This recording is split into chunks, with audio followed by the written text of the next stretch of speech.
Welcome back, True Seeker. It's going to be another one of these streams where I'm working in the background and hopefully taking a lot of interesting calls, observations, and questions.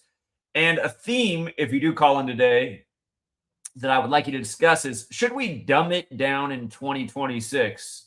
I don't really think dumbing things down is a great thing to do, but there is also something about meeting people where they're at.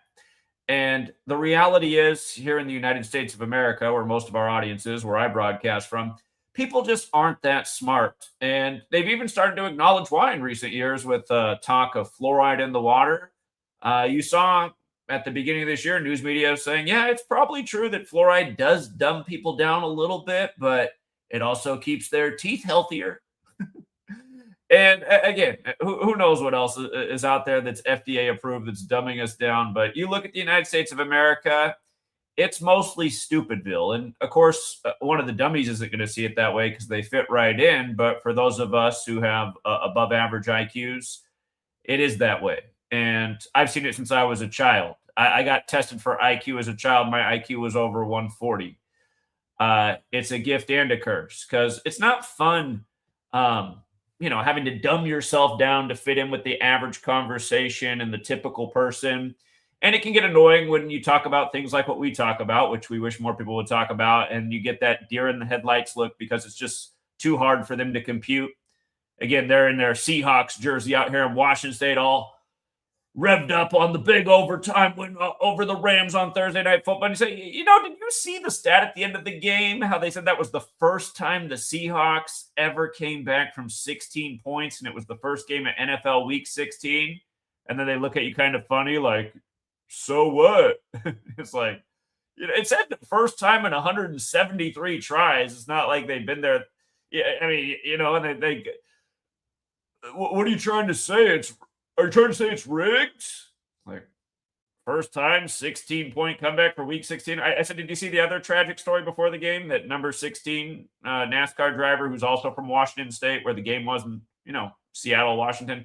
Did you see how he died in some weird plane crash that the media doesn't exactly know what went wrong? So now what are you saying? That they don't want to, their minds just don't even want to try and think about what could be going on. They just shut down. It's the low IQ limit. It's just like if you tried to run one of these brand new softwares that require, a modern computer. If you tried to run it on a 1990s computer, the computer would probably just set on fire. It would just instantly malfunction, just shut down, break. It's the perfect analogy for how the average human being is. They just don't have the mental capacity to think about these things, where those of us with modern day processors, higher IQs, it's not even hard to think about. It's like, wow, that is weird. I need to look more into that. And just watch how many times it goes on every year, right? It's like, first game of NFL Week 10, number 10 leads his team to a victory with 10 points. And then the last game of Week 10 is another number 10, and he leads his team to a victory with 10 points. And it just goes on week after week, and these people, it doesn't even register in their brain. It's just right in front of their face. It's so simple, and it doesn't even register. You bring it up to them, and then they get offended. And then they all have the same programming inside, low-level programming. Are you saying, what are you, a conspiracy theorist? It's just, they're like wind-up toys. If they don't give you the conspiracy, it's like my daughter, she has some of those dolls you hit it. It's got 5 different things you push. Hi, it's Minnie. I love you. And then you hit it the next time. Minnie still loves you. Minnie says hello. Hey, where's Mickey? It's just, this is the humanity. What is this, some tinfoil hat thing? Are you a schizo? What, because I pointed out the first 16-point comeback ever to start week 16? And then you can't even go on to the next piece. If you try to go to the next piece, did you realize it was the anniversary of Kobe Bryant's jersey retirement? The guy who had that record high 81 in his 666th game, and number 81 caught the winning score in the same place where they had the beast quake, like 6. I mean, you just can't even go there. But then what's funny is these low-level IQs, they probably all, because they're part of the herd, they probably all believe in Christianity, even though they've never even cracked the book. They probably heard of the number of the beast, but They don't realize the verse says, here is wisdom, knowing how to calculate it. So, yeah, I mean, do we need to dumb it down? I mean, next year, August, will be 13 years of teaching this information, and it has helped out a lot of people and changed a lot of people's lives. Congrats to the winners last night. We knew the lock of the day was the Clippers to upset the Rockets, put some money in people's pockets. Again, there's all kinds of beautiful things about teaching this knowledge to people who can appreciate it, but really the point of this work is to create a bigger impact. A bigger impact, and to have a bigger impact, we got to reach these masses, these people with these low-level IQs, and that's why I have these stats up here. Only 16% of people have what's considered an intelligent level IQ. 1 in 6 people is considered intelligent. 1 in 6. Think about that. If there's 6 people in front of you, 1 is technically intelligent. I'm mean about it. I say most people are retards. And that to me, if you're not intelligent, you're pretty much a retard in my worldview. And maybe that's not exactly too nice, but I think it's closer to true than not. And again, it's the only way you can explain people's behavior. Still thinking that these political parties represent us, still voting in these rigged elections, still watching these obviously rigged sports games, the kind of shit that Hollywood now puts out where there's almost no good storytelling, just nothing interesting, just special effects and explosions. And again, it's the idiocracy. I'm pretty sure had these statistics been taken a century ago, it would have been more impressive. But we are at a point where most people are just really dumb. Really dumb. That's who the president of the United States is right now. I mean, look at the people who think, didn't Trump go around? Has he been saying for a long time that he's grateful for the uneducated, pretty much his whole base? So, yeah, we need to figure out a way to reach these people. And I notice what the TV does. I mean, they pound people with the same messages every day, just the same crap every day. I mean, do we just need to get on every day and just keep showing the clip of Obama joking that Trump will be number 45 on April 30th, 2011, the 45th birthday of the Church of Satan, and then just show the Church of Satan website with the highest degree, which is mega? If we just show that every day and we never go past that, I think we might actually have a greater impact. If that's all the stream is every day, it opens up with the same clip, and we just go over it every day for a whole straight year, I think we'd be more impactful at trying to wake people up, because every day new people would come across that video. More and more people will get involved in that conversation. It might actually work better than breaking down the news every single day and showing, like, here's why the scripts today, here's why the Supreme Court, again, I can show you exactly why the Supreme Court had their ruling on the National Guard in Chicago yesterday. It's by the numbers, the same Kabbalistic way your government operates every day. But again, these lower level IQ people, that doesn't resonate with them. To them, it's all schizophrenia. But again, just show them the clip. April, big date on the screen. Obama and Trump together in the same room laughing about how he's going to be number 45 on the 45th birthday of the Church of Satan. I mean, I don't know why more people don't talk about that. To this day, I haven't seen anybody else talk about that online, and I'm sure a lot of people know. Maybe more people are in the Church of Satan than we know. Who knows? But yeah, I feel like we should be standing out in front of this mega. I have maybe not quite a mega church. It's only a town of 4,000 people, but there's a big old church, and the parking lot's all full every Sunday. It's not far from my house. I see a lot of Trump people in that parking lot. A lot of Trump bumper stickers. Guy drives a big old truck with the Trump flag. He's there every Sunday. I think, look at these people. Like, look at them. They think that the guy who runs on the highest degree of the Church of Satan, who wants to have sex with his own daughter, who's the proud pussy grabber, who's I think the whole Epstein thing's a psyop. But again, just, he's obviously trying to cover it up, even though that's the story in the mainstream. It's like, isn't it obvious that this guy's horrible? Isn't it obvious this is a horrible human being? And again, just the things that should be simple to understand. I mean, we broke it down the day it happened. We said, here's another sign they're going to install Trump in the 60th election. The day his ex-wife fell down the stairs and died exactly 60 weeks into the first Jesuit Ignatian year. You don't see anybody sharing that information or talking about that. I always like to bring up Brian because he's gone through a similar thing as me, losing his channel, being suppressed. He tries to get people to see how the two-party system. All his videos are just so low level. And that's kind of my point about just keeping it dumb.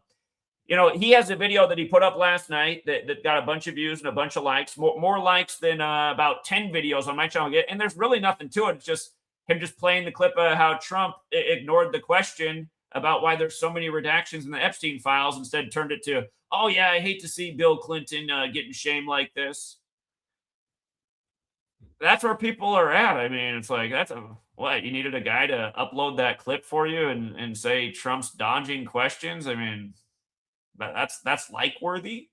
Yeah, I'll sit here and grind for 10 hours in a day and put together the whole puzzle of the ritual, and the video will have 200 likes. You know what I mean? It's like, and here's why: there just wasn't enough people who could comprehend it or appreciate it, even though to me it seemed pretty simple. It seemed pretty elementary. So, but yeah, most people are clinically dumb, you guys. So do we got to dumb it down in 2026? And here, just to go through what dumb people can't comprehend and understand, the kind of stuff we do each day. You guys have been asking me for weeks to cover Peter Greene, and I haven't covered it because nobody cares. But, Peter Greene, here's the headline. Peter Greene found dead in his New York suite at age 60. Another Hollywood actor gone. If you don't know who Peter Greene is, I'm sure you recognize his face. He's been a villain in about 10,000 films. He's got the face of a villain. But, most of the headlines emphasize that he was in Pulp Fiction and The Mask, starring Jim Carrey, the same Jim Carrey who once made fun of the Illuminati and the Masonic Temple of Hollywood with Jimmy Kimmel. And remember, there's a connection to the Illuminati and the Masons. The Illuminati, founded by the Jesuit Adam Weishaupt, had plans to infiltrate modern Freemasonry. There's a letter to George Washington in the National Archives about this. So we'll bring in the Jim Carrey piece here with Peter Greene being dead at 60. But just notice, in Gematria, Pulp Fiction 60, probably his most remembered role. And not only did he die at 60 and start in Pulp Fiction, but if you measure from the anniversary of Pulp Fiction's release until his death, it was 60 days. And again, I mean, if you have probably above 100 IQ, this resonates with you. But the problem is the average American does not. They're already... and that's the thing too. People might get stuck here because I don't want to explain the same things every time. I mean, I've done 10,000 videos and written 2 books about this. I would expect somebody who comes across this who's new, who if they, instead of going, wait, I don't know how you get 60, and just shutting off the video, what I would expect them to do is to look into how Pulp Fiction equals 60. And I wish somebody showed this to me. I might be perplexed for a minute, but I would look at it and I would try to solve the problem. That's what an intelligent person would do. They'd try and solve how that Pulp Fiction equals 60. They might look and go, how is P7? How is U3? How is L3? How is P7? That can't be right. Okay, did you try to solve how? Did you try to think about it? Did you write out the alphabet? If this is about turning letters into numbers, does it have something to do with the alphabetic order? See, if you have intelligence, you ask questions and you try to problem solve. If you're not intelligent, you probably don't question much at all. You probably don't have much capacity to problem solve. You probably don't have much intellectual curiosity. But again, had you written out the alphabetic order, you might have noticed something. You might have been like, wait a minute, P is the 16th letter. Okay, 1 plus 6 is 7. Maybe that's it. U is the 21st letter. 2 plus 1 is 3. Or another thing that might be easier is you might go to the person's channel. And see, that's the thing I realize about the average person. They don't even know how to search a person's channel for their videos, their live streams. They don't even know how to do that. They know how to click what comes up in their feed. Oh, another Candace Owens video. Oh, another Tim Pool video. Anyway. Of course, I've explained a million times how you get these calculations, but this cipher, which is considered the most pure cipher, it's the alphabetic order with numerology applied to each letter. P, the 16th letter, becomes 1 plus 6 is 7. U, the 21st letter, becomes 2 plus 1 is 3. L, the 12th letter, becomes 1 plus 2 is 3. I learned about this in a book written nearly 100 years ago, The Secret Teachings of All Ages, and started to look into it because the author who wrote that book, he doesn't give you a whole lot. He gives you the cipher and challenges the reader to look and see if there's any merit to it. But yeah, Pulp Fiction 60. So not only is he dead at 60, not only does Pulp Fiction equal 60, not only are there a song, a movie, a TV show, a book about killing by this code of ABC123, but again, not only does Pulp Fiction equal 60, he literally died on the 60th day since the release of the film. At least that's the day his body was found. That's what it goes down in his obituary. And this just goes on day after day, week after week, year after year, especially when Christmas comes around, the time of year to remember the man who was sacrificed by God So yeah, 60 days, and his Hollywood name is spelled with an E at the end. Like Marvin Gaye, he changed the spelling of his name for his entertainment career. If you look, his birth name was Greene without an E at the end. His original birth name, Greene, is 31. Notice he's dead 31 years after Pulp Fiction came out. And that is hard to believe. Man, it makes me feel old. I remember this movie was brand new. I remember when The Mask was brand new. When I was a kid, I liked The Mask more than I liked Pulp Fiction. But yeah, he was in The Mask. Jim Carrey, run the alphabetic order in reverse numerology. Jim Carrey, 60. And notice the gematria of Greene in the 4-base ciphers. Alphabetic order with numerology, reverse alphabetic order with numerology. The day his body was found was a date with 49 numerology, 31 years after his two biggest films came out. We all know what 86 means, to get rid of. The 23 just kind of reminds of Jim Carrey as well, doesn't it? The number 23. The Mask also equals 23. And when Jim Carrey was in the Masonic Temple making fun of the Illuminati, well, look now. Jim Carrey's 63 years old at the time of Peter Greene's death. Something tells me this death definitely has to do with him. As we see, bigger stars, there seems to be a lot of sacrifices of smaller stars, just like big fish eat small fish. And yeah, so again, I mean, the most simple thing to explain is just his biggest film, Pulp Fiction, 60, dead 60 days from the release of the film. The lower the IQ goes, the less they can understand. I still remember years ago being in a gun shop, and this guy, I was talking to him about the Democrats because he had all this pro-Republican stuff up. And I just kept it on one number going through all these rituals with Joe Biden. And he was so into it. He was just so fascinated. But then as soon as I let him know that Trump also followed the same pattern, just a major step back. I remember he said he needed to go get something in the back of the office. He was ready to interrupt then. And then he came back, and I want to tell him one more thing about Trump, and then just the total deer in the headlights look. And again, I mean, this is what's wrong with people. It's just, okay, you can't listen if it's people don't want to challenge their worldviews. They don't want to learn new things. They want to think they got it all figured out. They're all characteristics of being dumb, is the bottom line. Intelligent people, they don't just stay stuck in the lane that they think's the right lane because that's what they had up until that moment in history. All right, so that was Peter Greene, and this is the third death of 55 in December. A few weeks ago, it was the Shopaholic author, dead at 55, and I said then, this happens every year in December. People die at 55 because December equals 55, like Satan. And a few days later, it was the 55-year-old NASCAR driver. He drove the 16 car from Washington State, dead right before NFL Week 16 kicked off in Washington State, where the Washingtonian team, the Seattle Seahawks, came back from 16 points in the fourth quarter for the first time in their franchise history. But yeah, this time it's the Call of Duty co-creator dead at 55 in a car crash. And here's the kicker with this one. No, December's 55, like car crash. Call of Duty came out October 29th, 2003. From its release date to his death, a span of 55 days.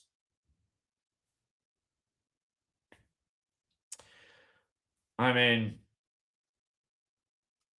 I don't know. Again, you got above room temperature IQ. I don't know what's so hard about this to grasp. I don't know why you wouldn't find this interesting, especially since it just keeps happening over and over and over and over and over and over and over, just over and over again.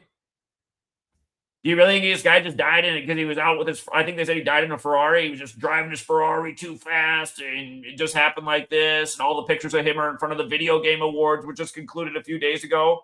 And how many times have we talked about ritual sacrifices for award shows?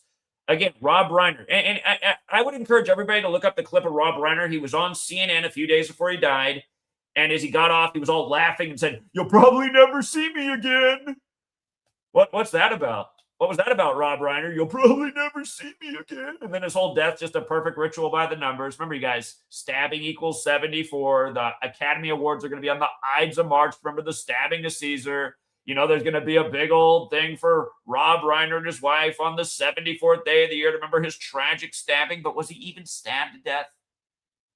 What was the big goofy ending, smiling? "You'll never see me again"? What's he talking about?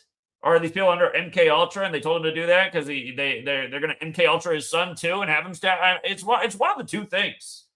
But I'd lean towards he's probably somewhere on his permanent vacations, probably the way they retire in Hollywood.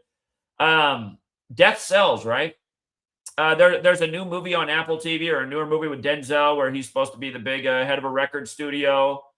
And, there's a ransom and a threat to kill his son, but there's a mistake and they actually accidentally kidnapped his son's friend. But just that being in the headlines, the studio exec comes in and talks to me and says, man, let's just ride this out. We're making so much money right now off this.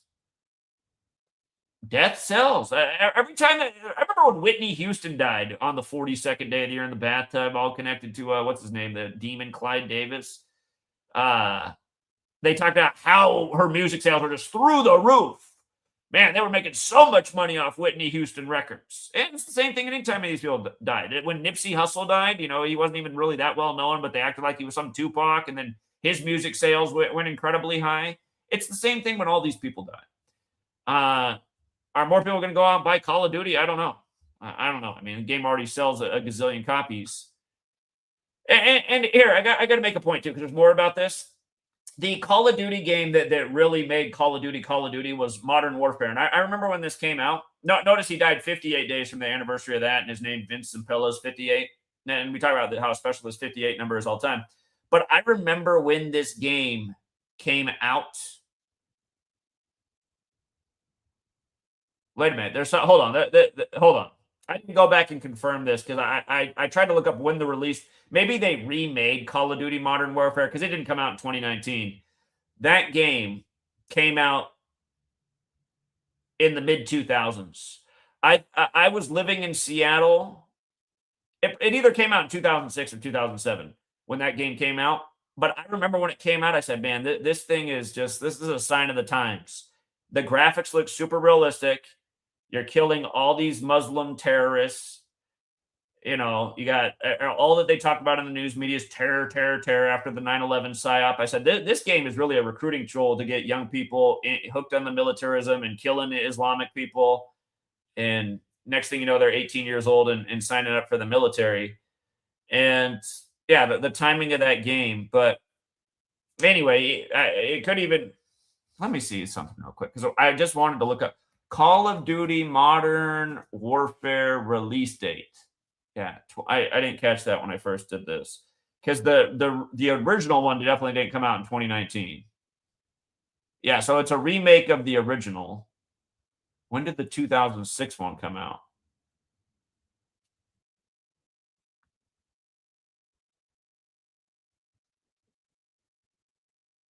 Was it 2006 or 2007? It was around then.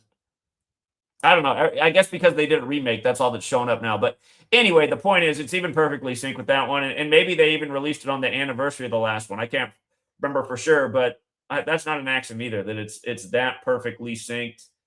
Because, yeah, that was the game. I know they make like a new Call of Duty video game every single year now. Kind of like Madden and these sports games. But yeah, 58 is not an arbitrary number. It's the number that connects with all the secret society crap. Again, King James, the Freemason and Rosicrucian, died suspiciously at age 58. George W. Bush, the president when 9/11 was going down, him and his father got big portraits up in the Masonic Temple in D.C. So, all right, but yeah, that was Vince Zampella, supposedly just a car accident. The Wire actor supposedly deletes himself at 46. Again, Genesis 46 is about sacrifice, just such a broken pattern with celebrity death in 46. I've talked about how many deaths are connected to the show The Wire. There's a lot. Michael K. Williams, who played Omar, died on Idris Elba's birthday. I mean, who was one of the main characters, Stringer Bell. The two actors, and also the one in John Wick, who they sacrificed right before John Wick 4. All three of those guys got the most Hollywood roles out of that show. But this guy was also in It. And HBO's new show about It had just ended days before he supposedly offs himself.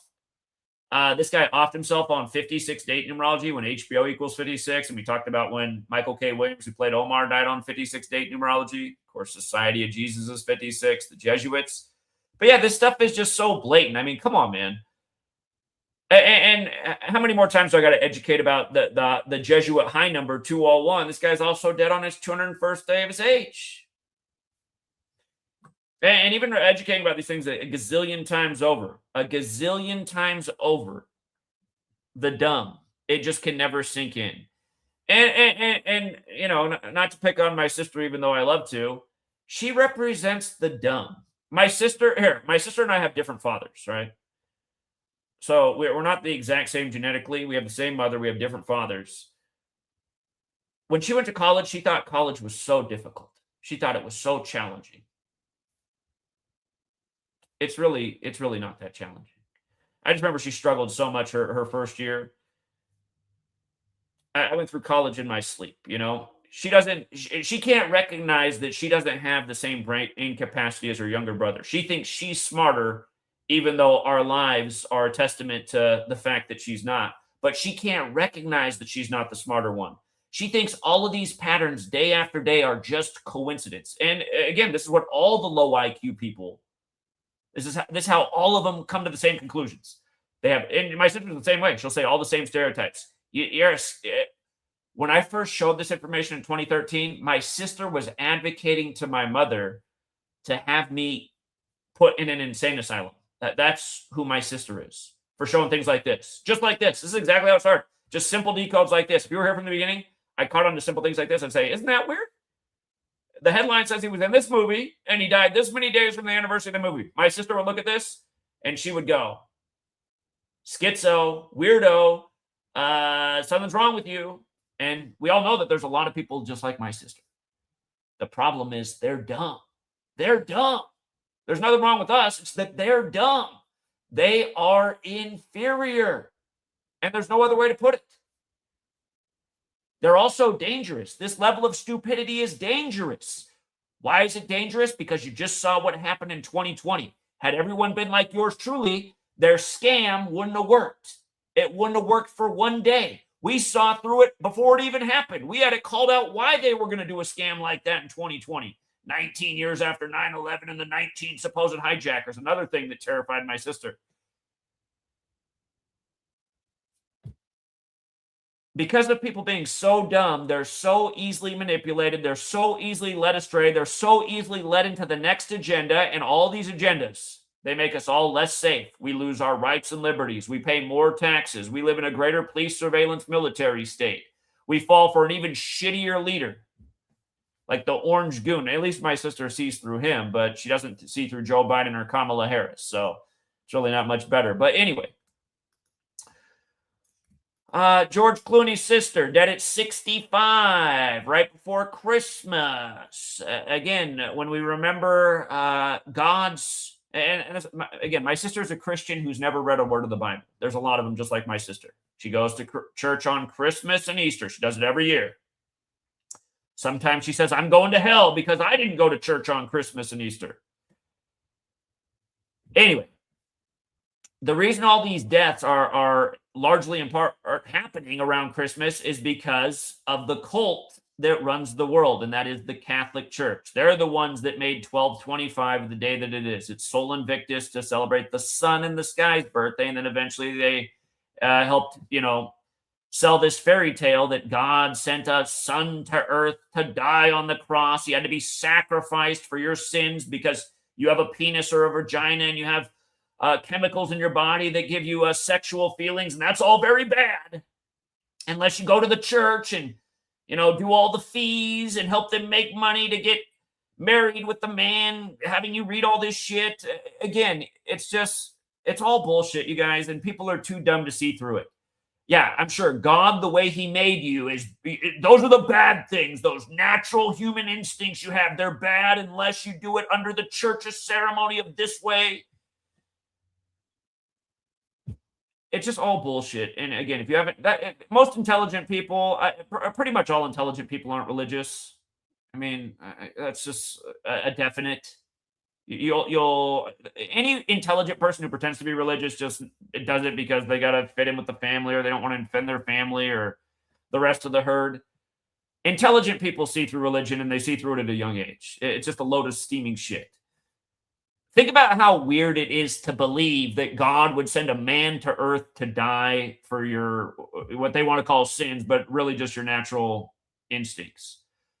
Nothing's messed up the world more than religion. And again, because sacrifice is so central to the whole story, and you're on a calendar that was given to you by the Catholic Church, and you're speaking a language that was given to you by the Catholic Church at the same time.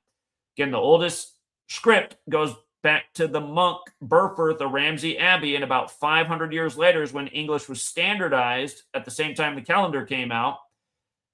But look, this woman dies at 65, just before her 66th birthday, and she's also in her 66th year of life, dying at 65. You can see her name equals 66. That's how many books are in Protestant Bibles. But yeah, just another sacrifice for Christmas. And look at George Clooney's birthday, 5'6" or 6'5". Remember, Society of Jesus is 56. That's the Jesuits who served the Pope. Notice from her birthday to her death is exactly 33 weeks here, just before Christmas. The common belief is that Jesus died at 33, even though that's not expressed in one single place in the Bible. Do you think these secret societies that venerate this number because it has to do with humanity and the 33 bones in the vertebrae, do you think that's why this... Again, it seems to have just come out of thin air that Jesus died at 33. There's no proof anywhere. And like I said, there's not a single verse in the Bible that he died at that age, but it's a commonly shared belief.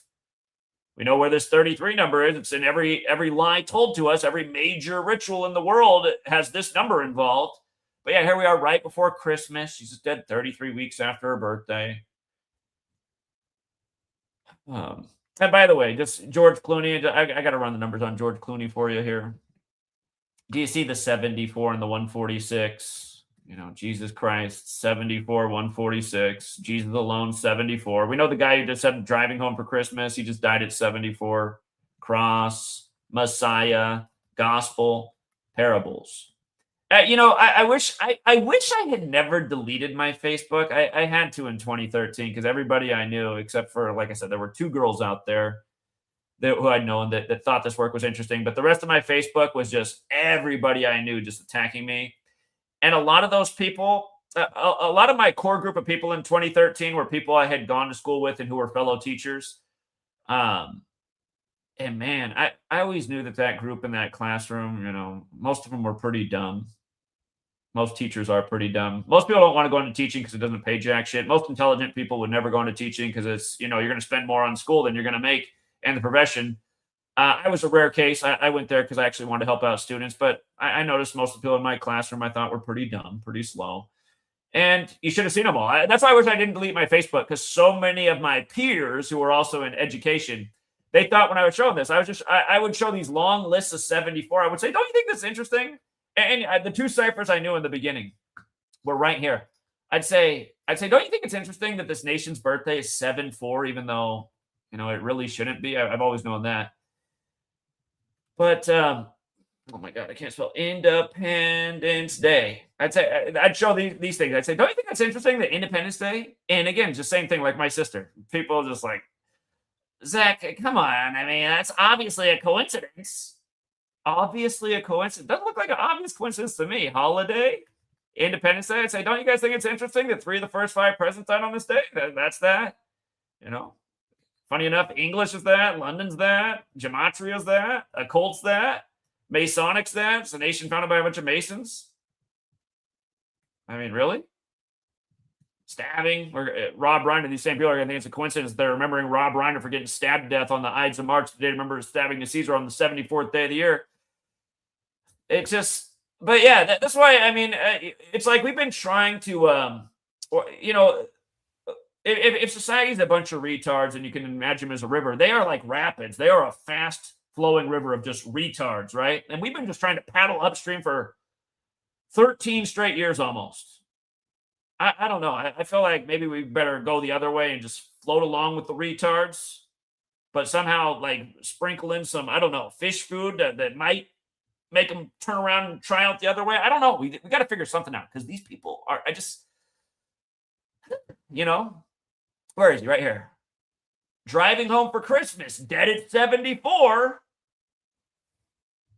I got 2 books out there that educate about this 74 killing thing, why they had to simulate Cooties 19 on the day, leaving 74 days left in the year on the same day the military world games again in Wuhan, China.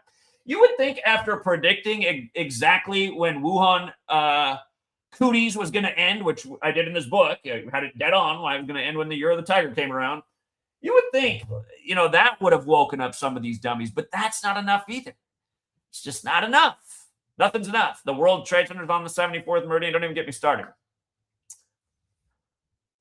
Okay, but yeah, George Clooney, his sister just, dead. And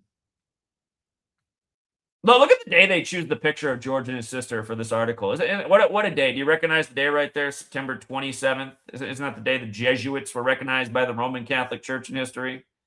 Pretty sure it is. In the year 1540. George and his sister. Now, Chuck Norris, did you see that his wife died? I'm pretty sure when I think of the word meme, I think of Chuck Norris. There's so many memes about Chuck Norris. Maybe not for the last decade, but for the decade prior to that, it seemed like every meme was made about Chuck Norris. Chuck Norris is the ultimate meme. And this year, the ultimate meme is 6'7", and people somehow don't know what it means, even though we've been educating about it for over a decade. Again, all you got to do is read the lyrics to that song where the 6'7" thing came from.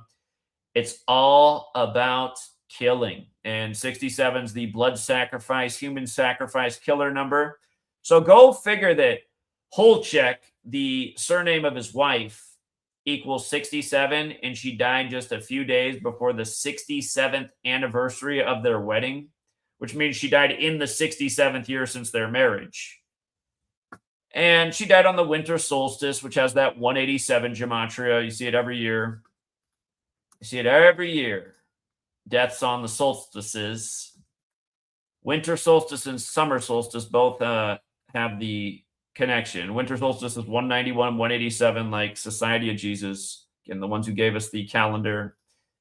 And summer solstice, same thing. Every year on the solstices, there are celebrity deaths. I don't know. I mean, to me, it's like, oh, it equals 187 homicide code. Seems like it should register. For the record, this woman's name, 66. She died 66 years and almost to the 67th after their wedding. Chuck Norris was the Texas Ranger. Texas is 66. Texas Ranger is 66. Wedding is 66. 66 years and change after the wedding. They got married in 58, the year that Prince and MJ were born, who both died by the numbers. Well, at least so we're told. I'm not convinced, but maybe. Again, Michael did seem to appear on Larry King as Dave. Prince did look pretty sickly, to be fair, but MJ, I'm pretty sure he came back as Dave for a day. So yeah, anyway, I mean, do we need to retire this stuff? Because I don't need to convince myself anymore that this is going on. I mean, I've been convinced pretty much probably a month into this research. I was convinced that this is definitely going on. It's the same pattern, just over and over. I just want to remind you guys about why so many people die between Christmas and New Year's. Christmas, 38. New Year's, 38. Killing, 38. Murder, 38. Death, 38. RIP, 38. Holiday, 38. Again, there'll be several celebrity deaths between Christmas and New Year's. It happens every single year. And it goes with why Hollywood put out this movie right here, Murder by Numbers, with the 3 and the 8 encoded right into the poster. Goes with why the song Murder by Numbers came out in 83. We just saw the opera singer stabbed supposedly by his son to death 83 days after his birthday. And then we just saw Rob Reiner stabbed to death supposedly by his son 83 days before his upcoming birthday. And of course, he'll also be commemorated at the 83rd Golden Globes, which are just days away. Don't even get me started on what they did with Elvis's daughter right after Austin Butler won Best Actor for Elvis, how she died at 54, like Golden Globes equals 54, like Elvis began recording in 54. Golden Globes, 54 forwards and backwards. Sun, 54. That's what a Golden Globe is. Where did Elvis record his records in 54? Sun. Record Studios. Who's the Sun Gang that gave us the language and the calendar? Jesuit Order 54. Whose headquarters is the Church of the Jesu, Building 54. I mean, again, it's just, if more people had this greater than 115 IQ, these views would be resonating with a lot more people. The problem is they're down here in the room temperature range. Room temperature can't get it. They just can't get it. So, you guys have been quite generous this stream. Light Senju became a member. Thank you, Light Senju. Leper Messiah with the Big 10. Pay tribute for this knowledge. That's priceless, people. Thank you, Leper Messiah. I think you started a party today. Open Up says, never argue with a fool. Onlookers may not be able to tell the difference. Yeah, that's a good quote. Problem is, almost anyone you're debating with in the society is probably technically a fool. John Seals said, hey, Zach, I took Steelers to win division plus 500 early. Should I hedge with Ravens plus 800? It looks like Metcalf suspension is like Draymond in the finals.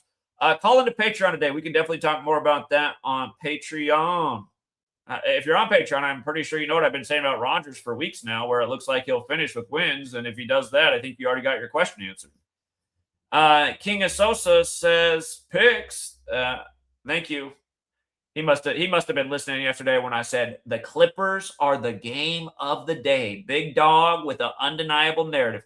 And just like I always say, guys, when the numbers overlap, here was the number last night if the Clippers upset. You see how Rockets is 98? You see how Clippers is 98? You see how National Basketball Association is 98? Last night, the Rockets fell to 9-8 away, and the Clippers picked up their 98th win in the series with the Rockets. It was like a double 98 thing. But 9-8, it was the 23rd, which is the 9th prime, and it was also 8-date numerology in the day, leaving 8 days left in the year. And by the way, I speaking of all that, you might have noticed the 9 rituals in the news yesterday. The Supreme Court, with its 9 justices, blocked Trump's National Guard deployment in Chicago, and look how perfect it is. From the day that the administration announced the deployment, October 4th, to the block was 81 days. Another President Trump 81 ritual. Remember, ritual equals 81 forwards and backwards. Remember, Supreme Court justice equals 81. What's the square root of 81? 9, like there's 9 of them. It was the 23rd of the month, which is the 9th prime. Another big story yesterday was the missing 9-year-old California girl found dead on the 23rd, the 9th prime. I remember Trump's in the Illuminati card game. His ugly face is in there. The Enough is Enough card. The Illuminati 81. Jimmy Kimmel's done a few enough is enough things from the Masonic Temple with Trump, all part of the show. Remember when Obama endorsed 81 candidates on August 1st, 8-1 back in 2018? I remember it like it was yesterday. Remember when Kamala Harris raised a record $81 million in her first 24 hours after having the torch passed to her by the numbers by President Biden, which also equals 81, who supposedly got a record 81 million votes. By the way, yesterday, the Chicago thing, it just happened to be the 142nd day of Obama's age.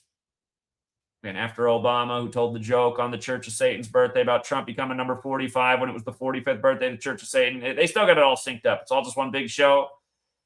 But again, these low IQs, they just can't get it. What do you mean? Obama's not the president anymore. It's like, that wasn't the point, low IQ. The point is how it's all one big theatrical show, and these are the actors on the world stage, and this is how they continue to bring up the rituals. Because doesn't Obama get out there occasionally talking about how bad Trump is?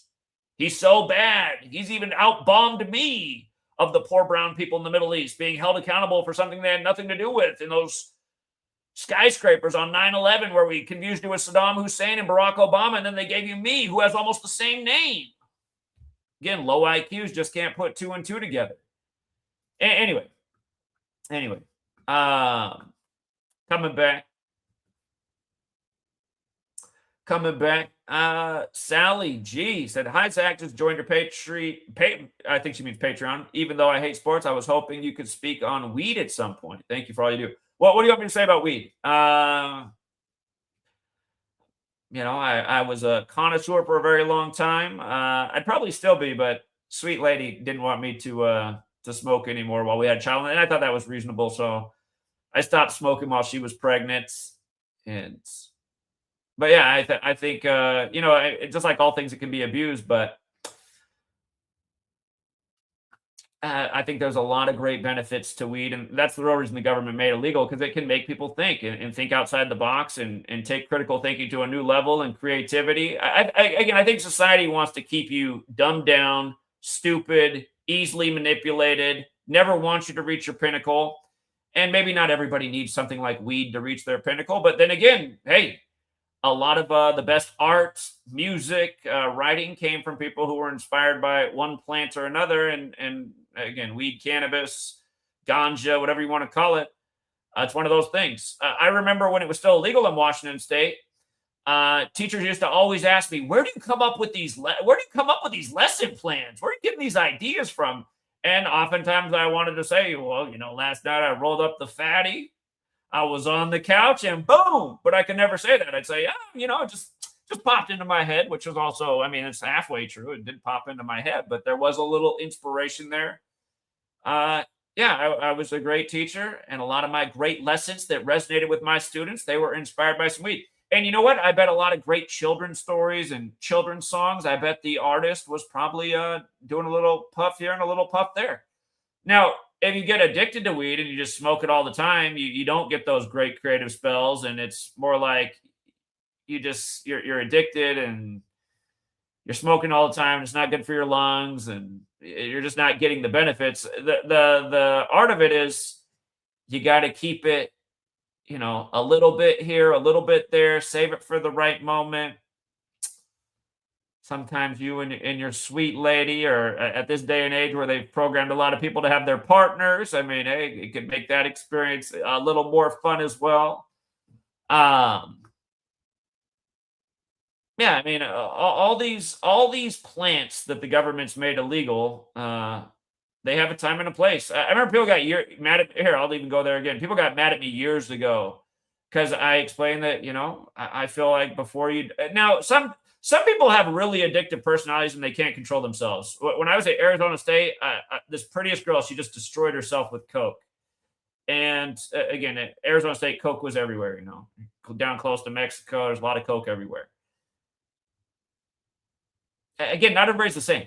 But for people who can control, or don't have as addictive of personalities, man, coke is a lot of fun. I mean, you're out at the dance club with some coke. I mean, it's a 10,000 times better experience. I mean, so yeah, it's a party drug, and yeah, it's just if people. I think if we were children and we learned about how these drugs actually work and where they're best applied, but how you have to be very aware if you use them of the potential consequences, because addiction is a serious problem. Um, it's like heroin. I've never done heroin because I've heard that a lot of people just get hooked instantly. I have a feeling because I don't really have an addictive personality. If I did do it, I probably wouldn't, but I don't know. I've watched heroin destroy a person. So I don't mess around with heroin. I'm not going to try that out, but obviously people really like that, the opioid experience. And I've just stayed away from pharmaceutical drugs my whole life because I don't like pharmaceutical drugs. I remember when I was in college, everyone was selling what they called somas, these little blue pills. Oh man, you're just like totally chilled out and relaxed. Like, okay, it sounds nice, but I don't need to do that. I'm okay. I'll just stick to my little weed thing over here. Uh, but yeah, just so many people's minds are shaped by the government. And growing up at my age, it was all about dare to stay off drugs. This is your brain on drugs. If you smoke weed, your brain's like this fried egg right here. It's like, well, then you actually try it and you're like, wait a minute, this isn't true. My brain's not like a fried egg. I've never been this creative. In college, I had a professor who just was blown away by these ideas I'd come up with, these papers I'd write. I was high half the time. She loved what I would write about. I think that was one of the best. I might have dropped out of college my sophomore year. This was 2002 because I was just so frustrated with the world, 9/11, how dumb everybody was, all of it, just how redundant college was. It felt like high school all over to me again. I was looking for a more interesting experience. It really felt like I was in high school again, college. I think a lot of us feel the same way about college when we go there. But I had this English professor, and the first assignment was just so dumb and generic. And I just wrote this totally sarcastic paper, essentially just venting about how frustrated I was about the world. And the professor thought it was absolutely hilarious. And you hear about the older professors that start sleeping with their students. I might have had a chance with this professor. She was probably close to 40 at the time. We didn't go there, but she was talking to me about her marital her and I just got like on a personal talking about things. She just let me write whatever I wanted that whole semester. She didn't care if I didn't follow any assignment, and of course she gave me an A. And she helped me get a scholarship the next year too. That's a reminder about why you got to take risks in life. When I wrote that first paper responding to her thing, had she had the same personality as my last English professor, I probably just would have been kicked out of school. And that did happen to me my freshman year of college. Freshman year of college, 9/11 happens 2 weeks into school. The English teacher I had then, funny enough, she was also from Portland, Oregon, like me, but she was just a total bitch. Just like in middle school, I had a teacher named Miss Nice. Ironically, she was the biggest bitch. But anyway, this lady, she changed our whole curriculum after 9/11 happened, and we were all given a Middle Eastern country to study for the rest of the semester and write papers about. It was like, I got assigned Yemen. So I just have to write all these papers on Yemen for the semester and what threat Yemen poses to America. I was just like, what the hell is this? So we're all getting assigned a Middle Eastern country to study the threat it poses? Oh, this is the dumbest shit I've ever heard. Because I was already convinced that 9/11 didn't have anything to do with what they were telling us. Middle Eastern people bullshit. So I literally felt like I was in middle school again. I had to sign a behavioral pledge. I had to write a behavioral pledge that I wasn't going to interrupt her class or question. I was going to go along with things. So I don't know. I did spend the rest of the semester writing just stupid shit about Yemen. But that's also why I was so frustrated the next year. But again, do take risks in life. The job you hate, you go there because if you don't have it, you can't pay the bills. Maybe you got to quit the job and figure out how to do something better and pay the bills in a better way. I could have just stayed stuck in the teaching profession. I could have just stayed there instead of taking the risk in 2012 to start a medical marijuana business. That medical marijuana business, it probably would have been, it was flourishing when it was destroyed. I don't want to get into that, but again, you got to take risks in life. If you don't take risks, sometimes taking a risk is not going to work out in your favor. I mean, that's the risk, but sometimes it might be the greatest thing you ever did. If you hate what you do and you just do it anyway because you're fearful that if you don't have it, your whole life will fall apart, you're probably just going to make yourself more miserable and regret life more and more each day. And yeah, since you brought up weed, the best plant I'm aware of, and I guess technically it's not even considered a plant, it's considered a fungus. The best thing I know that comes from the earth that goes in your body in the right dosage are magic mushrooms. But that's another thing you can't abuse. But yeah, magic mushrooms, they are the real they're the real medicine of the world. They will bring about a real sense of spirituality, a real sense of how you're connected to this earth, and some real clarity. The right dosage. The wrong dosage in the wrong environment around the wrong people could be the worst experience of your life. The right dosage in a beautiful place in nature with a person who you're comfortable with. I used to pick magic mushrooms in Washington State. I've introduced a lot of people to mushrooms. The only person that ever had a bad experience around me was somebody I didn't want to give them to. It was my friend's girlfriend who really didn't want to do it. And I kept saying to him, she doesn't want to do it. I don't think she should. Now, hold on. She had a bad experience for the first hour.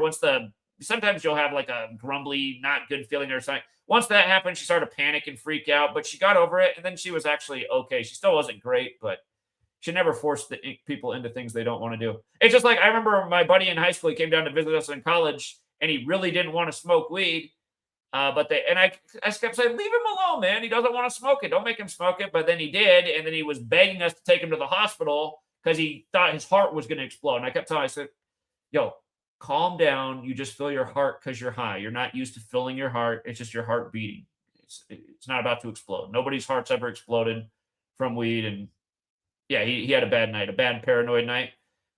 Don't let people force you into doing it, because that's it, man. You get forced into doing something you don't want to do and you have a bad experience, you'll probably never do it again. Got to do it around the right people, right time, when you're comfortable. Anyway, let's see.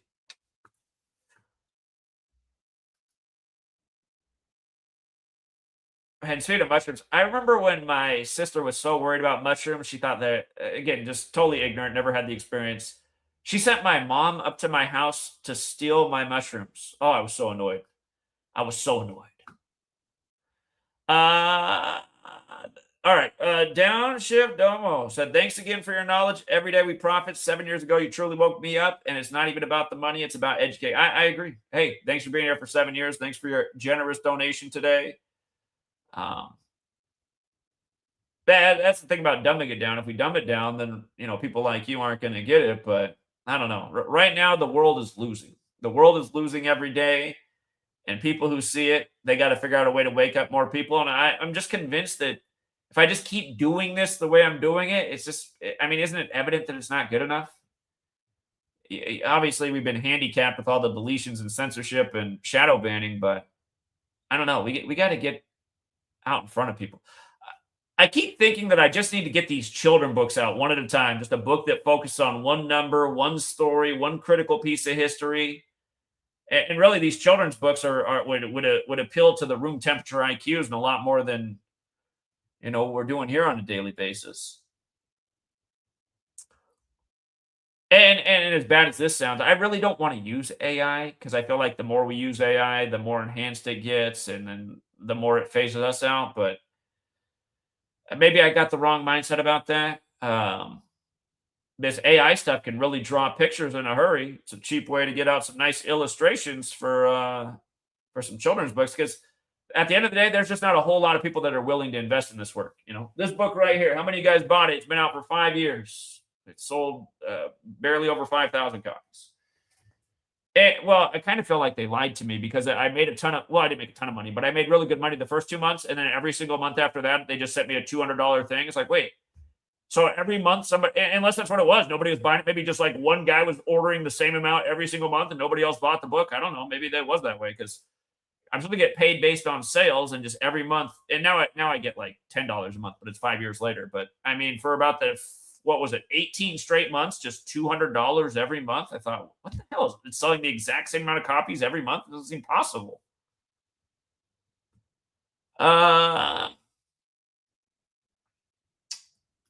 What's up, Chris? He said, I hit on 3 or 4 parlays along with several player prompts, anytime touchdowns. I made $1,117 this past Sunday in the NFL. Knowledge is power, Zach. Indeed. It was a beautiful weekend. Alec Pierce, first touchdown for 10 at 25-1 odds. And we liked him to score too, and he got that done too for even bigger odds. Boom. Tech 9 has an album called All Sixes and Sevens. That came out a long time ago. Huh. I didn't know that. Might have to look into that. Chris again said, thank you for the Clippers pick last night. Yeah, it was the game of the day yesterday. That's all you really needed to have a good day. They were a good big payout. Sally G said, weed makes me feel more in my body. It opens my heart. I love the plant. Yeah, I love weed too. It's probably been the worst part of parenthood that I don't smoke weed anymore. But I'm doing fine without it because I've always been that way. If I don't have weed around me, it's easy for me to not crave it or want it. But it's very good for writing for me. I can produce a lot more written material if I'm high. Oh. And sometimes you smoke just the right amount, just the right strain, and you're just in the right creativity spot. You're sometimes like I think that's also part of the reason most people watch is I used to do a lot of my streams high, and I'm in a more funny mood, and I make people laugh. When I'm high, I tend to be funnier. So maybe I'm more watchable, the high me, but there probably won't be a high me for a long time. Anyway, Lover Messiah says, eating hundreds of hits of acid and my brain works. Yeah, I've only tried the paper format acid a few times, and I don't think I ever got a good dosage. So it was not like it was bad. It was just too subtle. Give me the magic mushrooms. All right. Yeah, weed is easy to abuse. All drugs are. I've had people that I introduced mushrooms to, and they just want to do them all the time. I knew these 2 ballerinas that I introduced mushrooms to. Next thing I know, they're doing their ballerina acts at the Seattle Theater on mushrooms. I'm like, I don't know about this, but they were loving it. But I was like, I think you guys are doing too many mushrooms. Plus, I can't keep giving you this many. I'm going to run out of my own supply. So anyway, all right. All right, let's go out to the callers.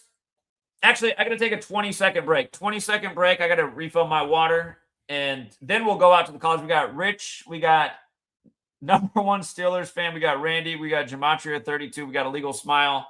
20, maybe 30-second break. And then I'll take your calls. And then I'll be working in the background too. So you guys can share your screen, but don't be asking me to look up a million things because I got to get my work done in the background as well. But I'll be right back.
All right. All right.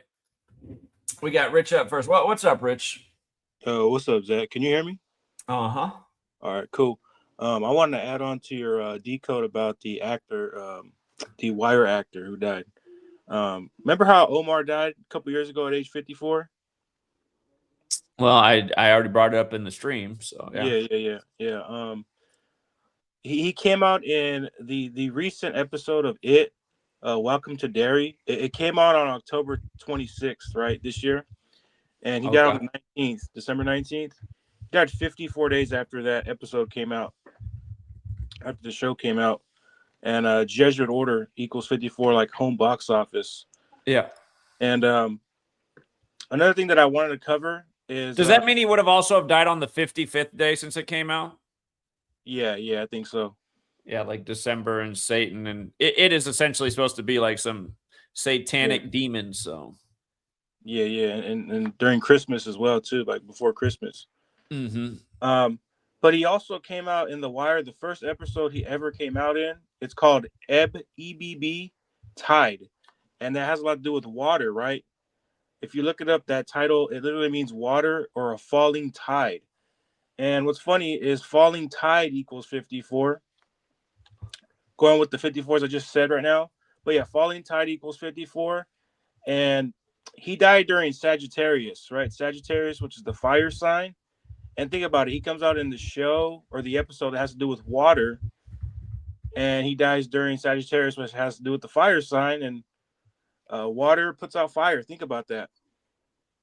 I'm not too good on astrology, so I'm not going to expand on that. But I'm pretty sure somebody out there knows more about astrology than I do. But yeah, I think that is interesting. I don't think that's an accident either. But Ebb tied that episode, right? That the first episode that he came out in. It's 58 minutes in length. It's 58 minutes in length, and the name of his character in The Wire, his name equals 58. Yeah. Sounds like business as usual. Yeah, and then I wanted to add on to that too. The name of that title does equal 47. Like Suicide in Maryland. Of course, you know The Wire. The Wire is set in Maryland.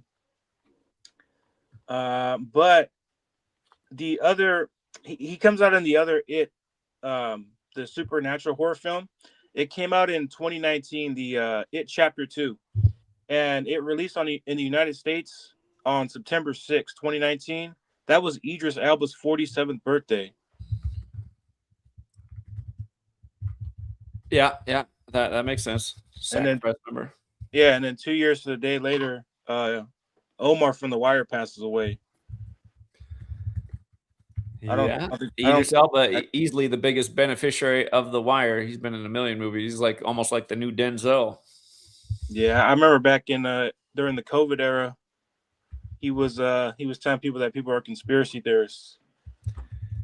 Well, he told black people that they need to take Cooties 19 the most serious because they're most Yeah, at risk, and not to listen to these online conspiracy theories. Yeah, we played that video at the time. yeah, yeah. He made it about race. He told black people we're most in danger, spreading the fear in the black community. Yeah, yeah. Also, Zach, I wanted to bring up. I know this is. I know you probably didn't see it, but there's another actor dead today. Not today, but he died on the 22nd, and he's Jesuit educated. His name's Pat Finn. If you look it up, Pat Finn. He died at age 60 on the 22nd. He died 144 days after his birthday, and he went to Marquette. He's connected to Chris Farley. I know you covered Chris Farley's death, and Marquette right now it's 144 years old right now. Yeah, he died shortly because I think Chris Farley died December 18th. So Yeah. So, yeah, he died on the 22nd. So just near his death anniversary, 4 right? days. 4 days after the death Yeah, number. yeah, And he also died during Saturnalia. It ended yesterday, the 23rd. yeah. But yeah, Marquette's 144 years old right now. He died 144 days after his birthday. He died 38 years after graduating from Marquette. I was about to say that. Yeah, he died 38 years after that. He came His out in. birthday is Ignatius Loyola's death anniversary. Yeah. He's He dead at 60, like the Jesuits, their first yeah, decade, 60 member limit. right. No, but one thing I wanted to mention, right, with the 38, he came out in a show called The Middle, and that show has a gematria value of 163, which is the 38th prime, going with him dying 38 years after his Jesuit education began there at Marquette.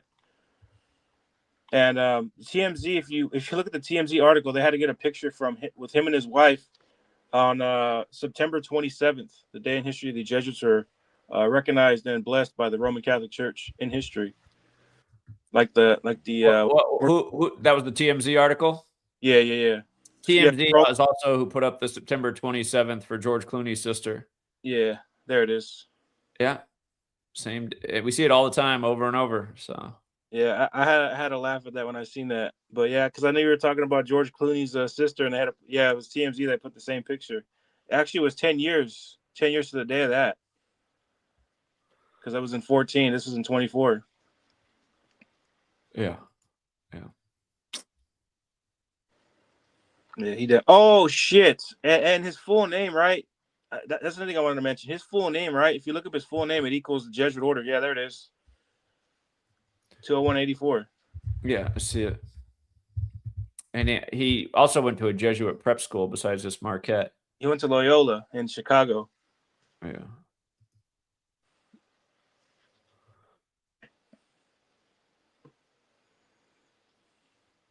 Yeah. Yeah, there's probably more to it that I'm not looking at, but yeah. His wife's last name is Crowley. She couldn't be related to that one guy, could she? Could be. Okay. Yeah, I seen that this morning, and I had to look at it, and they had to mention that he went to Jesuit Marquette. I'm like, come on, Jesuit educated man. And then I just saw he was connected to Chris Farley, and I know you have a bunch of old work on Chris Farley's death too. I believe even in is it the Tommy Boy film that where he takes the test, it's at Marquette, right? Yeah, it's number 201. Yeah. This is John Hancock with Herbie Hancock.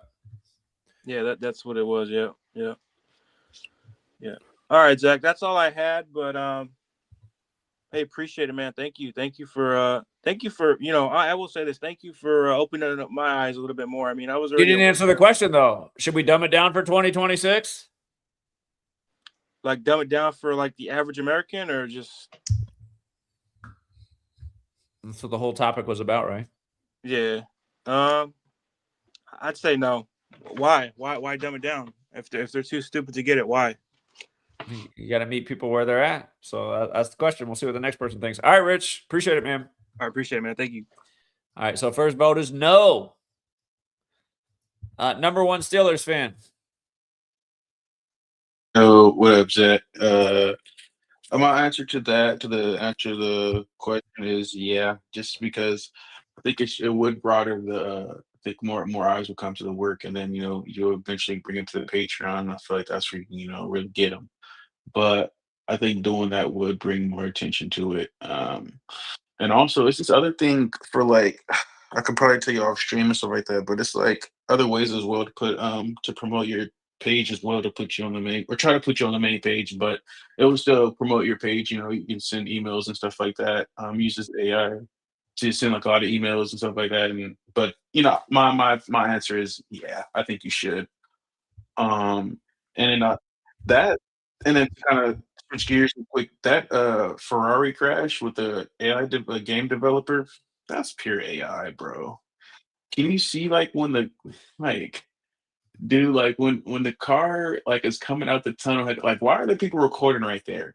First off, that's my first question of that whole video. You know, like how are there people recording right there at that specific time unless they were already like either shooting film for like but they didn't say that they were already there for the like people just he just had the film.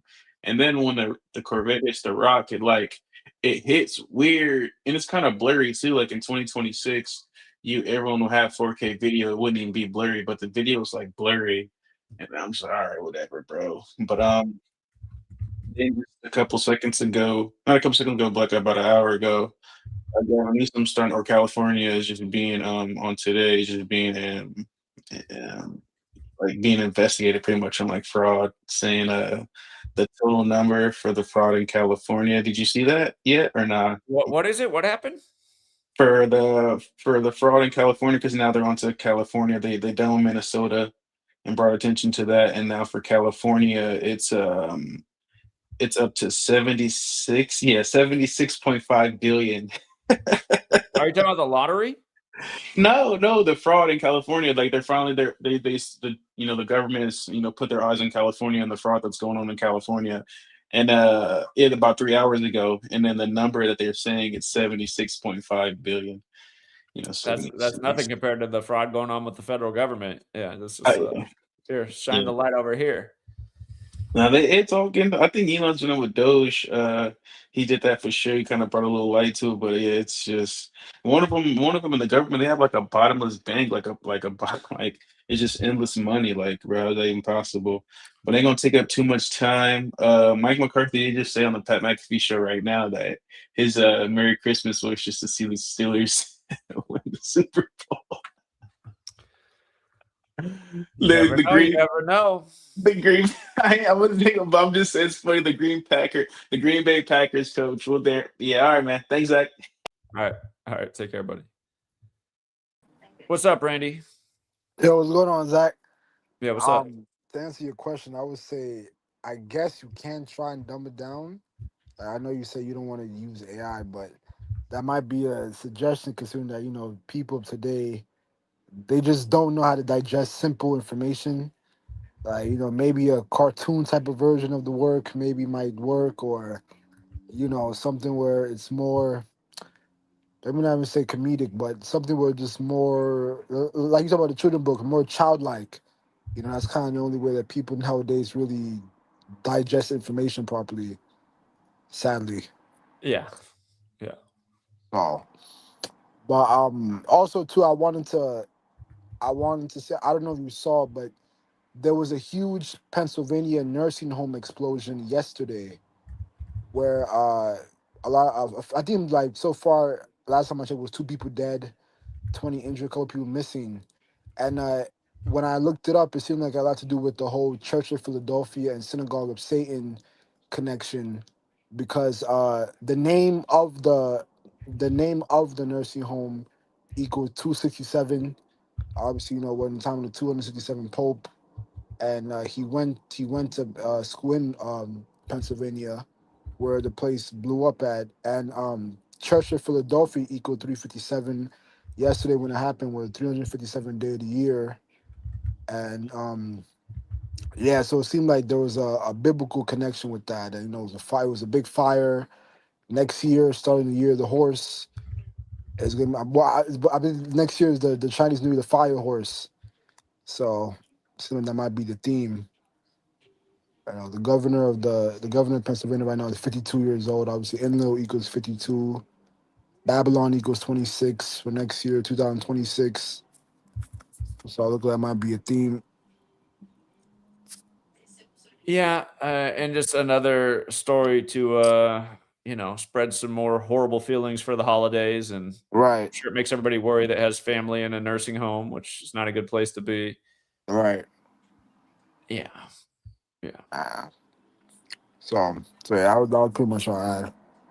Well, it sounds like you nailed the decode. So yeah, 267th Pope, making sense to me. Yeah. So it seemed like, and also I don't know if you ever saw the movie I, Robot with Will Smith. Based on the book. I don't Yeah, think I did see that movie actually, but I know it's based on a book. but I found it very funny how obviously in the movie is based in Chicago in 2035, and now that we have a Chicago Pope, and there's a good chance he'll probably Chicago would also be equals alive. 35, right? Also equals 35, right? So basically about 10 years from now, where this Pope, if he's still alive, he'll be 80 years old. Like I said, when he became Pope, I'm pretty sure he'll be Pope until at least age 85. Augustina Hippo equals 85. He's the first Augustinian Pope. He replaced the first Jesuit Pope. Isus Hominum Salvator. Their motto is 85. Not to mention he became Pope on the 8th day of the 5th month. So, and like I Right. said, to expect the Chicago Bears to do something while he's Pope because they won their only Super Bowl in the 85 season, and they're already having a great year, synced up with the Pope all year. Caleb Williams doing all these fucking last minute miraculous throws. Yeah. Obvious scripts. Yep. So let's definitely. Hopefully the iRobot movie doesn't come true by that time. the robots plan to kill everybody, and now with AI ramping up. Yeah, but hey, appreciate the heads up on that story. I did see it. I didn't decode it, but I think you got the main points there. So well done. Nah, definitely. Okay, definitely. That's exact. So take care. Yeah, you too, Randy. Have a good one, man. You too. Randy was a maybe on dumbing it down. What's up, the legal smile? Can you hear me? I'm All getting right. feedback too. I think you got your video open in your StreamYard. You got to close the YouTube app. I got to close my video. Not the StreamYard, but the YouTube. Okay, I closed it. How's that? That's probably perfect. Oh no, I'm not going to talk. Just go ahead and say what you want to say.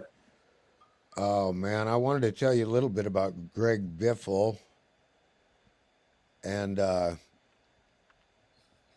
is that working better? You can tell me about Greg Biffle without me responding. And there, you got rid of it, whatever you did. Go ahead. Yeah, it was an echo cancellation. I heard on the video before he said you cancel your echo and you can actually, your voice will come through. Okay. So I went and did that. My voice came through anyway. So anyway, I think Biffle was kind of a tribute to the NASCAR championship for Larson and it coming up.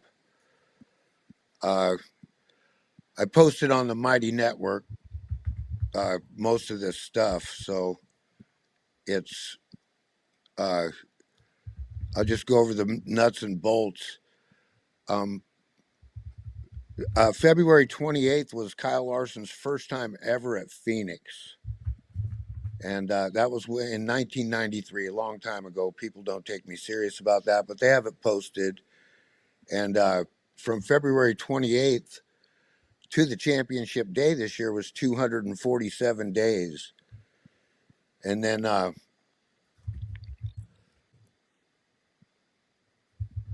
Larson's first cup race ever was on 10/12/2013. That's 112. And of course the championship was on 11/2, and he lasted 247 laps, blew an engine. Jimmy Johnson's first cup race was on 4/28/02, a day leaving 247 days in the year. That's the 247 connection. Just more crap around that. And then, so I posted all that before his championship on the Mighty Network.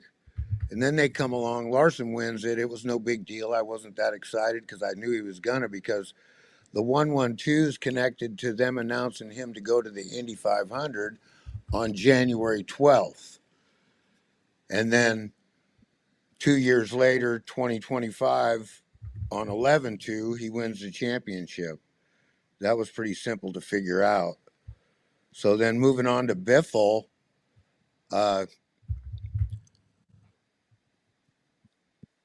Jimmy Johnson's first race, first Cup win, that was Greg Biffle happened to be Greg Biffle's first Cup race. And let's see if I can get to this.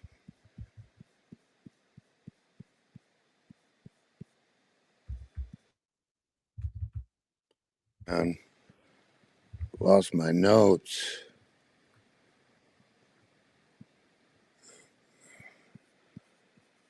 Okay, so here. So that was 4/28/2002. Jimmy Johnson was the winner of that race. That race leaves 247 days in the year. Now that particular race was 3 hours and 19 minutes, and the upcoming Daytona 500 is on a day leaving 319 days in the year. Now, I heard you talking about that 84 earlier. If you write Cooper Donald Larson, that's Larson's first kid. It's 201 and 84, and he was born on 12/22. That's important. So for 4/28/02, that was Biffle's first win.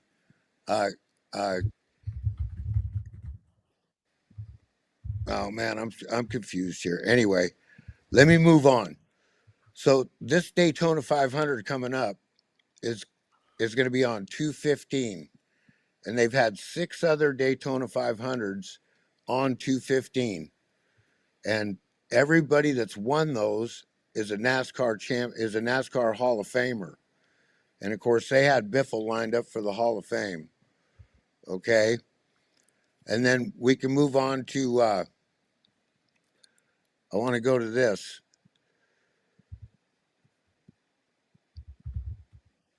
So, of course, Larson's first Cup race was on 10/12, the 10/12, 112.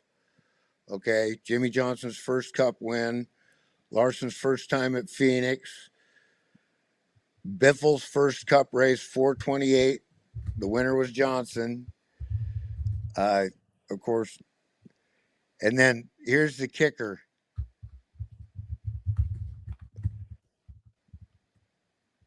Biffle won more races than anybody at Homestead. Okay. And Larson just won his second championship. And Biffle won his second race at Homestead, and they're moving the championship to Homestead next year. And Biffle won his second race at Homestead on 11/20/2005.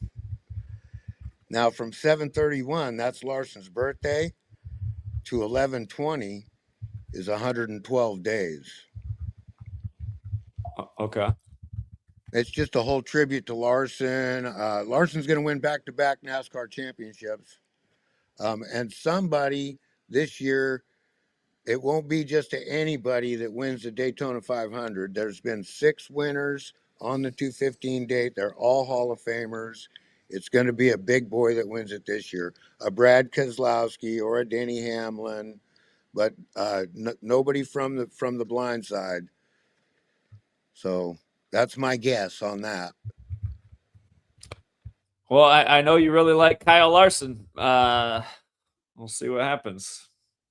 Well, who other's birthday on 7/31 to 11/20 is 112 days. They announced Larson to be in the Indy 500 on 1/12. That announcement date actually was 500 days from the race he was going to be in, the 2028 or the 2024 500. The 108th, that was huge, important to put him in the 108th. So there's a lot more to it.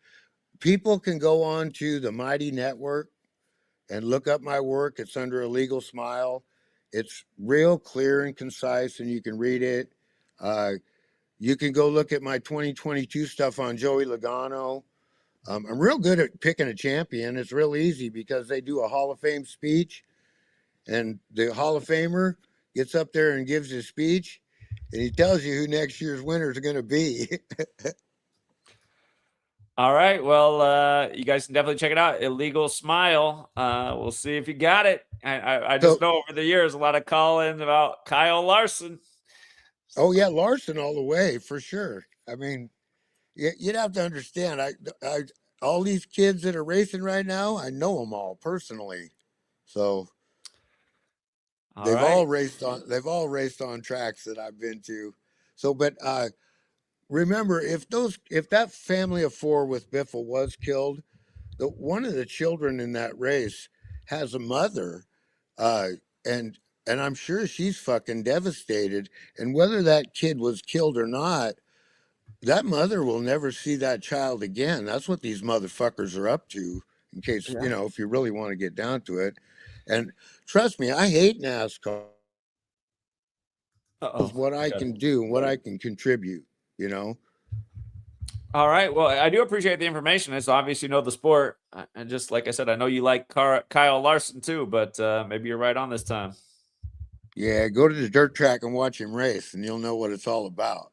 Okay. And then as far as Larson, he's the pick, man. He's the pick. Crackerjack track in Whitreal into California. Jeff Gordon shows up and signed Kyle Larson when Kyle Larson was 9 years old. And they followed him around everywhere he went. So you talk about born and bred for the sport. I watched the whole thing, Zach. I was right there standing there watching it. Okay. They come along when he was 14 years old and put a big sticker on the side of the race car and said, Jeff Gordon, kick it for cancer. All right. Well, hey, I appreciate all that information. All right. I'll talk to you later. All right. Thank you. You have a good one. All right. Bye. All right, take care. All right, we got Julius, then we got Sinister, then we got GAD, then we got Green Kid, then N201, then Gematria 32, then Brock, then Marco. It's a big long list. What's up, Julius? What's going on, Zach? Hey, man. Before I answer your question, I want to address something. It's like you had the caller was talking about the iRobot, Chicago 2035, and there's no doubt, like I've been pointing out to you, and this was before Pope Leo was even elected, that they were starting to do revelation tributes with the city of Chicago. If you remember, Caleb Williams in the most simple equals 121 and 49 in the most pure, just like revelation. And he started out at USC wearing number 13, and now he wears number 18. And right after he was drafted with the 9th pick, the Bears took Rome Odunze. So this started the moment they drafted Caleb Williams. And if you noticed, on the game against the Bears versus Packers, Matt LaFleur came into that game 12-1 against the Bears head-to-head all time. Okay. And it was the 227th day since Pope Leo was elected. Okay. Like how it was the 49th day of Love's age as well. Okay. So this revelation stuff has been going on, and they're going to definitely continue to do stuff with Caleb Williams and the Bears as long as Pope Leo is installed. Like you said, it'd be interesting too that 85. Doesn't National Football League equal 85? And so I think makes a lot of sense as well. So my question for you is, you're talking about dumbing it down. So what does that look like to you? What does dumbing it down look like to you is my question. Like, what does that mean? Just maybe have 5 numbers that we talk about. We don't even go outside of these 5 numbers. I mean, I could pretty much cover the news every day if I just stuck to the same 5 numbers. Like, are you talking about, you mean ciphers? Or are you talking about like 33, 47, 74, and like... So I'm talking about 5 numbers, not 5 ciphers. You think the retards are going to be able to cover 5 ciphers? Well, I'm just trying to visualize what that looks like, because to me, I don't think the issue is that necessarily. I definitely think there might be people too stupid to grasp it.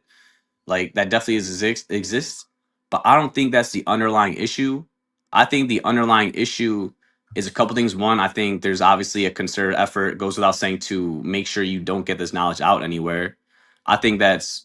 People are dumb, though. Yesterday I was on a panel of normies, and I was just talking to them about the Week 16 ritual, since they're all football fans. Yeah. And all of them were like, I just think, that's just the way it worked out. I mean, maybe it was the first 16-point comeback week 16, but like I'm pretty sure that nobody's rigging the games. Like, God, these people are I fucking mean, retarded, man. was that like a panel of just like random Panel of people? normal people, panel of room temperature IQ people.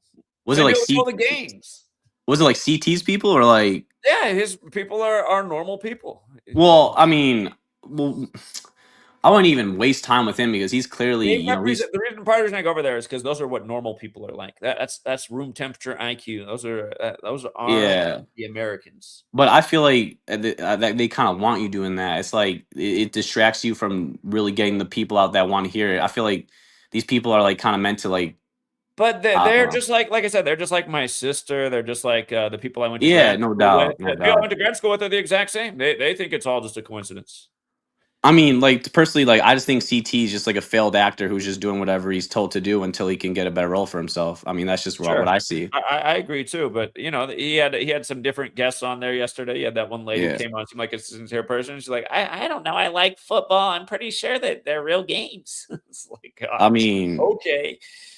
Yeah, I'm just trying to visualize. My point is, I'm trying to visualize what that looks like, dummy it down, and I'm trying to consider whether there's got to be like if it's more about people being dumb or you being blocked from getting the information out. If that makes sense, that's Well, like I said, I posted. Imagine that every stream just starts with the clip of Obama and Trump joking about Trump being number 45, and then you got a graphic up there about how that was April 30th, 2011, the 45th birthday of the Church of Satan.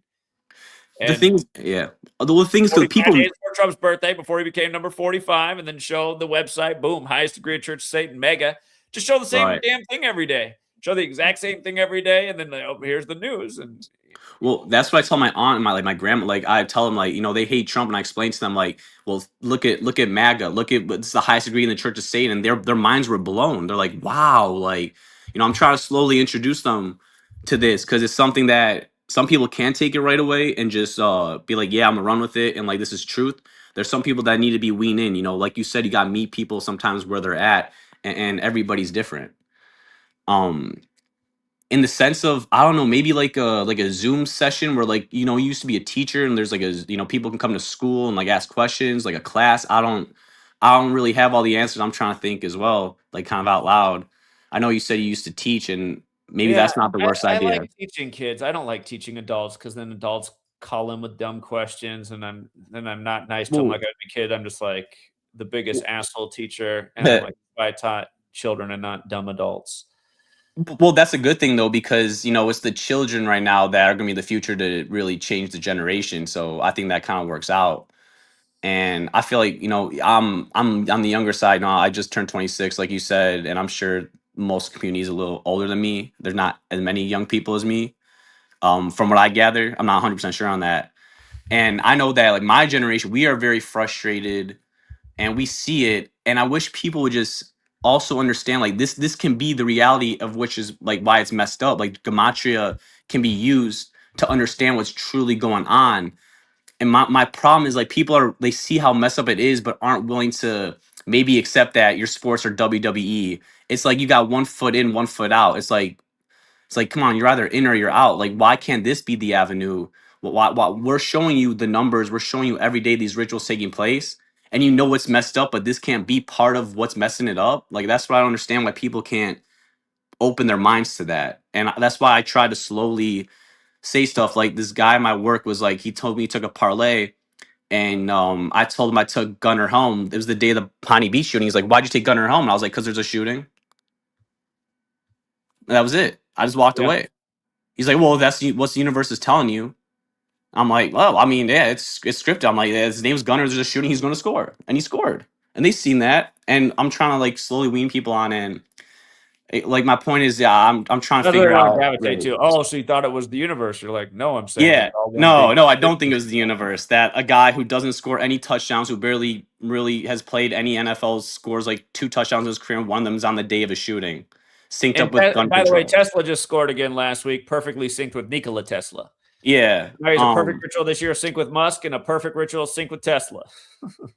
I mean, how about CD Lamb holding a 6-7 in the photo for Thanksgiving, and then making the score 6-7 with this whole Right. 67 Right. stuff, and Right. and you have lamb and rice score on Thanksgiving when this shit's all about food. Like, Right. come on.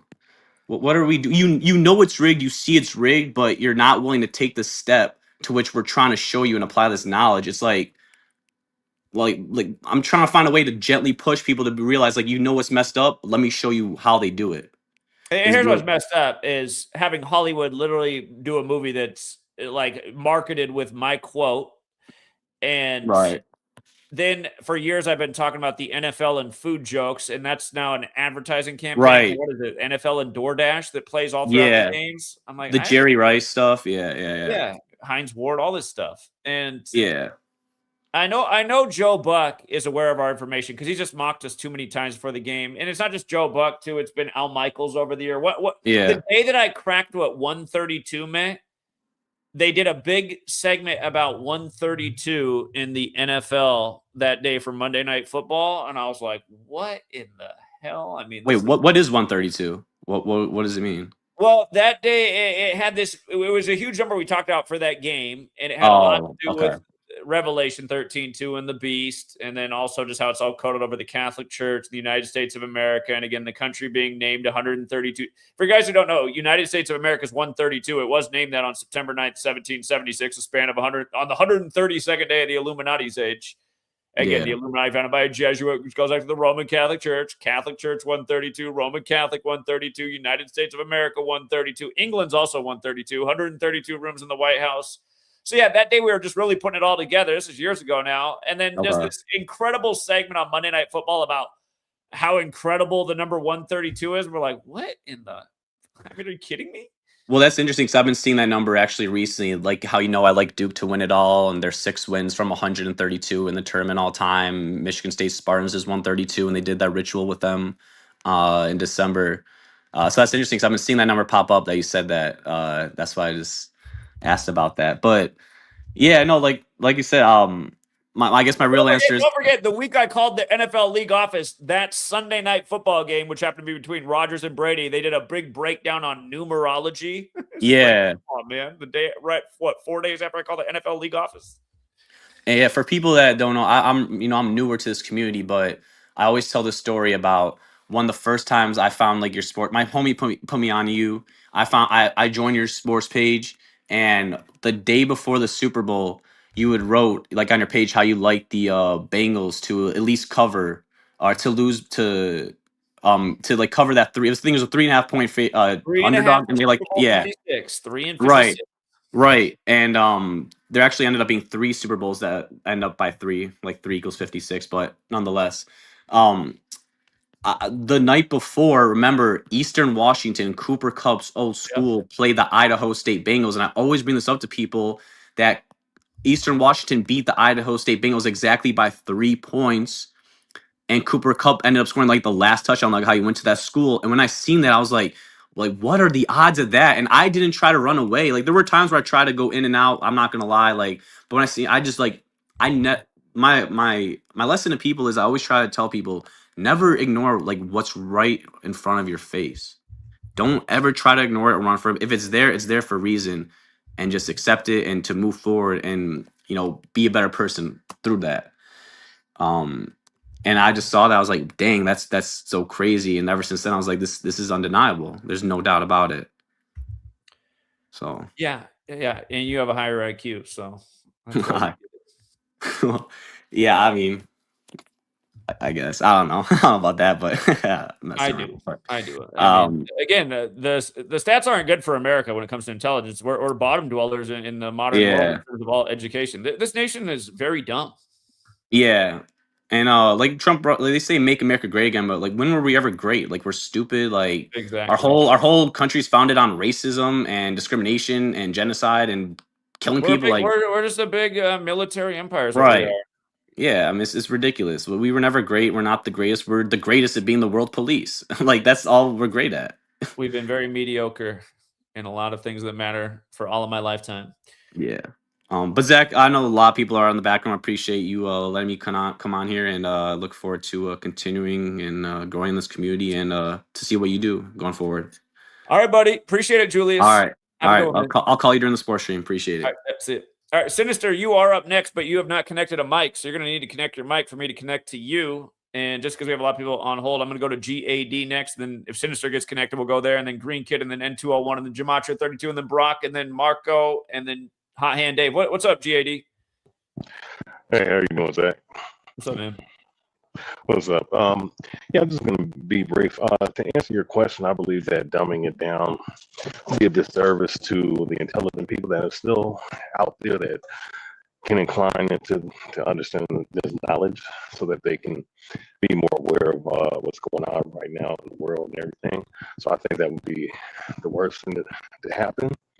But I do understand why the thought would be out there to try to dumb it down to get to reach the masses. But I do think what could happen is that there could be a course and of course you've taught this for how many years and many other people as well of how to understand this knowledge. But I do think someone giving the 101 right of how to understand this knowledge from a numerical / alphanumerical way of how to do it would be a good thing, but dumbing it down I think would do a disservice. But overall, outside of that, I was going to bring up about Terrence Crawford, the boxer that just beat Had to retire at 42-0 after beating Canelo. Right, where he retires 42-0, and I noticed that when he fought, and he retires on December 16th, ironically enough, and he retires at the age of 38. And I was just thinking, like, it's funny how that 42 number is also associated with Deontay Wilder, associated with the 42-1 odds with Mike Tyson and Buster Douglas. So, did you have anything additional to say about that? Because I just noticed some weird shit with Terrence Crawford going back to last year when they announced the fight. It's almost like him and Turkey Al-Sheikh. There's something really sinister going on here. Well, I just say it's another black boxer 42 rituals, though, as simple as it is. I mean, it's just like when Buster Douglas upset Tyson, Vegas set the line at 42-1. When Tyson Fury beat Deontay Wilder the other year, it was close to the anniversary of that fight, and it was a big 42 ritual. And Big George equals 42. He drops dead in Houston, picks up their 42nd win in the tournament the next day. Again, they won that game 81-76. Like George Foreman fought in 81 fights and won 76, only to die at 76. I'm sure there's a lot more throughout history, but I didn't look into it beyond that. I got to decode it. But just retiring after 42 fights, undefeated as a black fighter, I mean, to me, it's self-explanatory. Right, yeah, exactly. And I just, and ironically enough, that fight happened the week of Carly Church's little so-called assassination.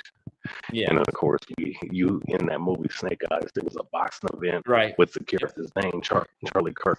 Ironically enough, I think they made the point but I remember that. I'm glad you brought that up because in the movie, the plot is the one guy who's never been knocked down in his career, and isn't that what the line is for Canelo, that he's never been knocked down? Yep. Yeah, he's never been knocked down.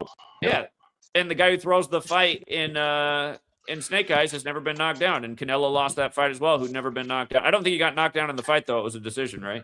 Hey, yeah, it was a decision, but the thing is, though, Terrence Crawford was coming up 3 weight classes to fight the dude, and that's something usually that's very hard to do. Like if it's a live, real fight, because mind you, he's really small for 147 when he beat Errol Spence, but he moved up to 154, fought the dude, struggled in that fight, but then he just in a whole year moves up and makes a mockery of probably one of the best dudes at that weight class. It was very, to me, and that's why, like most people were saying, oh, he's going to beat him anyways, which, I mean, it is what it is, but I just kind of saw a little bit of things that was going on. It's like, is this fight scripted? Because it just seemed like Canelo's not really trying, So it's just, I just found it ironic when I saw, oh, it's going to be his 42nd fight and he's undefeated. I'm like, they're probably going to give it to him. Yeah, they did. And then did you measure from the fight to his retirement? I'm sure there's a ritual there. You said it to his fight, to his His retirement. last So fight, that, from the fight where he beat Canelo. Did you measure from that day to his retirement? no, you know what? I probably need to do that. I probably need to do an entire video on that because I think that was in what, September? 'Cause when did Charlie Kirk shot? Was it September? September 10th, and it was a Wednesday. So the fight was probably September 3rd. Yeah, it was. It was on the anniversary of Tupac dying. Remember, Tupac was 13th, shot yeah. after a boxing match with Tyson in it. Yeah. So September 13th. So September 13th all the way to 16. That'd be what? Well, I guess give or take, you know, because there's going to be 30 days versus 31 days each month. But I don't know. That's going to be like 30, probably 33, 34 days, maybe. I don't know. Maybe a little bit more. But if it hits 42, that'd be interesting. Here, let me see. He retired on what day? December 16th. Yeah, December 16th. I think it's 94 days later, or a span of 95 days, if I'm not mistaken. I'd have to look more into the ritual if that's the number, because off the top, I don't know exactly where they would be going with that. I mean, we know 95 is big with the Jesuits. Wait, does that say 102 days? No, I haven't put in. I haven't changed the thing yet, though. I know we're gonna go with 102. Yeah, it's 94 days later, or a span of 95. Okay, yeah, that's interesting. And you know what's funny is that Canelo was calling for a rematch, but then he ended up retiring not too long after. So yeah, that's a lot of. I think there's a lot of dynamics to that. I probably need to watch that movie Snake Eyes. Look at the Charlie Kirk work that you've done and other people's done, and kind of correlate this with Crawford and shit, because yeah, there's some weird shit going on there. Yeah. Yeah. I'll look more into that. I did see the retirement, but I didn't do any work on it. So.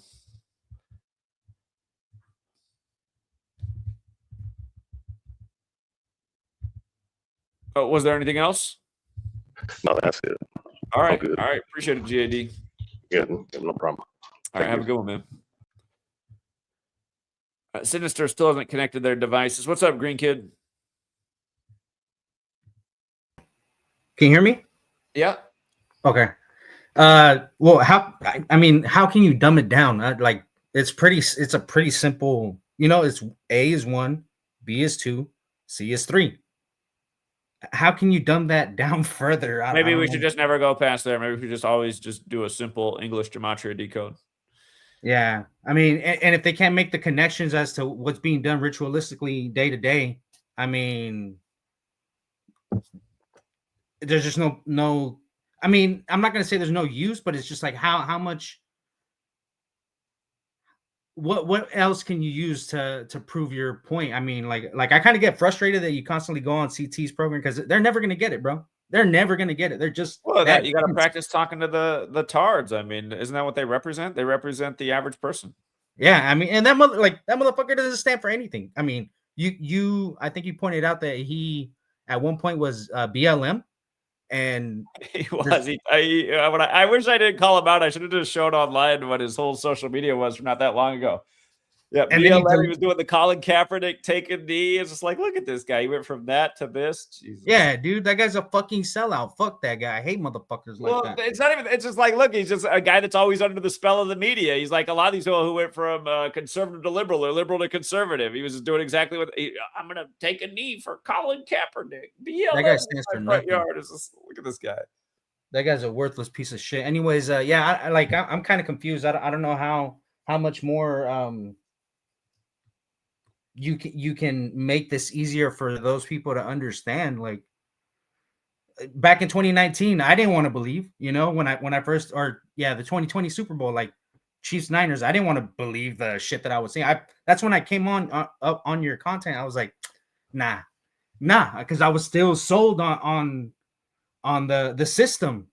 But the more you started coming out with all the like predicting the Buccaneers Super Bowl, that's what really like, you know what, this guy was deep into the prediction list. We already hit 1,000 things before that. That was one of the easiest ones ever, though. Just it's so easy with Brady, man. They just script everything around that damn guy. Yeah. Last year, Super Bowl, you guys were scripted around Brady. In Jewish Gematria, Tom Brady equals 667. The Eagles got their 667th win, just like how they beat him in a Super Bowl 52. Yeah, but that whole Church of Satan thing, being that the Bears are gonna visit Santa Clara, that's gonna be an interesting game. We'll see what happens there. What numbers pop up there? Yeah, since the founder of the Church of Satan was born in Chicago, right? And then he died in San Francisco. That's gonna be an interesting game. And then another thing that I noticed when Nick Bosa had gotten injured, he got injured in the Cardinals game, and he shares a birthday with Loyola, and that's one thing I really found interesting that happened in week 3, the Cardinals game. Don't know what that's about, but yeah, that's all I really had to share. I don't know how to make it more simplified. well, if we never went past ABC as 1, 2, 3, that would simplify. Yeah, I guess the If numerology. I did part, children's books, I mean, I could just do a whole bunch of decode with just the simple cipher. yeah, the numerology part's probably what gets the dunces like in that lost stare. Yeah. Yeah, but keep it up, man. Since that Super Bowl, you've had me locked in. I appreciate it. All right, welcome, man. Appreciate it. Take it easy. All right, take care. N201. Yo, what's going on, man? To answer the question, should we dumb it down? My response would be, how much more obvious can it get that the 112-pounder attacked the 112 school using just simple English gematria? By the way, as you bring that up, she wanted to do the debate today, but I said it's Christmas Eve, so I said let's do next Wednesday instead. But then I didn't think that next Wednesday is New Year's. And if she still wants to do it on New Year's, we're gonna have somebody bring a debate, and she thinks it's absolutely ridiculous that anybody would think SH is a conspiracy theory or Cooties 19 is a conspiracy theory. She's actually she's well spoken, and she has above average intelligence, but she's like most people. She thinks everything's a coincidence. So next Wednesday we might have our most true gematria debate yet. If New Year's messes it up, we'll schedule it for some time after, but it won't be too long after. So, but since you brought up SH, I did want to ask her about things like that. Why would the news media have to let us know that he weighs 112 pounds? And we'll see her take on these things. Yeah, and that he was born on the 112th day of the year, and his initials are 112. And it was compared to the other big school shooting that got gun rights taken away in the UK that happened on 112 date numerology, and who 112 is important to, the 56 gang, and we know how many 56s there are on SH, and we'll bring it all together. Yeah, and it happened 94 days after the anniversary of 9/11, and terror equals 94. And the World Trade Centers opened on the 94th day of the year. Just all coincidence. Yeah. A lot of coincidences. All coincidence. And like tons of reaching too.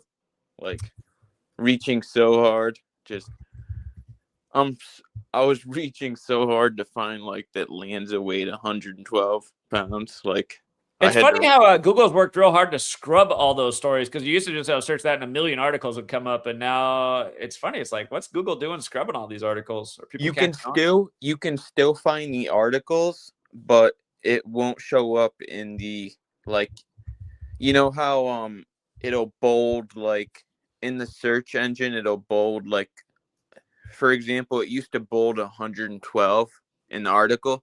Now you'll actually have to click the article, like one of the articles it brings up. Then you have to manually check for the 112. I'm just saying, you used to just be able to type in Adam Lanza 112, and it would just, the whole page would just be 112, 112, 112, 112, and it doesn't do that anymore. It wasn't that long ago that it still was that way. Exactly, yeah. No, they definitely made it harder to find. Here, Adam Lanza 112. You can see the News Times. it was all the mainstream articles. So again, they just made it a lot harder to see that they did emphasize that everywhere. I still have the archived articles on my website, but Yeah. And in regards to like the knowledge and stuff and like how it has predictive power, like I think like 10 days ago, or like it was like, by the way, just like, to go back, you guys, I didn't know Gematria when Sandy Hook happened, and it was the last year I was working in a school, and I was working in a private school that year in Bellevue, which is a suburb of Seattle. It's like the big tech area. Pretty much all the parents that worked there worked at Microsoft, and expensive school with expensive tuition. But the parents were so afraid that day, man, after lunch, like the school was already cleared out. All the stay-home moms, a lot of stay-home families at that school, stay-home parent at that school. That school was empty. I said to my coworker, I said, man, I haven't seen people freak out like this since 9/11. That's exactly what I said. And I said, because I was busy that day, I was working, I was like, this happened in Connecticut? Do these people know that Connecticut is like 3,000 miles away? I mean, God, they think that, yeah, no. But anyway, we had to have a, yeah, I wore a whole bunch of hats at that school. The principal, who's Japanese, her English was decent, but she asked me to write a new school policy for how we were going to keep the kids safe. Anyway, I just remember being on the news, watching the news in the days after, and they just kept bringing up how much this kid weighed, and it was driving me insane because I always knew there was something up with numbers and rituals in the news. I knew it from the time I was 18 when 9/11 happened. And I thought, come on. Every time I turn on the TV, they're talking about this kid weighing 112 pounds. Why does this even matter? Why does it matter? God, there's something about these numbers. And it was about, well, I guess it was 8 months later that I figured out Gematria. It took me 8 more months to find the magic word. So, and we all know what SH equals. There it is. So, yeah, anyway, go ahead. We just hit the 13-year anniversary a couple weeks ago, and we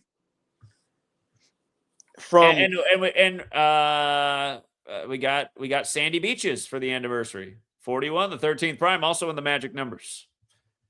Yep, exactly. We got a 41-year-old shooter. We got a 41-year-old victim. We got 41 coded in 5 different ways, 41 weeks on the nose after the prime minister's birthday. Once again, it had to do with the Saturday school people.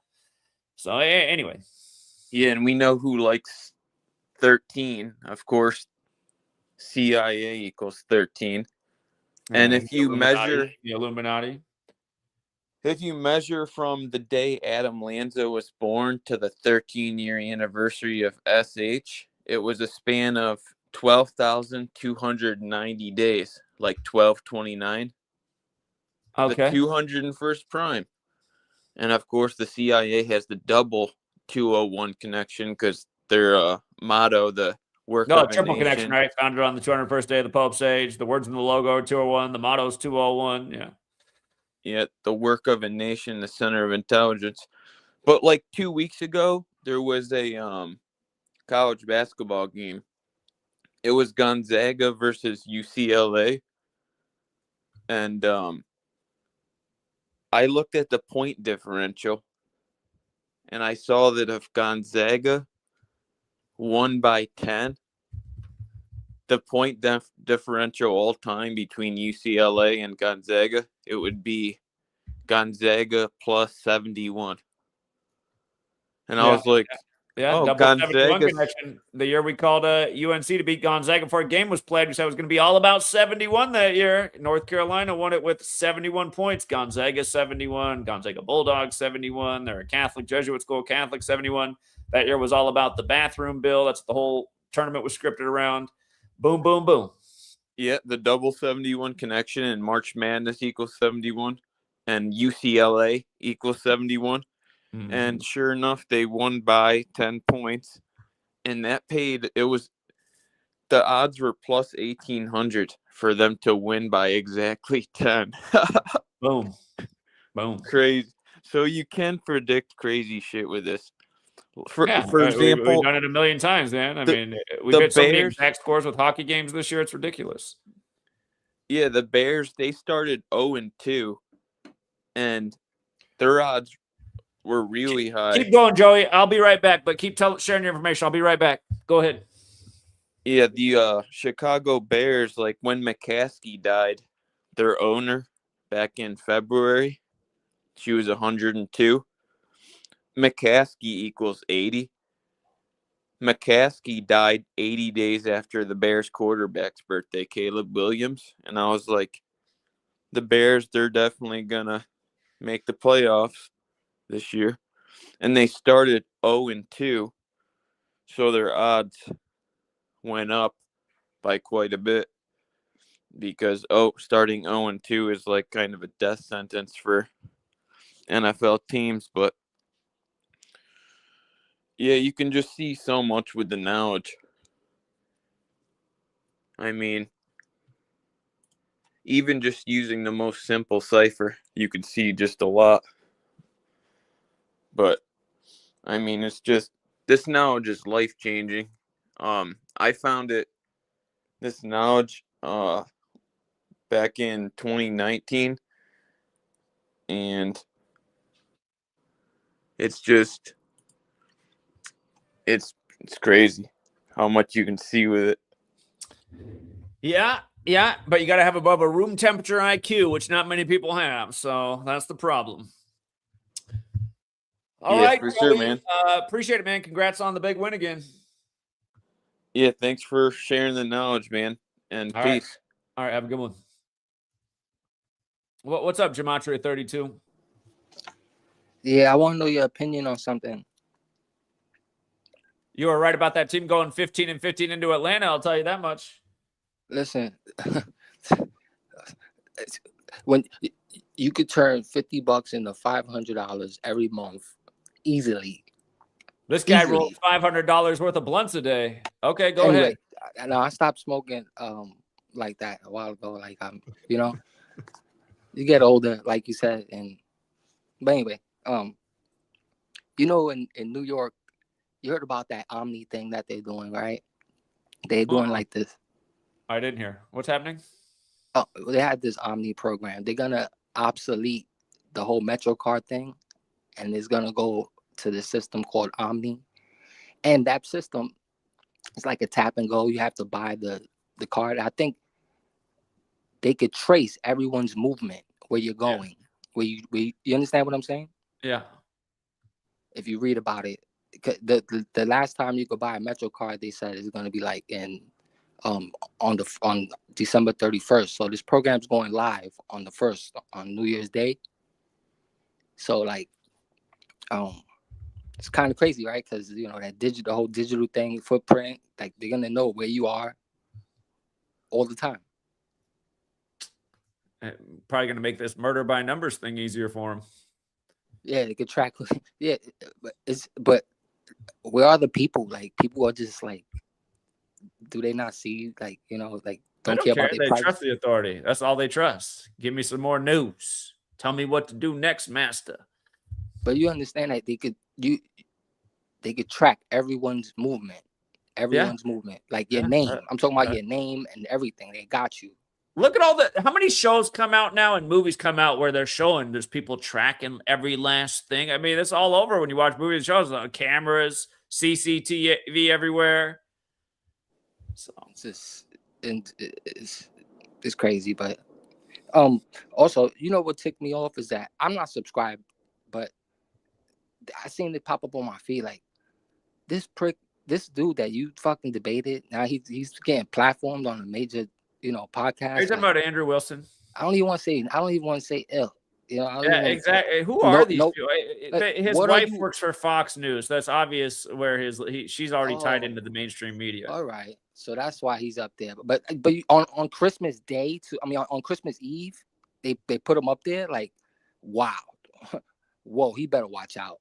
Where did they put him up? On the David Pat, what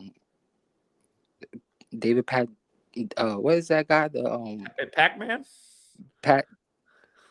What is it? Patrick Bet Davis podcast. Yeah. That PBD. Yeah, another that CIA agent. Yeah, he's another agent. But like, this guy has nothing to offer. Hasn't written a book. Literally nothing. Just like I don't understand how. What are you talking about? you just regurgitating everybody's you know, it's the same talking points. Is this pathetic? Is this, you know, the masses is, you know, but So what should we dumb it down for 2026? we just keep it to one cipher. Yeah, I mean, I should don't we try it know. out? Just the simple. Keep If it to we can't ordinal. decode and simple, we don't say nothing. No, I mean, you know, if you're new to Zach's work, you should read his book. Read his book. He'll tell you everything about 132. You know where they decided they didn't want to? You know, When if you you said the follow word Zach's read. work, When you said the word read. When you said the word read, they're like, nah, I don't like to read. I don't read. The first I watch chapter. YouTube videos. The first chapter will give you everything. You know, Zach's the first chapter of your first book will give you a lot.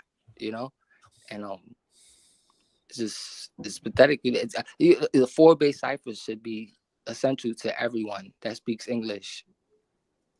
You know, it's the alphabetic order, forward and backward, and simplified. How much more simple can you get?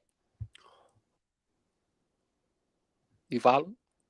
It's not simple enough, is what we've learned from most people. So, but I just wanted to bring up that Omni program. That's kind of like it's mind blowing, right? Because you gotta. I think you have to apply for the card. You have to get you have the email and everything like that. So they're gonna know who you are. Like, you follow? Mm-hmm. Mm-hmm. And they're gonna know who's where, and it's amazing. It's amazing where we're going. You know, where they're driving us. Yeah. Where people been talking about for the longest, actually. So it's well, I think they like the people like to suffer. No, yeah. To a degree, sure. No, I mean, look where we're at right now. You know, why is it 2026? Because the Catholic Church says so, right? You know, so yeah, we're on their time. This is global. This is a global thing too. So it's like, you know, it's a global network. Yeah, which makes it too big for a lot of people to comprehend. A military order, huh? So I'll let the other people get on, Zach, but you just, I guess, write the next book. Yeah, I think from now on they're going to be children's books. So no, I need the 201 book. You need to get that out. Yeah, I could. I mean, I have a whole. I pretty much have it's pretty much been written for like going on 4 years. I hate the weak sale. It's a lot of work and it costs a lot because nobody's going to publish me, so I have to self-publish. It's just, and I just know if I spend the money on it right now, at how bad the views are on the channel, it's going to do even worse than the last 2 books. I mean, I don't know the cheapest way you could put them out or whatever, but the people who win are the people who write and write and write. You have to write a lot, you know, and it's you know, like I said, it's masterful how you wrote the first book, the first chapter, because that's exactly how the introduction. That if you read anything on this knowledge, you have to go through certain, you know, and you know why are there 26 letters in the English alphabet is like spot on. Yeah.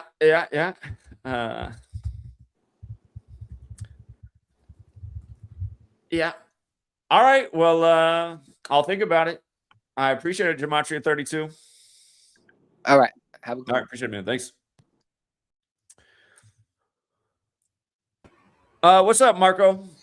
What's up, Zach? Hey, you know, to dovetail off of Gematria there, he's hinting at what I've been saying for quite some time. How do you think it went for MBS at the White House recently, last month? I was there, by the way. I was there when MBS touched down, and he had that nice little flyover. But I just read an article right now saying that Saudi sway will not go away. And I'm like, of course not. Of course not. He's the freaking beast. And Donald Trump has been doing everything to just get him to join the Abraham Accords.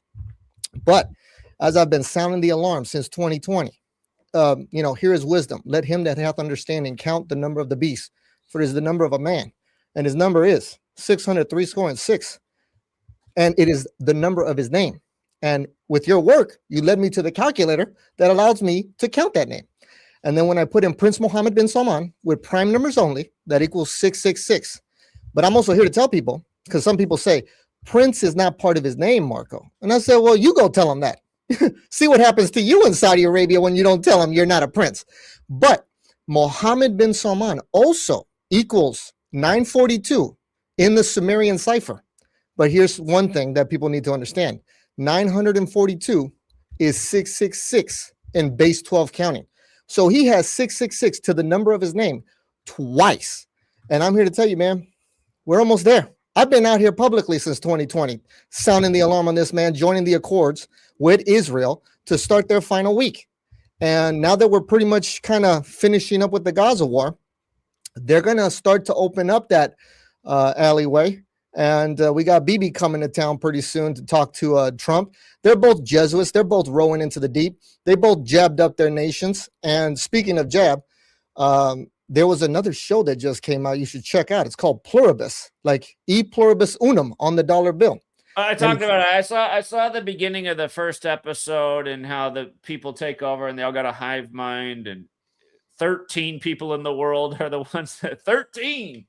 Yeah, no, that's the event. There's an event coming with the people that got the juice. The juice is loose.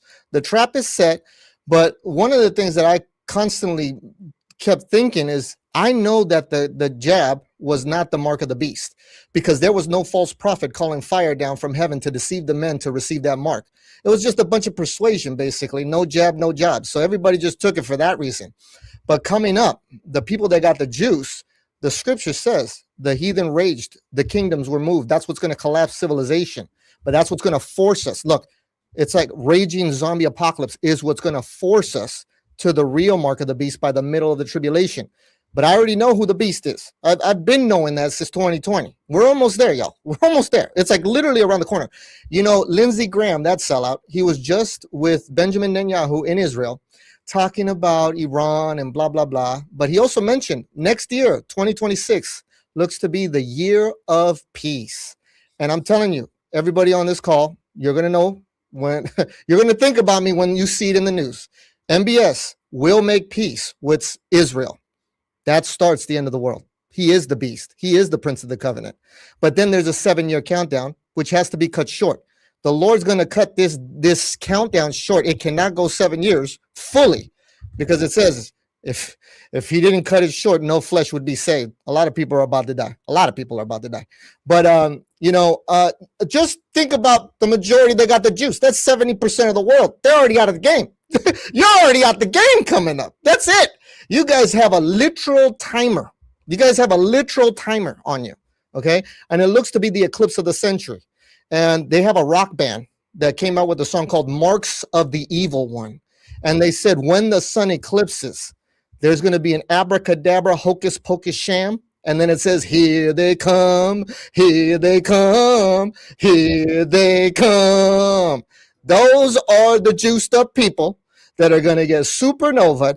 And you know what? Pluribus, that's another show for this year alone that shows you an event that is going to be unlike any other. You think 9/11 was bad? You think the hokey pokey thing was bad?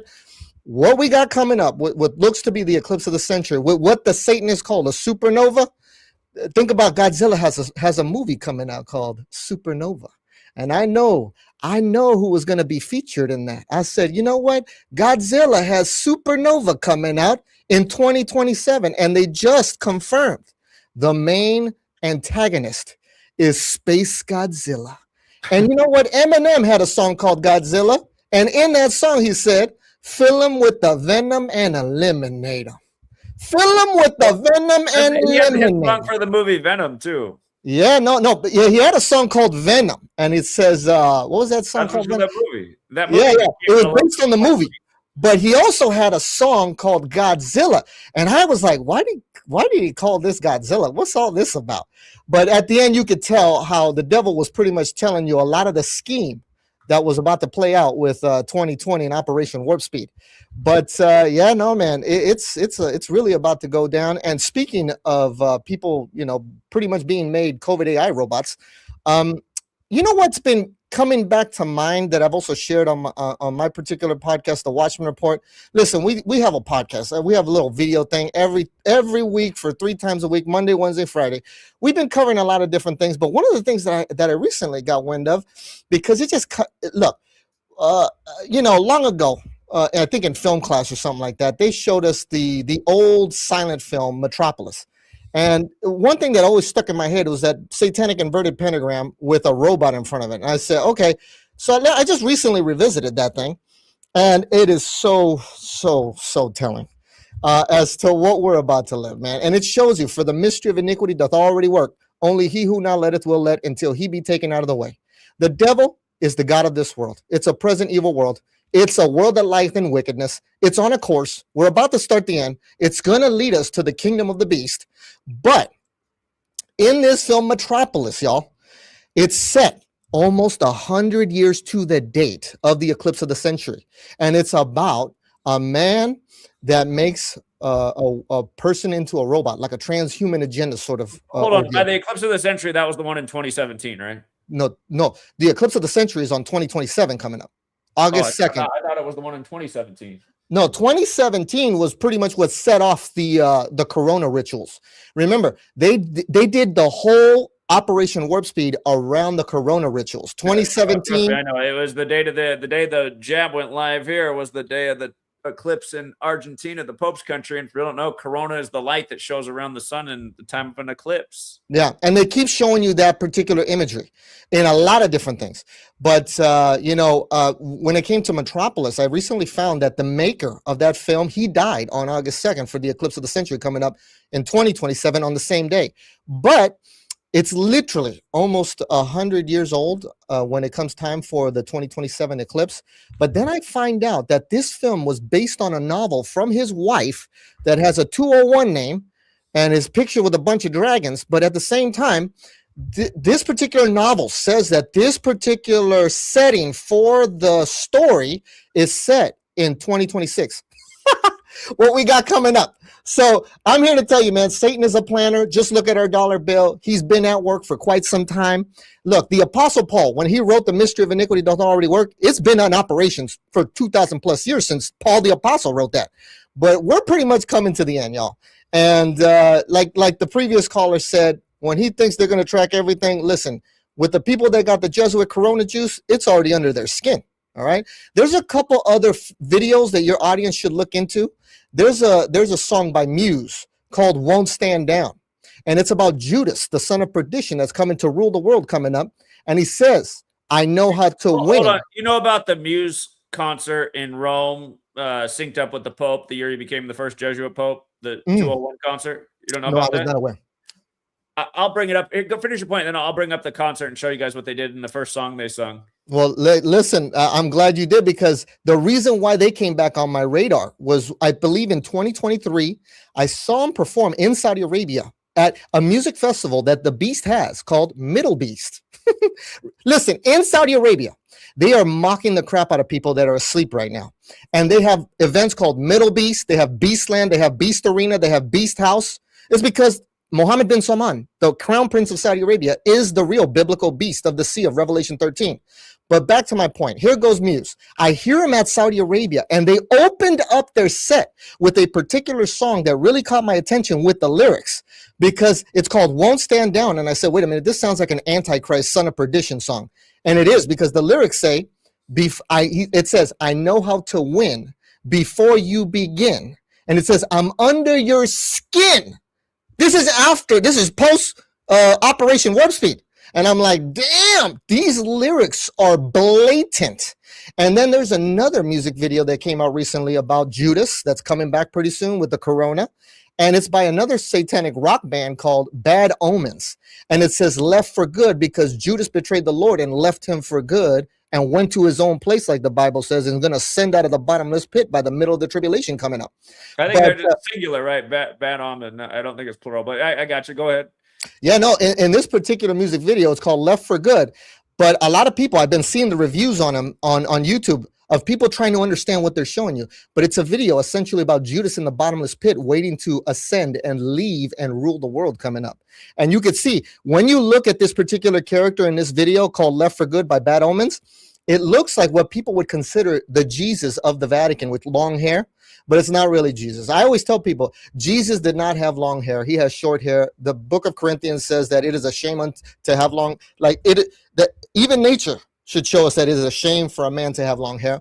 So the Lord did not have long hair. He was not a Nazarite. He was a Nazarene. And what most likely had long hair was Judas. So the devil with his world system has always, he's always been trying to get people prepared for Judas, his son. And that's the one that in the Vatican looks like the Catholic Jesus with the long hair. And that most likely is Judas. And you could see him in this particular music video called Left for Good. And he's basically scribbling like coronas down. Like he has coronas. And I'm telling you, he's already under the skin of 70% of the world. And then pretty soon he's going to take them over. Yeah, it's all very interesting. Time will tell. For anyone who doesn't know about the Muse concert, you can watch it on YouTube. I'd encourage you to watch it, actually. This happened shortly after we got the first Jesuit Pope. They turned this into a big, one of those DVD box that you could buy this concert. Muse is in all red, black, and white, the color scheme of the Jesuits. July 6th became a recurring day for celebrity death, 201 days from the Pope's birthday. So this big concert was 201 days from Mr. 201, the first Jesuit Pope, the first living Sweet 201. But yeah, the opening song is Supremacy, which has the same gematria as Jesus Hominum Salvator and Pope Francis. But the opening lyrics to that song are, "Wake to see your true emancipation is a fantasy," which means you're not free.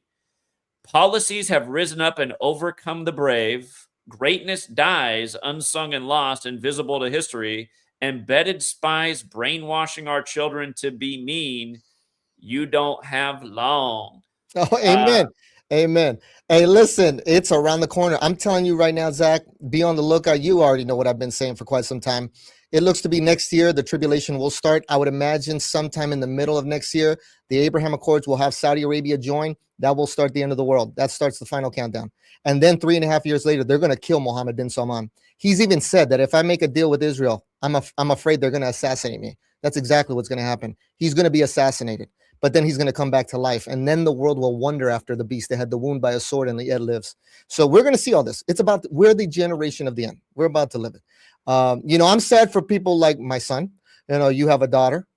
We're not going to probably live to see them grow up and have similar lives to us. But I'm okay with that. I've already done my crying after I understood what time we're truly about to live. I did that early in 2020 when it all hit me like a sack of bricks. Like, this is it, y'all. This is it. And that's what they're all setting up for right now. Like I said, this year alone, when Trump came back, they're already talking about AI-generated cancer vaccines with Stargate. Now he mentioned the Genesis mission. Man, yeah, they're on a mission, all right. They're on a freaking mission. And Donald Trump, he's just doing everything he can right now to just get that deal done.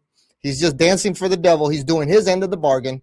And he's almost there. I could tell when MBS went to visit Trump, he looked rather sad after the visit because he knew he couldn't get the beast across the finish line. He did mention that he wants to be part of the Abraham Accords, but there needs to be a Palestine two-state solution. And that's also what the Bible shows us, that the land of Israel is going to get parted pretty soon. And that is a prerequisite for Saudi Arabia joining the Abraham Accords. But it's all at the door. I think next year is going to be it. But whenever MBS does that peace deal with Israel, it's inevitable. He says the beast himself said every day, we get closer every day. He said it himself. And also on Fox News, you know what he said, Zach? They interviewed him about his golf handicap while in Sindala in Saudi Arabia. And at the end of the interview, they say, "What's your golf handicap?" And he's like, plus 36. And we know 666 is the 36 triangular number. That let me know, Zach. That let me know at that moment in time when I finally heard him say that. That let me know that he knows who he is. I never thought he knew who he is in light of the Bible. But You know, when if I he's heard him plus say, 36, he's also horrible at golf for golfing that much. no, that's what he was trying to essentially hint at. But he used a very specific number. Yeah. And, the other thing that I tell my people is the number one thing that he doesn't want you to know is that he's the evil twin brother of Jacob. He's an Edomite. He's a child of Esau that has been trying to kill Jacob since he lost that birthright in Genesis. And don't forget, in the book of Genesis, the generations of Esau are in Genesis 36 plus 36. But either way, that's the guy, man. He's it. He knows who he is. Saudi Arabia has Middle Beast, Beastland, Beast Arena, Beast House. They know who they are. They're the kingdom, all right? The kingdom of the beast. And pretty soon they're going to do this deal. The end of the world will begin. And if I see it playing out the way it looks like, the tribulation will start next year when Saudi Arabia joins the Abraham Accords. But then 3.5 years later, he's going to be killed and risen. But in between that time, from 2026, the following year, we're going to have the eclipse of the century, when I think the COVID jab are going to be super freaking nova. And like I said, Godzilla has supernova coming up in 2027, and they leaked the script recently, and they said Space Godzilla is coming with his crystals to mind control the Titans. And that's what's going to happen with these people. They're going to straight up be mind controlled when they get supernova. And it's going to look like the pluribus thing when they start to convulse, drop dead, and then they're still going to start coming back to life. And they're going to be a little different when they do. I'll tell you that much. They're going to rage. But also, we have another reference. I forgot to mention it. There's another film this year in 2025 called Begonia. And it's about an alien race who then pretty much sees that humankind is not worthy to continue. They pop this ozone bubble and all the humans drop dead around the world at the very end. That's what we're about to live, Zach. This is about to be the craziest event coming up with what they call the supernova. Yeah, we'll see. We are living in precarious times. So yeah, no, this is gonna be buck wild. But listen, also, like I said, look into Metropolis. That one's really been tripping me out lately. Also in conjunction with the novel that says that it is set in 2026. And like I said, essentially it's about the transhuman agenda of a mad scientist turning, people into robots. And at the same time, it literally shows you scripture from the Bible. It shows you Mystery Babylon the Great, the whore that rides the scarlet beast. It's literally all there with a film that's almost 100 years old coming up. It shows you all this has been set in motion a long time. You know how old Satan is? You know what I'm saying? Satan has been around for quite some time, and he's taking us to the end, y'all. We're on Operation Warp Speed. Don't forget Star Trek. That's where Warp Speed comes from. You know what else comes from Star Trek? The Borg cube that we see on Operation Warp Speed. And they're going to take us to the Borg cube. And, I was tripping out recently at the Vatican. They have the main street that leads up to the Vatican keyhole. It's called Borgo. We're going to the Borg cube coming up. They're going to put them in the cube. But, man, this is some buck wild stuff we're living. It's absolutely wild to see as we see the cut. All I'm doing with what I do on my work is just connecting the dots with the scriptures to rightly divide it. A lot of people are out there lying to people saying that we're going to be raptured out. We're already in the tribulation. The Lord's about to come tomorrow. And I'm here to tell you, no, that does not happen. It's at the last trump. That's when the resurrection occurs. We're going to live through this. I'm telling you who the beast is so that we can all be prepared so that when it actually starts, you can actually time it. Everything can be timed once you know the beast. If you know who the beast is and you know the event that starts the end, everything else can be timed after that because the tribulation is all succinct. 3.5 years, and then the real second coming. But the last 3.5 is going to really suck. But either way, that's going to be my bit today, Zach. All right, Marco. Appreciate it, man. All right. Farewell. Take care. Have a good one. All right, we got Hot Hand Dave, MSC, open up. Gematria. Looking forward to that one. Trav ain't sleep. What's up? Hey, what's going on, Zach? Hey, what's up? So you asked a question to dumb it down. I give out photos already as far as winners. You talked about pictures. Yeah. You know what I mean? Yeah. So when I do that with the people at work and I show them the picture and I said, like, this team's going to win. And they get excited and, they take in the knowledge there. but later on in the day, I'll hear them regurgitating their fanboy shit. So it's Right. like That's what they I know. don't. I know too. Yeah. They get it, but don't want to get it. Something in them just doesn't want them to get it. Yeah. But there's people at work that understand it, but they just don't want to understand. If that makes sense. Yeah, it does. I see the same thing. So I mean, I've kind of dumbed it down enough to show a photo, and like I said, it's not 100% proof that they come on our side. Yeah. Yeah. So to go from there, I don't know. I mean, I don't know what else to do. Yeah. Yeah, I'm with you. It's hard to say. What do you do for these people? Is there anything that can be done? Yeah, even pictures can't even get them to change.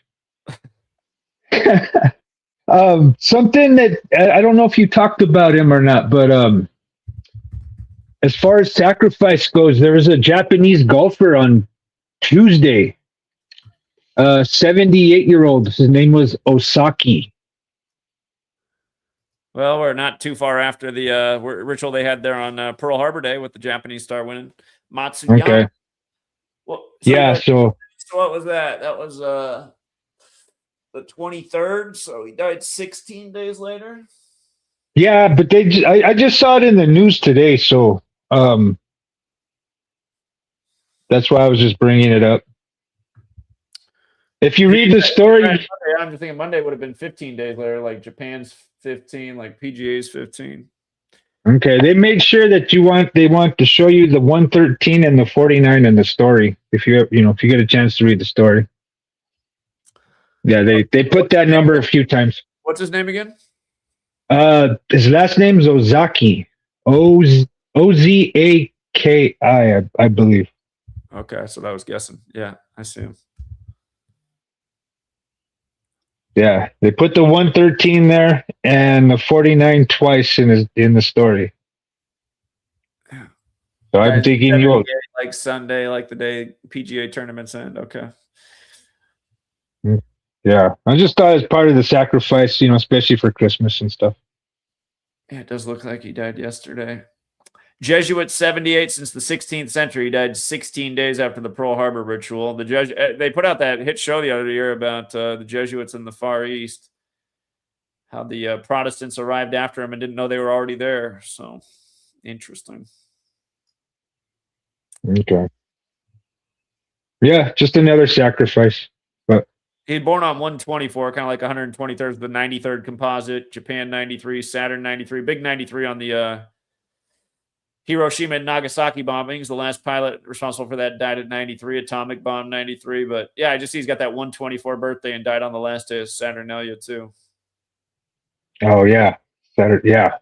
He's dead 55 years after becoming a pro, like Japan's 50, or not Japan, but just December's 55. A lot of 55 stuff in December. Does the number 49 come up? You recognize that number at all? With regards to Japan? Yeah, with anything with him, because they made sure that he played in 49. He won 49 Japanese. What do they call them? Games in golf? Matches? Well, we know that's the 33rd composite number, so it's kind of one of those important numbers. But yeah, I'd have to think about it more. It makes me think it's definitely tied in with Matsuyama winning on Pearl Harbor Day. Okay.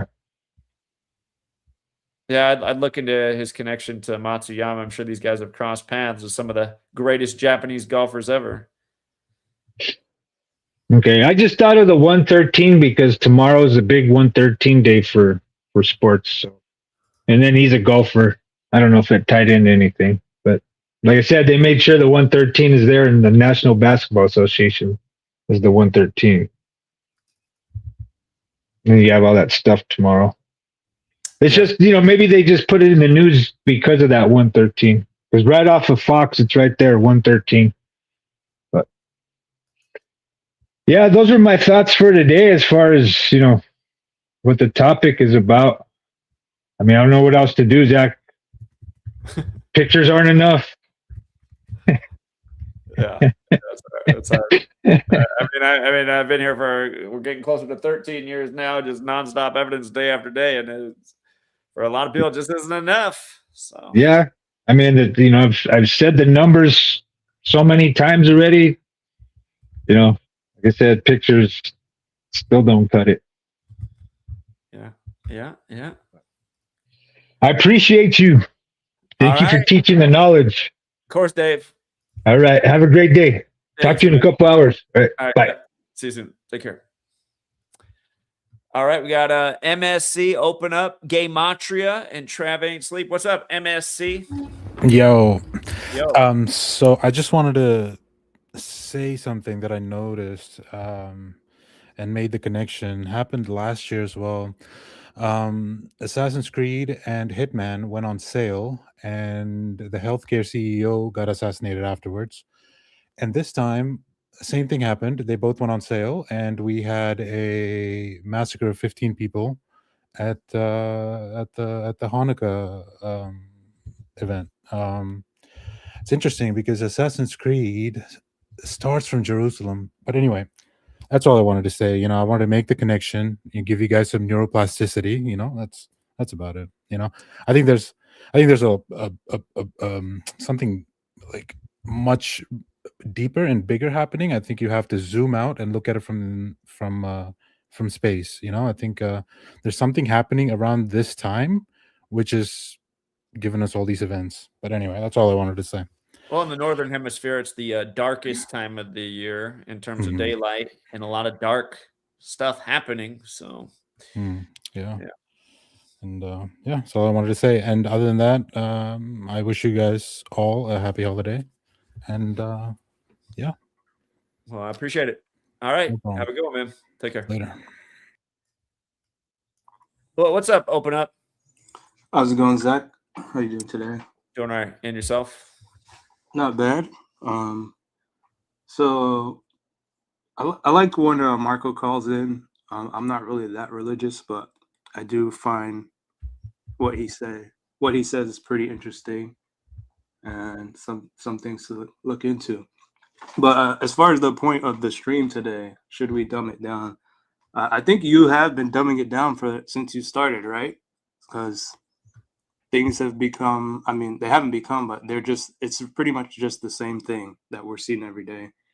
But I also like what a previous caller said. I won't bring up his name because I don't think he wants to promote his work, but he has a pretty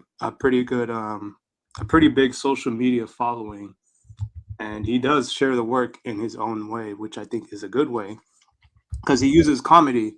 And I do follow him on his, his social media, and he has a lot of followers, maybe 300,000 or 400,000 followers. And he kind of does like comedy skits using Gematria and explaining, current events using it. And I go through the comments every now and then, and it does resonate with people. Like I see the comments, people are saying, it's so funny, but it's true. Some people are saying, oh, stop doing this, they're going to get you, things like that. So, it does resonate more with people if you use comedy or if you go a different route. I think someone else mentioned using animation, like using cartoons might help as well. That's a pretty good idea too.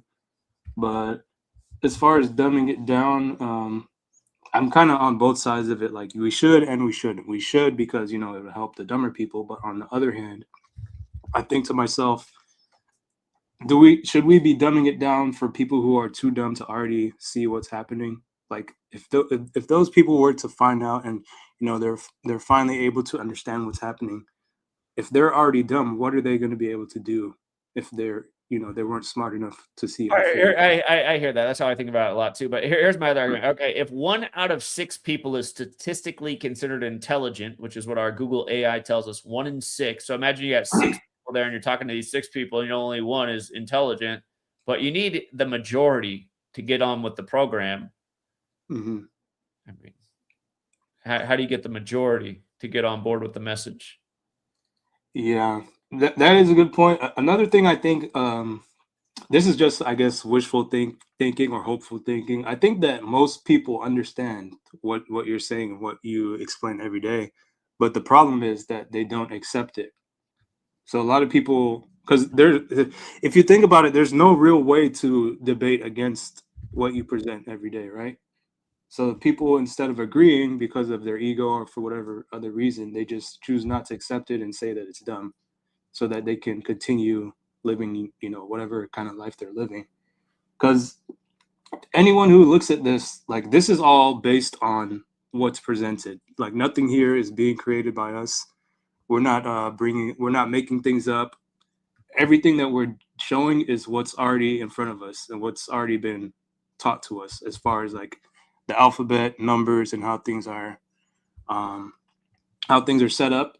Like, there's nothing here that we've created. So I don't know why people think it's dumb. It's just what's happening. Like, we're just presenting what's happening. And then from there, it's up to the individual to decide what they want to do from there. So when like that CTE channel, when they're saying they don't believe it, I mean, you don't have to believe it, but this is what's happening. There's nothing to believe here. It's just, do you see it? So I think you just have to find a different way to go about it. Like I said, the comedy route is good. Another caller talked about, or I think you talked about it, targeting a younger demographic. I think that's a good idea, because a lot of people who are older, much harder to shift their opinions and to get them on board with a different way of thinking. And it's easier to mold younger minds into thinking what we think is the correct way and what should be taught. But yeah, that's kind of like my opinion on the topic here, kind of on both sides, but it just kind of depends how you look at it. Yeah, I hear it. Yeah, comedy really is the best way. So yeah. And then something kind of unrelated I want to ask. I just wanted to ask, how's the fitness journey? Have you seen improvements in your health, day to day, things like that? yeah, no, it's been good. I've been pretty damn consistent about it. The worst I've done in a week is only going 4 out of the 7 days. I noticed just in the summer I didn't feel any soreness in my body, but now that it's gotten colder, see, you live in a warmer climate. That's why I think warmer climates is overall healthier. Now that it's colder outside, I got a little bit of creakiness in my wrist and my elbow, but it's manageable. So it's part of the reason I've done some 4-day weeks, just to give it a little more rest time. But right. No, it's been good. I like going to the gym. So I wish I had. I mean, I stopped because I got injured. For real, no. I always, from the time I was 15 until the time I got injured, I was always in the gym. I was always doing recreational sports. But I pretty much got out of the gym habit once I busted my shoulder and only got back this summer. So I talked to a doctor this summer too, and she said, no, that's actually the best thing you can do is weightlifting will help rebuild everything. And actually what I've noticed is my shoulder actually hurts less than it ever has. At first I had to be careful about it, like how much I was lifting, because there was pain in my shoulder, but the pain is actually a lot less in my shoulder since I started working out. So it's definitely rebuilt and strengthened. So it's been a good thing overall.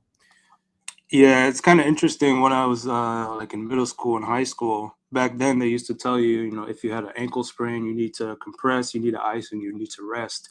But now what I've learned is that you need to start with small movement, right? To get the blood flowing. That's what helps you heal in the correct way, instead of, just sitting around. But yeah, Florida is definitely a good place. Warmer weather is better for the joints, better for blood flow, things like that. I do prefer the cold weather when it gets cold, so that's another thing. There's one thing that I'm forgetting. But, oh yeah, I was gonna say, I've been into fitness for quite some time, and nowadays, like when there's days where I cannot do my fitness for whatever reason, I feel off, right? Because now it's so much of a part of me. Like every day after work, I just go straight to the gym. But if I don't do that, I feel like, part of my day, like my day hasn't been completed because I didn't do that. By the way, you saying that, I asked you, I said, do you wear one of those things that tracks like how many calories you've supposedly burnt? Yeah, I wear Apple Watch just to keep track of my steps. What's interesting? Okay, so here's the thing. If I have an Apple Watch too. If I wear that and I have an elliptical machine at my house, and I do that, the elliptical machine has a sensor I can hook up to myself. That sensor for the elliptical machine, by the time I burn 100 calories on there, on the iWatch, it only shows that I burn like 60 calories. So I'm like, I wonder which one of these is more accurate.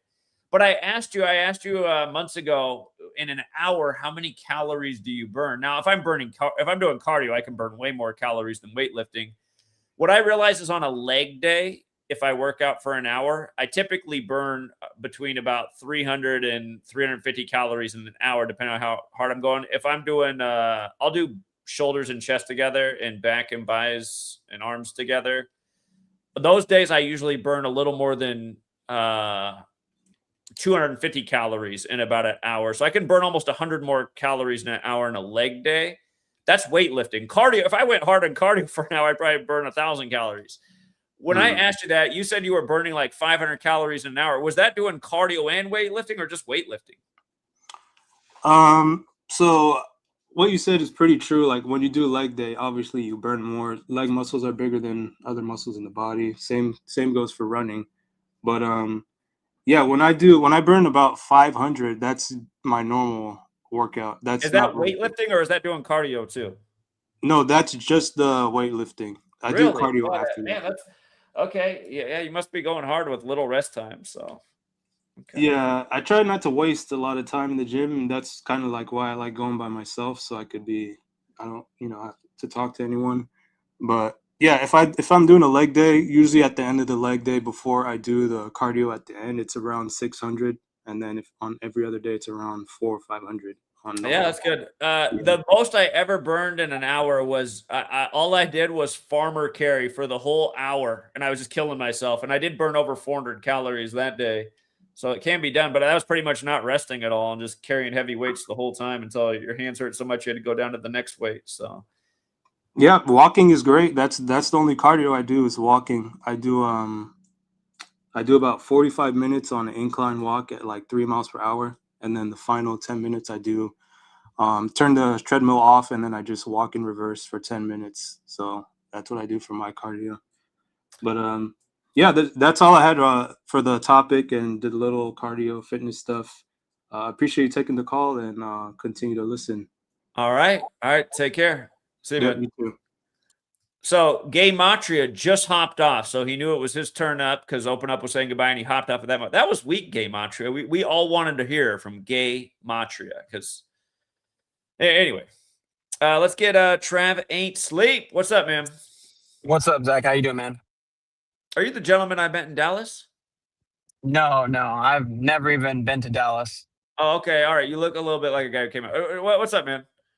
Nothing much. I just was gonna contribute to the topic. I was gonna say I like what some have been saying, like about how catering to kind of the younger people. I'm 23, and obviously, like our generation, some of the dumbest stuff has become some of the most captivating and some of the most attention-seeking stuff. So, in my opinion, like you kind of might obviously still stick with like your intelligent decodes, but I think that sometimes you may need to dumb it down a little bit just to get some attention in a way, because honestly, it's like that's what I feel like draws attention is being dumb. Like literally, like on TikTok, you can post a video of just the dumbest shit in the world and it goes viral. Sorry for my language, but yeah, man, it's just like I think that might benefit you sometimes to kind of just make it a little bit more caterable to the low IQs, Yeah, I totally hear it. So I guess we're gonna have to work on that. But I think you're right. Yeah, I mean, you don't have to necessarily write a children's book, but I mean, kind of just like, Nick Fuentes says some of the most dumbest shit, and somehow it goes viral. And I don't know how. I don't know how he goes viral, but it just goes to show you. I mean, you don't have to be, the most smartest person in the world to go viral and to be captivating. So yeah, I mean, I've been following you since 2020, and I mean, I've stuck around ever since then. So, it's helped me see through everything. I mean, I try to tell people all the time, and they just kind of obviously, the same cliche, they look at you weird, but That's why I just share a lot most of the time. And if somebody starts talking to me about it, then I'll kind of expand. But I don't really push it on anybody because they just start looking at me weird. So Right. yeah. But Yeah. anyway, so I just wanted to leave that with you. Merry Christmas to you, man. I've been literally following you since my senior year of high school. So great stuff. But hope you Well, hope you hey, have a it's good one, good to man. be young. Enjoy that youth. It's the best. All right, man. Yeah, Appreciate it. for sure. I'm just got into being a real estate agent, so I'm gonna just stay on my grind. It's not a bad career at all. Yeah, stay on your grind. There's a lot you can do with real estate. All right, buddy. Yep. See you later, man. Thank you. Yeah, take care. Yeah, real estate agent. I mean, probably guys who don't want to go to college. You can probably make a lot better money than a real estate agent than with your typical 4-year degree. But it's another thing. The more effort you put in, the better you get. I mean, sell a $500,000 house, boom, you just netted $30,000 average. A lot of 4-year colleges degrees, you get out of school, you barely make more than that, slaving all year. One house sale, boom. So let's go out to Saved by Man, then Spam Wave, then Elohim, then Sinister. Hold on, I'm going to let Sinister on first because he was here a long time ago, and I think he was having trouble getting his phone connected. Then Razor, then Kevin's Corner. What's up, Sinister? You gotta unmute though. You gotta unmute. Well, maybe now he's gonna have trouble with that. Here, I'm gonna go to Saved by Man while he's figuring it out. What's up, Saved by Man? Yeah, how you doing? I agree with what the guy before was saying. Sometimes you have to dumb it down a little bit. I've seen people ask you a question and you don't stop talking for like 2 hours. I mean, you can go for like 2 hours, and that's information overload. Hello?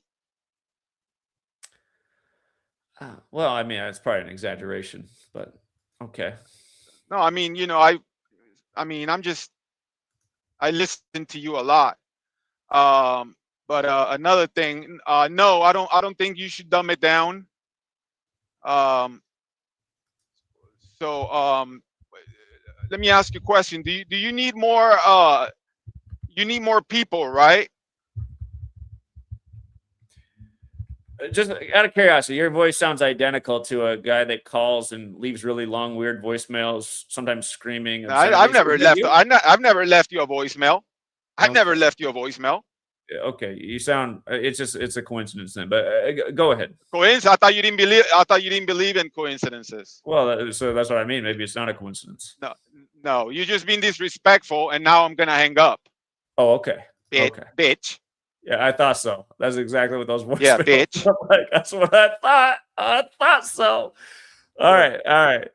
Yeah, no, that guy leaves crazy messages. I thought so. Woo! I'm pretty sure. I'm not going to say. I'm pretty sure. Never mind. That other comedian calls it do funny. I got a feeling you're one of those do funnies.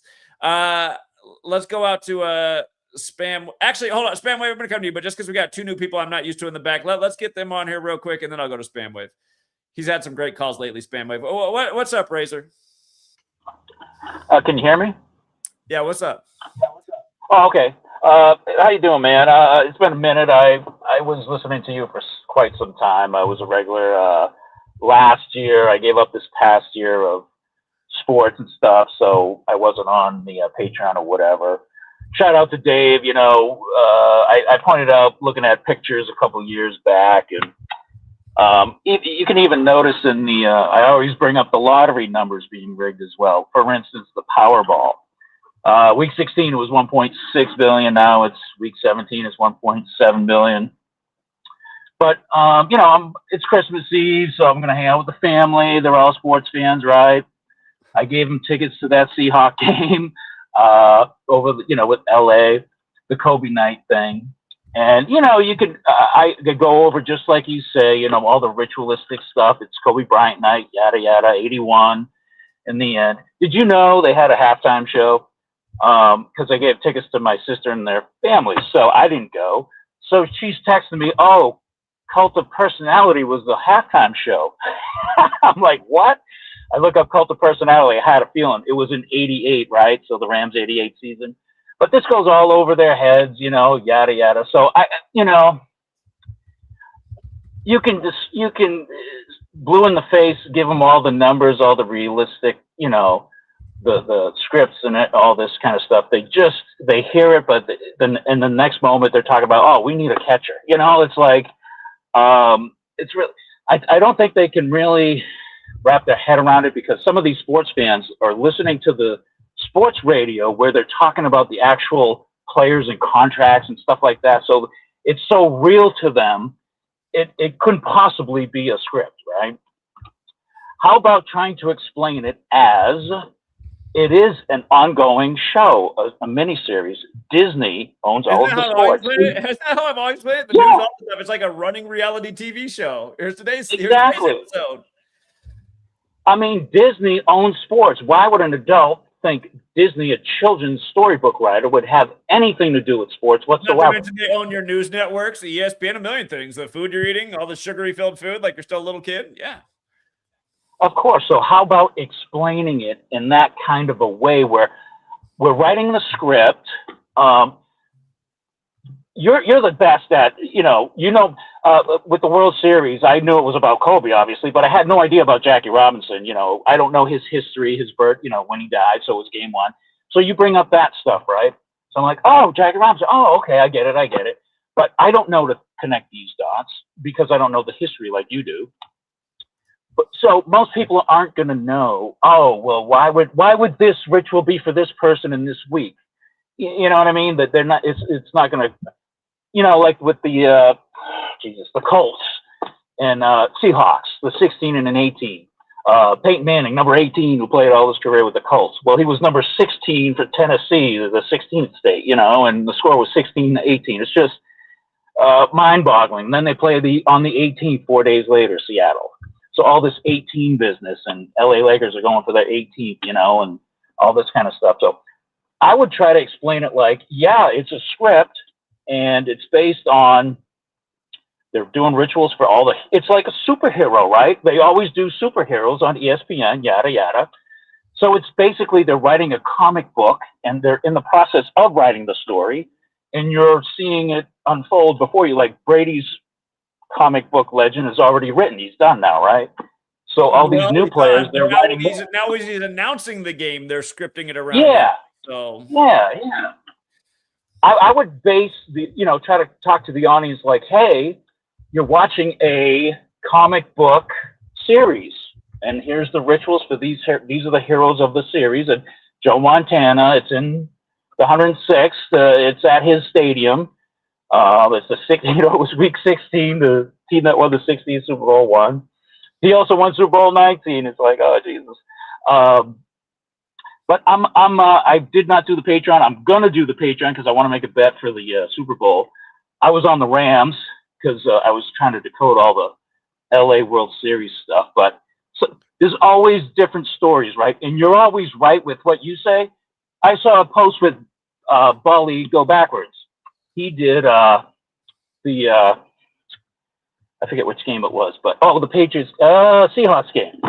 Oh, well, it was Mike McDonald because yada yada yada. And so he is right, but you are right as well. Like there's multiple stories for the same game. You know what I mean?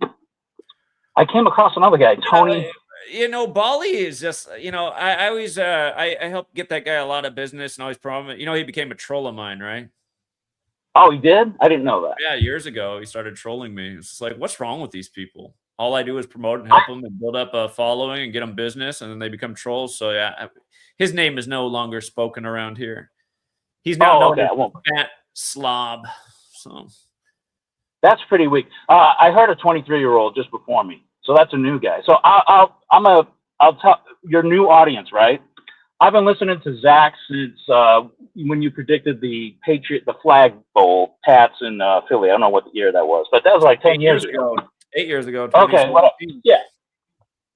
And I can back up everything he said. He's been correct every year, and it's the only person I can think of, because gamblers are always looking for, who's good, they want to make money. Who's predicting the winners and yada, yada. it's never the same guy every year, right? It's all, it's somebody new, always somebody new. So they can't predict winners ahead of time and whatever. But when you know all the things that's going on, like it's scripted, then it's, you're way ahead of the game. But and we've been able to do it consistently for over a decade across all sports. I mean, things like, come on, you guys, 6 out of the last 7 Masters? Who's done that before? 6 out of the last 7 we nailed before the tournament began. Horse racing, all this stuff, all of it, this knowledge. You even brought up the horse race. Crypto, what's coming in the news. Again, it's obvious they're using this knowledge across all these things. And if you don't think it's secret societies, and you think it's just how the universe works, that would actually make the knowledge even more valuable if it was the key to how the universe operates. Now, I do think it's more the secret societies and manipulation. I do think there's an element to the organic side, but it's just manipulation. And there's a way they manipulate, and it is through this Kabbalistic knowledge. Go ahead. Yeah, you even brought up, the day of the World Series, there was a derby race, and you picked the Japanese horse in the 9th race because they only won their 9th. Come on, man. The 121st World Series ends on the 121st day of the Japanese Stars Age. It was literally going to be that way in Japan, but then they carried it into overtime, so it went literally into the 121st day of his age in the U.S. as well. Yeah, it's just so crazy.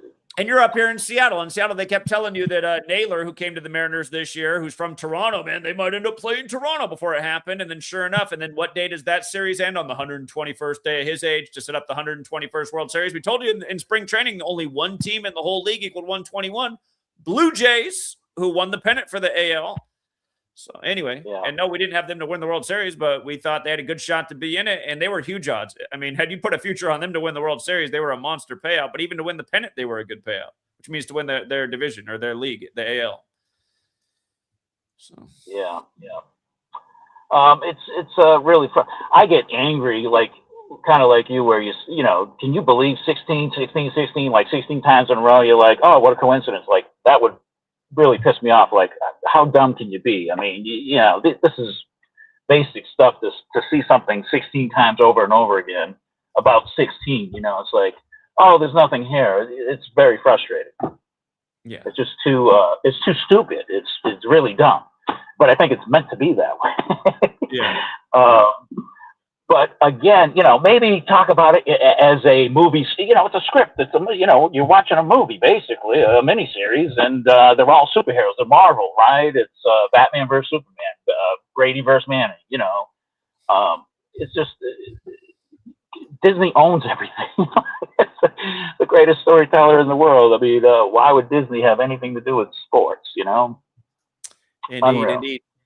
Well, hey, but, I like. I just want to say, hey, I will get on the Patreon because I want to hear your opinions about who's going to be in this year, and I won't talk about it here, but I will be on the Patreon this week, and I'll check in at that time. Thank you, sir. All right, appreciate it, Razor. Thanks, man. Good day. All right, we got Kevin's Corner, and then we'll go to Spam Wave, and then Elohim, and then Wake Up. What's up, Kevin's Corner? Kevin's Corner. I'm here. What's up, Zach? Little feedback. Kevin's Corner. You got to mute your YouTube Zach? video. How you doing? Doing well. If you mute the YouTube video, I don't think we'll hear the feedback. Yeah, I was seeing. I sent a super.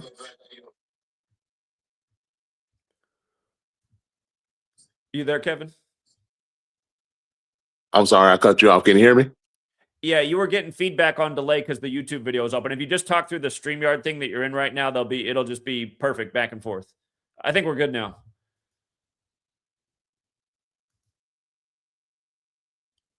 Oh, okay. I couldn't hear you on StreamYard, so I had you on the TV. I see. Well, go ahead. Go ahead. We're listening, Kevin.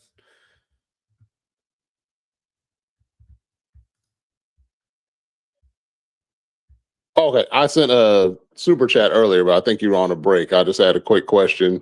If you knew where a safe place was to get the magic mushrooms, are they in the dispensaries? Like, where can you get those from? I don't know if some states were selling them in dispensaries for a second, like my home state, Oregon. I think they might have stopped that though. The thing about mushrooms is you do have to get them from a good source because you can get poisoned if you don't get the right thing. I know how to pick cyan essence, which grow out here in Washington State. If you're really curious, growing cubensis on your own is not a difficult thing to do. You can look up the instructions for that online, and then that would ensure you that they're safe. If you want to look up how to grow cubensis, you just pretty much need some rice crackers and a dark spot. I mean, you can look it up online how to do it. That'd probably be the safest way to do it, because you would know that you grew them yourself, and there's no way to pick a poisonous one if you follow the instructions. So.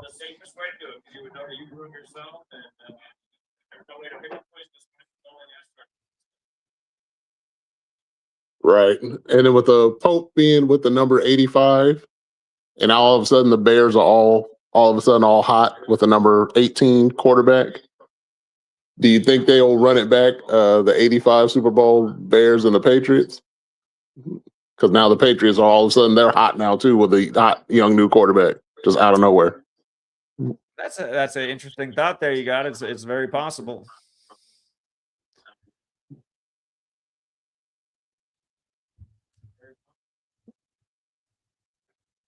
Cool. Okay, I'll keep an eye out on the notes. I am on the Patreon. I missed the Monday notes because I was running around too quick. I should have put in that first touchdown with number 14. There's always next time. All right, Kevin. Appreciate it, man. Thank you. All right. He's on a little delay, but yeah, I mean, that's the one thing about mushrooms. You want to make sure you're getting them from a good source, because you don't want to get poisoned. That is the danger with mushrooms. And it's like, if you learn to pick them, the funny thing about mushrooms are cyanescence. They call the cyanescence the genius mushroom. They grow out here in Washington State. And if you don't know, they only grow in a small period of the year. It's before the first frost. Weather starts to get a little colder, moist. So if you guys don't know, Washington State, west of the mountains, it's a mushroom picking capital of the world. There's all kinds of mushrooms that grow out there. But the thing about like the cyanescence is there's a variety that looks almost the exact same that'll grow right next to it, but it has orange in the stem and in the caps, has a little bit of orange, and those are poisonous. You don't want to take those. And if you guys don't know this about magic mushrooms, the ones that have psilocybin in them, they have blue in the stem and the caps. So that's actually a way to identify. Now, there might be some poisonous ones that also have blue, but one way to identify magic mushrooms are ones that have some blue in the stems and the caps. All right. What's up, Spam Wave? Hey, man. Yeah, you should have brought me on for that. I got mine. Were local here. They were from like around the forest, and they had the blue stems. You could see it has like almost like blue, like thin blue stripes. I took them a month ago, and the update on that, I took it with omega-3 also, and I learned to code. I learned like Palantir, basically like AI automation that my I thought that doesn't have a drivetrain or an engine or an axle or like any of those parts. It's I don't want to say exactly how it works. It's a hubless. Actually, I'll just say it. It's a hubless tire, a hubless wheel, so it doesn't have any hubs. And how it works is that it's basically a brushless motor. The wheel is. My internet, I don't know what it is. StreamYard will go out for me, but not the rest of my internet. It probably just went out for about 20 seconds. So you were saying like I learned to code like Palantir or something, and then that's when my internet dropped. And I don't maybe people still heard you, but I definitely didn't. So you might just want to rewind just in case. Okay. So I had designed this car. I call it the Photon, and it uses these tires. This is after I did mushrooms. I feel like I got like a 20-point IQ boost. I came up with this while I was on an edible though, because I feel like that's also like it lets you like creatively. You can think of stuff that you just can't when you're sober. So I believe in I think that weed and psilocybin are like performance enhancers, and if you take it, it's like basically like taking mental steroids. I feel like I've just done so much more stuff like so fast, and like I learned shit like I almost feel like I learned stuff faster too. I think that's clearly why they're illegal, and they try to hide it from people. People typically they have it, and then they have a totally different outlook on the world. Like you said that didn't you say that someone they had like questioned your work, and then they had taken mushrooms and they had like come around to it? I don't know. I don't remember that story exactly. It might have been. Might have forgot about it. That must have been somebody else. But as for the other stuff, the Charlie Kirk thing, something I forgot to mention last time. So the gun that they said that he had, and this is always important in these stories. They said that he had a Mauser, which Mauser is 77, just like TPUSA. And you remember that bomber, the guy that was in the Tesla Cybertruck that he blew up in front of the Trump Tower. So that guy, they said that he committed suicide with a Desert Eagle, and Desert Eagle is 47, just like he was like, what was he? Wasn't he 47 years old and his name was 47? Well, I remember his full name equaled 369, like the Tesla quote about 369. Oh yeah, that too. Yeah, that was just such a bullshit story. But yeah, the gun is like always the gun model is like always important to the story. That's like always important to the story. And one video I wanted to share with you was this SH video, this documentary. This is a mandatory watch before you do that debate, because it's like a 2-hour documentary and it's completely irrefutable. Like they go through every little detail, and it's completely irrefutable. They go through like everything, and it's like a good refresher to the story, because these shootings always have like a lot of details, and you'll forget like just key stuff, because that was like 13 years ago. So I like really highly recommend watching this video, because this is like really good. And one other thing I wanted to share was I found this Masonic this Masonic organization, and it's in Australia, and it's called the Orange Order. And the name for the members, they're called Orange Man, and like Orangemen. And I looked up Orange Men, and it's 47 and 88. Well, plus like, orange is the one true color that has Gematria. That equals 33. So. Yep, that was it. Yeah, that was the other thing. And it's a Masonic organization. And then I thought it was interesting. I was like, you know how everybody always calls Trump like Orange Man, and they call him Orange. Orange Man is 88 and 47, just like Trump. Okay. And they call him Orange. So I thought that was like, I think that's coded too. But yeah, this is a pretty interesting. The first prime minister of Ireland was an Orangeman. Okay. James Craig. He's like a really weird looking guy too. He's like, I don't know about this lizard people stuff, but like you look at this guy and it's kind of a pretty like creepy face. Also Erica Kirk too. That's like really got me questioning, like maybe they are like some kind of shapeshifter or something. But the other thing I wanted to share was also the Epstein birthday book. Here, let me just present my screen.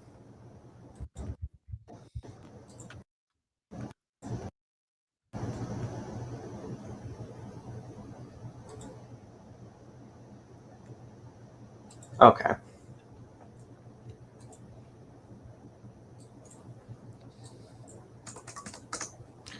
So this is, could you share my, is my screen sharing? Here, let me see. All right, there you go. So this is the official Epstein birthday book.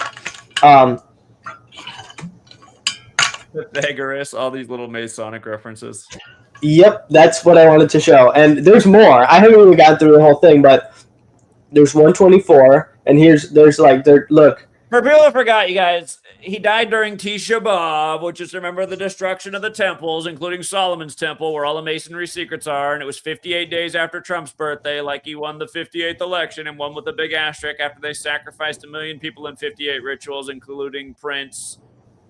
And again, Freemasonry equals 58, like secret society, like Rosicrucian, like Solomon's Temple, also like Herod's Temple, also like Third Temple. Again, so just mega ritual, and this time around, Trump gets 58% of the Electoral College, and Inauguration Day is what would have been Jeffrey Epstein's 72nd birthday. But yeah, they're just Pythagoras is important to the Masons, like Solomon's Temple. So what are the odds that in this birthday book is just the word Pythagoras right there? Okay. It gets better. Now look at this. I was like, they're doing x plus y plus b plus c equals 2 plus 3 divided by 2. Like this kind of seems like some kind of G equals glue, M equals 8, 10 equals 90, B equals question mark, HW question mark equals question mark W6. So it's like some kind of weird code, but it gets better. It gets better than that. 170 also. This is at page.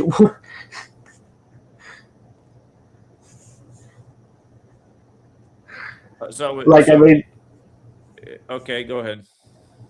You see this? I do. 47th problem of Euclid. It's like first it was Pythagoras. Now it's the 47th problem of Euclid. And then 182 also. This is just what I've seen so far. The mathematics of life. The primordial soup, here or elsewhere, generated a quasi-species of aperiodic macromolecules. Quasi-species live in sequence space, which is a collection of hyperdimensional cubes. Each cube arises by ordering all possible sequences of a certain length in such a way that nearest neighbors differ in only one position. The length of the genome determines the dimension of the cube. A very small gene, for example, lives in a 1,000-dimensional cube. For its sequence is one particular choice out of 10 to the 600 possibilities. For comparison, there are only 10 to the 80 protons in our universe. So this seems like to me, I think that this sounds like some kind of like simulation theory thing, which I kind of think that they might believe. There was that writer in the 70s. I don't remember his name, but he was talking about how things were, how we were in a simulation, like before computers were big, and he kind of, a lot of his technology predicted, I think it was something Lucas or something, I don't remember what his name was, but these documents are, it's just like full of stuff. They're constantly, he's huge into math. He was actually, I think he was a math teacher also. They're really big into the numbers in this whole thing. And there's like a bunch of like pictures of kids and stuff in here too, which is obvious. But there's plenty of famous people. Oh, I love you, Jeffrey. Oh, we have such great times. And there's in there, it was Trump saying, oh, the secrets that we share and whatever like that. And then he does it in like the shape of like a 12-year-old girl. And then remember that they were saying that Trump didn't know how to draw. I don't remember that, but okay. They're like, oh, our president doesn't draw pictures. When the accusations of that were being made, they said that he couldn't draw. That was so our like amazing president can't even draw. It's like, really? I also found this. The three most common Pulp names are the most common one is John, and John equals 47. The second most popular one is Gregory, which is 95, and then the third most popular one is 46, just like Catholic. I thought that was pretty interesting. That they keep the most common, especially is the 47. Interesting. Okay. And then the other thing I wanted to show, I was trying to find it here. There's all kinds of weird stuff oh, here we go. So he had this in his house. This is Epstein's house. Let me see. He has a magic ball here, like a crystal, a magic crystal ball, which does have like a lot of spiritual significance. There, the orbs you can like see the past, I think past, present, and future. They use it for some rituals, and it's pretty important. And also you'll see in all of the photos, like everything is blue. The floor is blue. He has a bunch of blue ornaments. Like every room has like a ton of blue in it. And he also has, I want to show this too. He has a checkerboard floor in here too. So it gets even, I don't know if you've seen like the inside of a Masonic temple, but people do tours of them online, and you can go look that up. And like every part of this architecture looks like a Masonic temple, like every part of it. But I wanted to read from the Masonic Bible I had here. There was something else I wanted to share in light of all of the blue, and it's what here it says in the index. It says blue. What is the significance of this color in Masonry? This is emphatically the color of Masonry. It is the one appropriate tincture of the ancient craft degrees. As a whole earth, it is to a Mason the symbol of a universal friendship and benevolence. In the breast of every Mason, these virtues should be equally extensive, except white. Blue is the only decoration ever to be used in a master's lodge. The name Blue Lodge designates the symbolic lodge in which the first 3 degrees are conferred. They are called blue degrees, and there's also the Blue Lodge also. The Blue Lodge is where you get your first 3 degrees. That's what it is. Right, yeah. So this Masonic house, and there's also he also has African, which I remember last time that I was telling you about Skrilla and how he practices rituals, that he sacrifices chickens and goats and stuff. He believes in Oshun. It's like an African deity, and it has some significance in Kabbalah. Like Kabbalah seems to come, or that religion seems to come from Kabbalah. Like they share a lot of similarities. Yeah, here we go.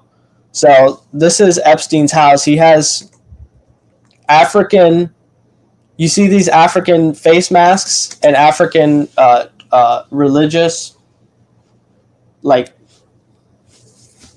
you know, the stuff that they use for the African rituals. Mm-hmm. So that was what I wanted to show, is that these people are into this. They're into African stuff. You have Skrilla admitting that, you know, he's that he believes in this stuff, and, like, you know, they believe in numerology, and then he comes up with the 6-7 meme, which is numerology. He also has a song called Sacrifice, and I couldn't find the lyrics online, but I think he says something about the Jesuits, and numbers, and so I would recommend listening to that song too. It has some pretty interesting lyrics, if you just listen to it, and he's talking about like sacrificing people, and that he sacrificed like some woman to be famous or something. That's in his lyrics. So yeah, it's just like confirmation of the stuff that you're saying, but, you know, them admitting it. Yeah, here we go. This is a kitchen. So this is his kitchen.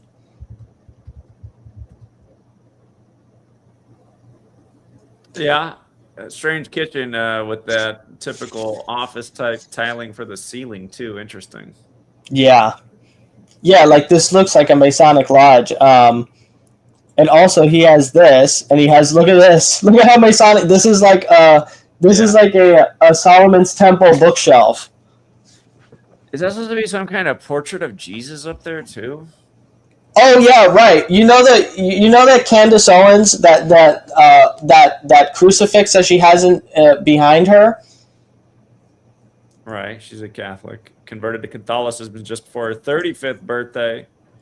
Yeah, in Epstein's mansion, he has like an identical crucifix, just like that. That is like the same color. It's like the same size, and it's of Jesus there, and he has like a bunch of other pictures of Yeah, here's more of the pictures. More blue, more white.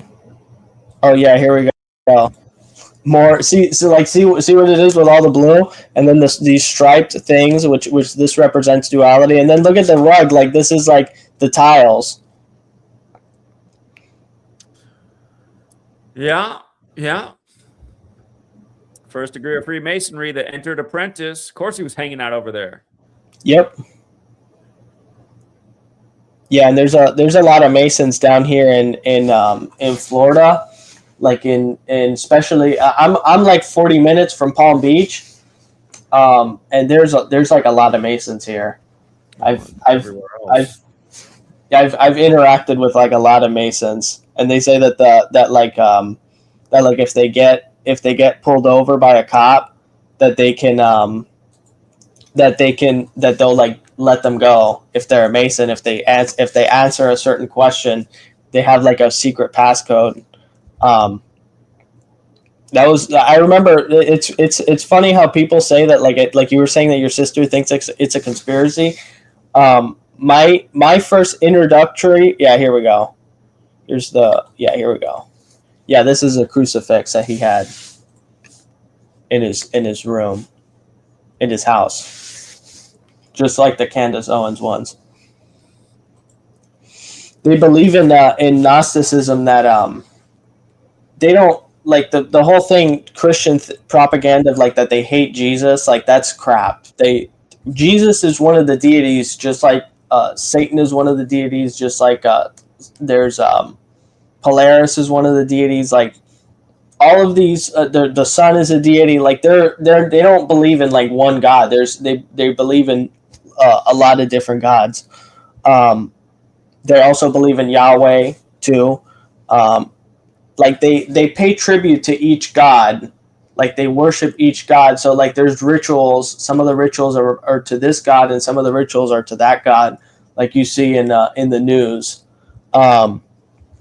That was just from doing some research into what they believe. But yeah, what else was it? Yeah, I think that's pretty much all I had.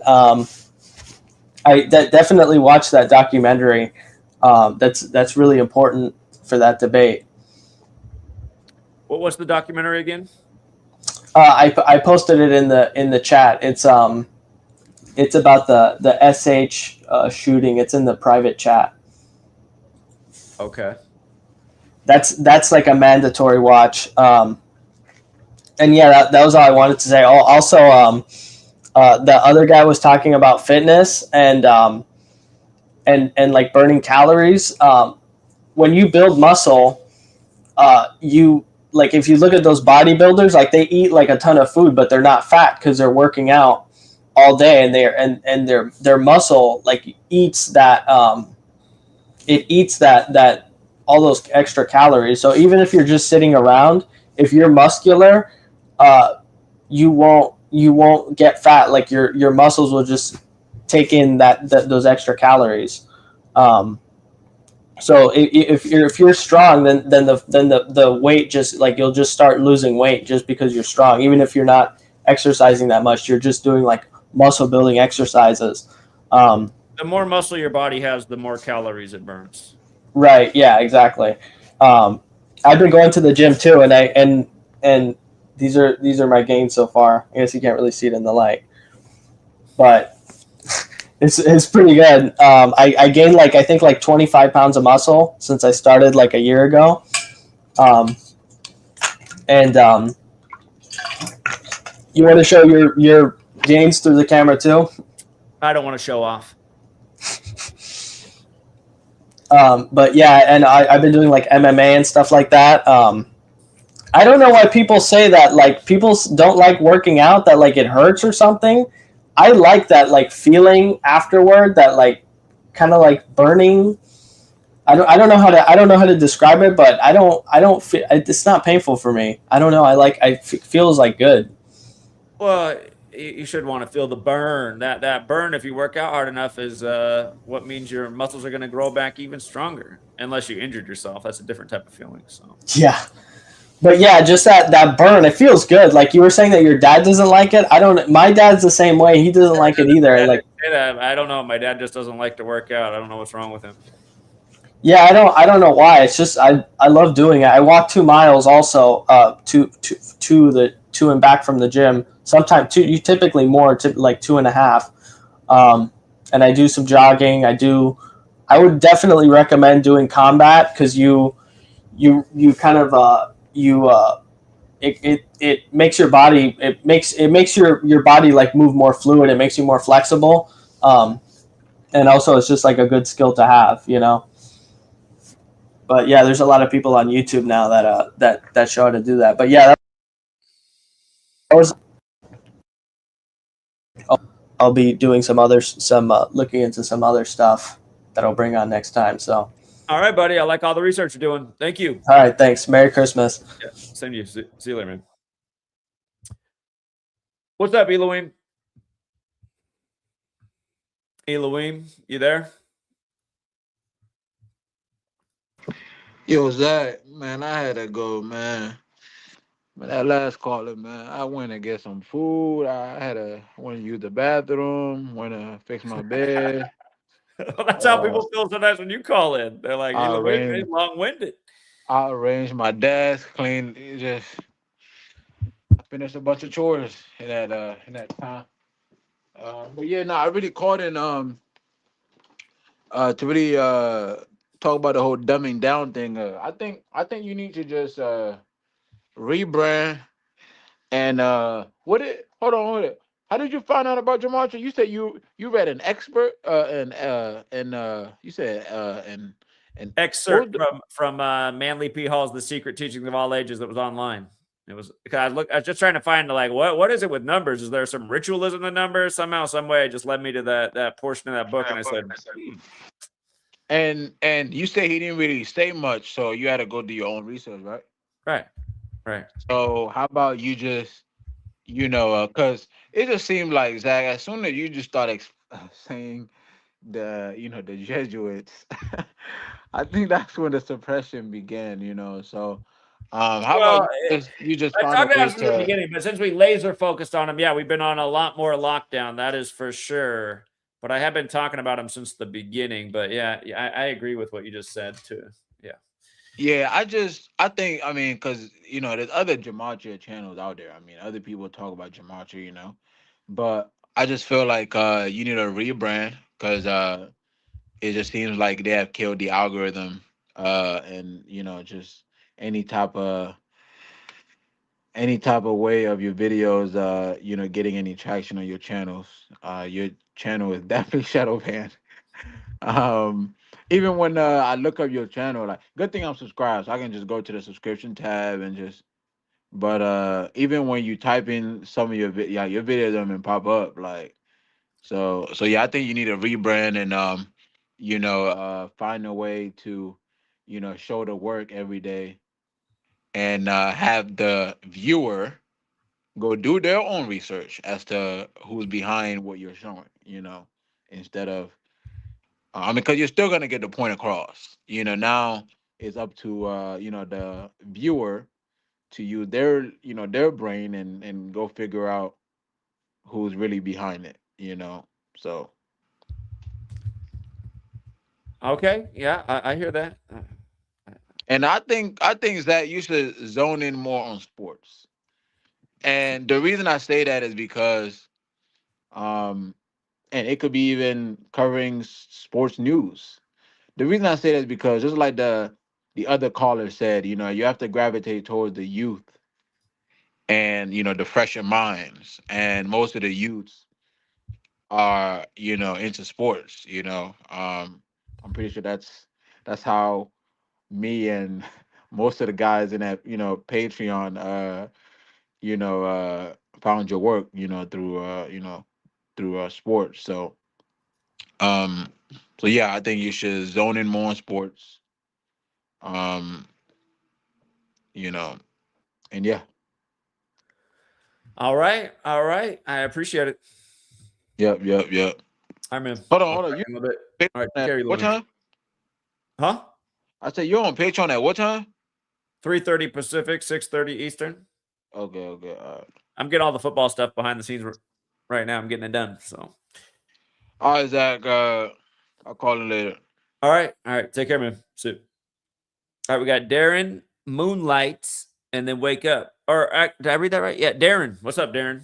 I might need glasses. Hey, Zach. Good afternoon. Happy holidays to you. Same to you. Same to you. Thank you. Thanks, man. And about the topic today, dumbing it down. I'm pretty new to the community and your work, and I consider myself pretty intelligent and very conspiratorially minded. And I'll admit myself, I've had a hard time wrapping my head around your information. Not because 1 + 1 isn't 2. It's just it's a lot, and I'll just say for myself. Just to pause real quick, is it more the logistics of how all this could be achieved on the scale we're showing? Is that the wrapping around part that we're struggling with? Because even I still ponder that. Yeah, absolutely. Absolutely. It is, I'm a big hockey fan. I called in about the hockey and I was trying to learn decoding a little bit too. And if you recognize my voice, but I think I do. I think I do. these guys on ice skates with a rubber disc on ice. I played hockey. Hold on though. Have you seen the highlight from a few years ago where the puck banked off the back and then it bounced forward and then it bounced forward again into the net? Have you seen that highlight? I have not. No. I was showing that over and over years ago when that was new because ESPN actually put it out there. It was like, isn't this bizarre? And I was like, is this proof that there's technology in the puck to guide it in? Because I don't see how that could physically possibly happen. Bank off the back, forward onto the ice, and then forward again into the net. I'm going to find that clip. It's out there. It happened in a pro game, and I just thought, how? I mean, how? I can't imagine the physics of that ever. Yeah, I'd love to see that, but my mind goes the same place. These guys shooting at an empty net from 80+ feet away, and it hits the post. How? Or the puck rings off one post, and then goes across, hits the other post, and goes out. It's just hard to wrap your mind around. I think, and for people who aren't even conspiratorially minded. I'm reminded of the J. Edgar Hoover quote, about the individual being handicapped by coming face to face with a conspiracy so large that they can't wrap their mind around it. I'm not quoting it word for word, but you probably know which one I'm talking about. I'm familiar. And I think that's part of it. I also, my mind goes to, I got into kind of the conspiracy world, starting with JFK, and Oliver Stone. But after that, 9/11 was the big thing for me. It's like towers don't fall down that way, and it's like what you say. It's like if you can't see with your own eyes that we all played with blocks as a children. Like towers just don't turn to dust and come straight down.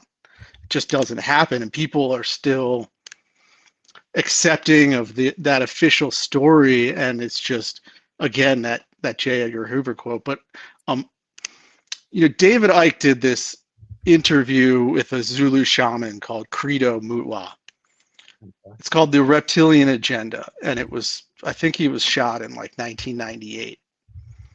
But anyway, Credo Mutwa talks about there literally being a blind spot in the psyche of man, in which they cannot see, no matter, if you put it right in front of their freaking eyes, they just cannot see. Like when it's a beautiful clear day, and then all of a sudden the sky's all a bunch of tic-tac-toe patterns, and then it's a thin sheet of gray, and it's like you talk to somebody like, what are you talking about? Like, what the hell didn't you notice about what they just did up there today? Okay. Oh yeah, that's totally natural. It's just some overcast clouds, right? It's right. It's like right in front of their freaking face. So, you can shout from the rooftops till your face are blue, but my feeling in dealing with this bifurcated world is people are ready to hear and see, they will, and if they're not, they won't. There's nothing you're going to be able to do to change that. But anyway, I wanted to share this book here that my fourth grade daughter brought home because, here we are 24 years after 9/11, and it's like, how are they indoctrinating the next generation into this story? And it's really interesting because my daughter's kind of heard me be like, well, I don't know about that. Yeah, if that's what you believe, da da da da da. And so one idea for you to be able to dumb it down for people is to talk about what's in this fourth grade level book. And there's some interesting facts in here that I didn't even know. It traces that I'll just share with you. Maybe you didn't know either. It traces the construction of the towers back to 1960 and David Rockefeller. Yeah. And Very how much Rockefellers, but okay, go ahead. I'm listening. Yeah, he bought he wanted to build he built a new 60-story headquarters for Chase Manhattan Bank in 1960. It was the dullest part of Manhattan, and he wanted to revitalize it. And then the book goes on to say it was smart of Rockefeller to ask the Port Authority to intervene, right? The Port Authority had a special power called eminent domain. This meant it could get rid of privately owned buildings in the area that were putting up resistance to this project to make way for its project. It didn't matter if there were homes or businesses where it wanted to build, they would be torn down. Just this complete like communist propaganda. This rich banker who doesn't have enough money to afford his own project, so he wisely goes to the Port Authority and uses their powers of eminent domain to get all the resistors and all the people there to move away. So then it progresses, and the plan is formalized in 1961. Of course, David Rockefeller sums tonight to 61, and it talks about how the ground was broken. It's the name Rockefeller alone that's 61, right? Rockefeller, is it? Okay. Isn't that what it is? Isn't it Rockefeller that's 61? Yeah, it is. Yeah. Talks about the Japanese architect, which is just totally ironic. Ground Zero, Japan, Nagasaki. This guy's name's Yamasaki. Kamikaze pilots, kamikazes. Yeah. And then this guy, Guy F. Tozzoli. I'd never heard that name before. Guy Frederick Tozzoli sums to 111 in the most pure. Like New York, like it happened on the day leaving 111 days left in the year. Who's this guy Yeah. Tozzoli? I don't have this detail. Who's Guy Tozzoli? Guy Frederick Tozzoli. He was the guy in charge of the project. He was the Port Authority Died on president. the 33rd day of the year. Good God. Yeah, so I looked up his the birthday, right? Born 2/12, 322 days remaining. Dies 2/2 in 2020 in 2013. 212 is the area code for Manhattan as well. Right, the Manhattan area code, 33rd day of the year, and it's 10 days later or the 11th day of his age, before his age. Sounds like he's definitely an Italian as well. Anyway, oh, look where he went to school. He went to Fordham, the Jesuit school. Yep, went to Fordham. The other fact in here is interesting is that it says the first part of the project broke ground March 21st, the equinox, 1966, 40 days before the Church of 66 Satan. is when they cleared the lot for construction. Construction officially began in 68, but 66 is when they cleared everything out to get the ground ready. It says crews began tearing down all the old buildings on the site. 66 they cleared everything out, and we know what 66 is. Big beast number, big biblical number, their big biblical ritual. Yeah. But I just thought to the Church of Satan, April 30th, 40 days earlier. 40. Wait, they gave you the exact date in there for 66? Yeah, March 21st, the equinox. Yeah, interesting. Yeah, 80th day of the year too. Okay. But this book, is in between the few sentences of storytelling and commentary is just all numbers. You know, it was 8:46 or 8:20 a.m. and people streaming in from subways and from Staten Island ferry boats. Staten 38. You know that Manhattan's discovery date in history is September 11th. It's probably not in that book. No, I didn't know that. Yeah, it I is. If you didn't want to know look it up. Yeah, Manhattan was supposedly discovered on September 11th.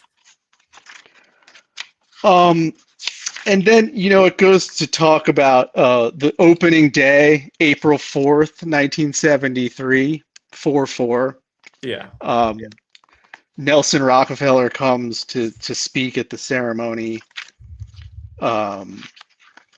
Just this total brainwashing. And so maybe a way for you to dumb it down is to explain to people, like, look, this is the garbage that your children is reading, and you need to see through it. This is how they're being brainwashed by these publishing houses. And here it is. I mean, it talks about 77 minutes between the attacks and just all this stuff. And so maybe that's an angle for you, is start decoding kids' books, and that can be something that can get it on a 4th grade level for people. Anyway. Yeah. It's a good idea. What was the name of that book again you were reading from? It's called What Were the Twin Towers by Jim O'Connor, and it's in a series. You know, the other ones my daughter's brought home is like, who was Michael Jackson and who's Taylor Swift and that kind of thing. But weird. Every time I ask Google, it gives me a 502. What's wrong with that? Let's try it again. There's a chapter in here, why did the towers fall, right? I can't get, every time I ask it, it gives me a 502 error. What's this about? Let me try again. Is Google down right now? Maybe it is. Google's down right now. That's why. Interesting. Okay. And then it talks about the pancaking theory. Of course, it doesn't make any mention of the other tower that wasn't hit by a plane that fell, or Tower 6, which, by the way, if your audience doesn't know, also fell.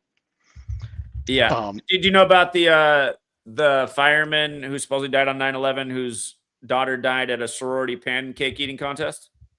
No, I don't know about that one. Yeah, it was a national news story one year. It's in my first book. Here was the mainstream story. They gave us this one in April of 2017.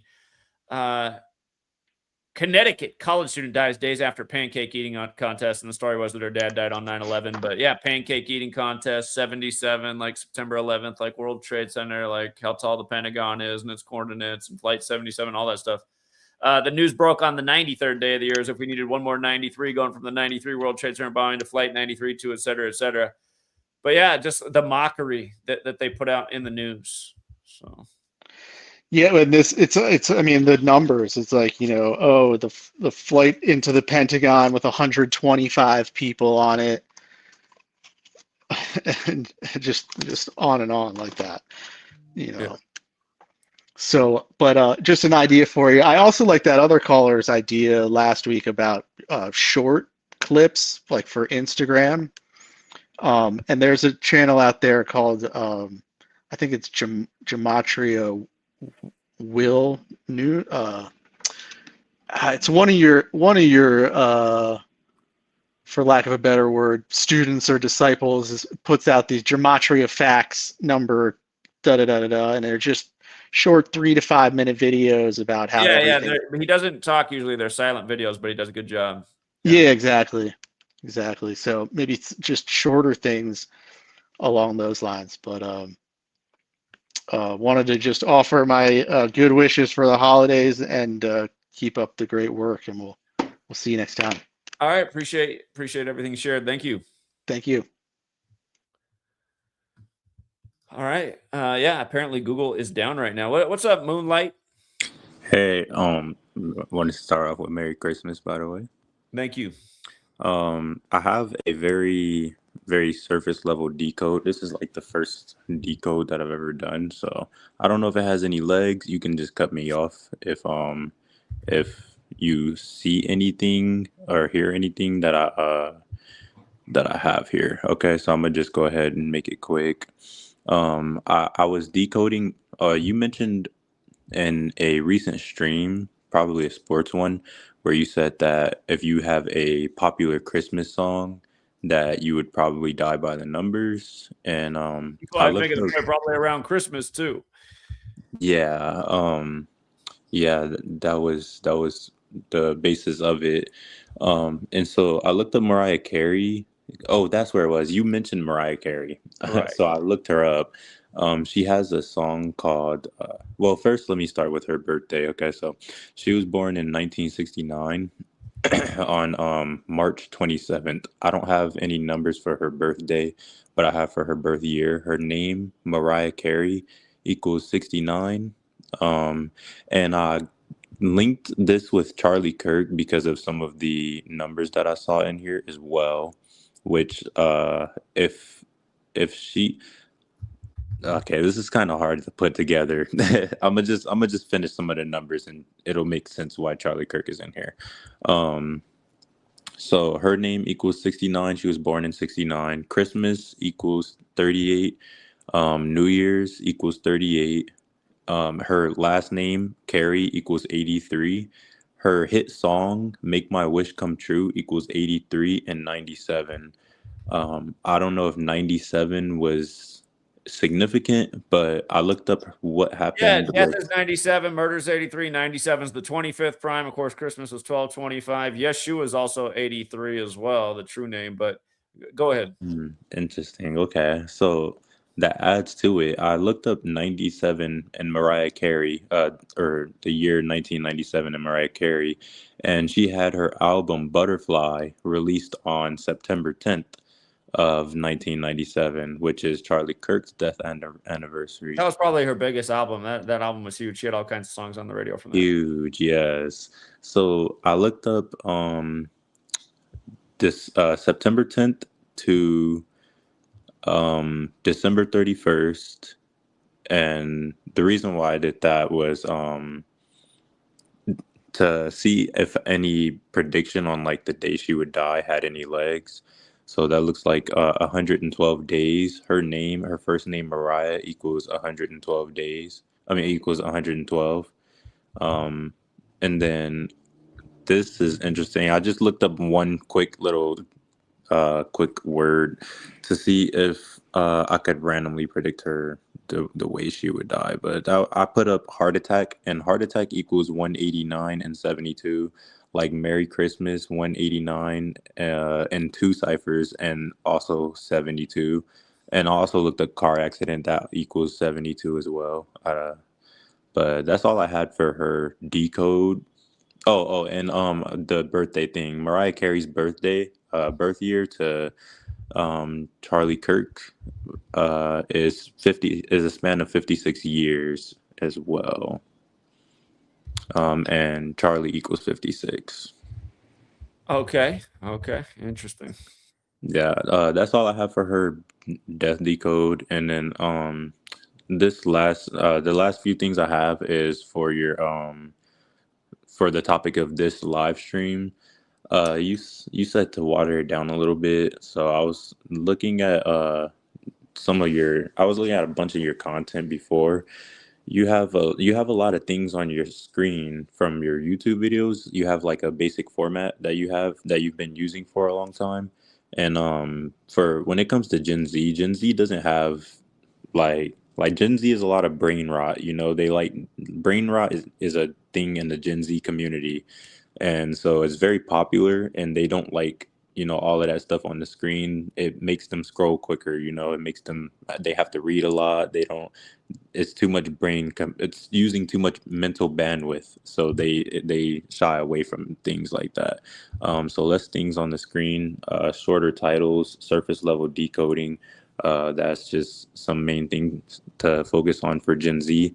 And I also agree with the previous caller. Rebranding your YouTube channel, I think, would be huge for trying to get out of this this like band that YouTube has you in.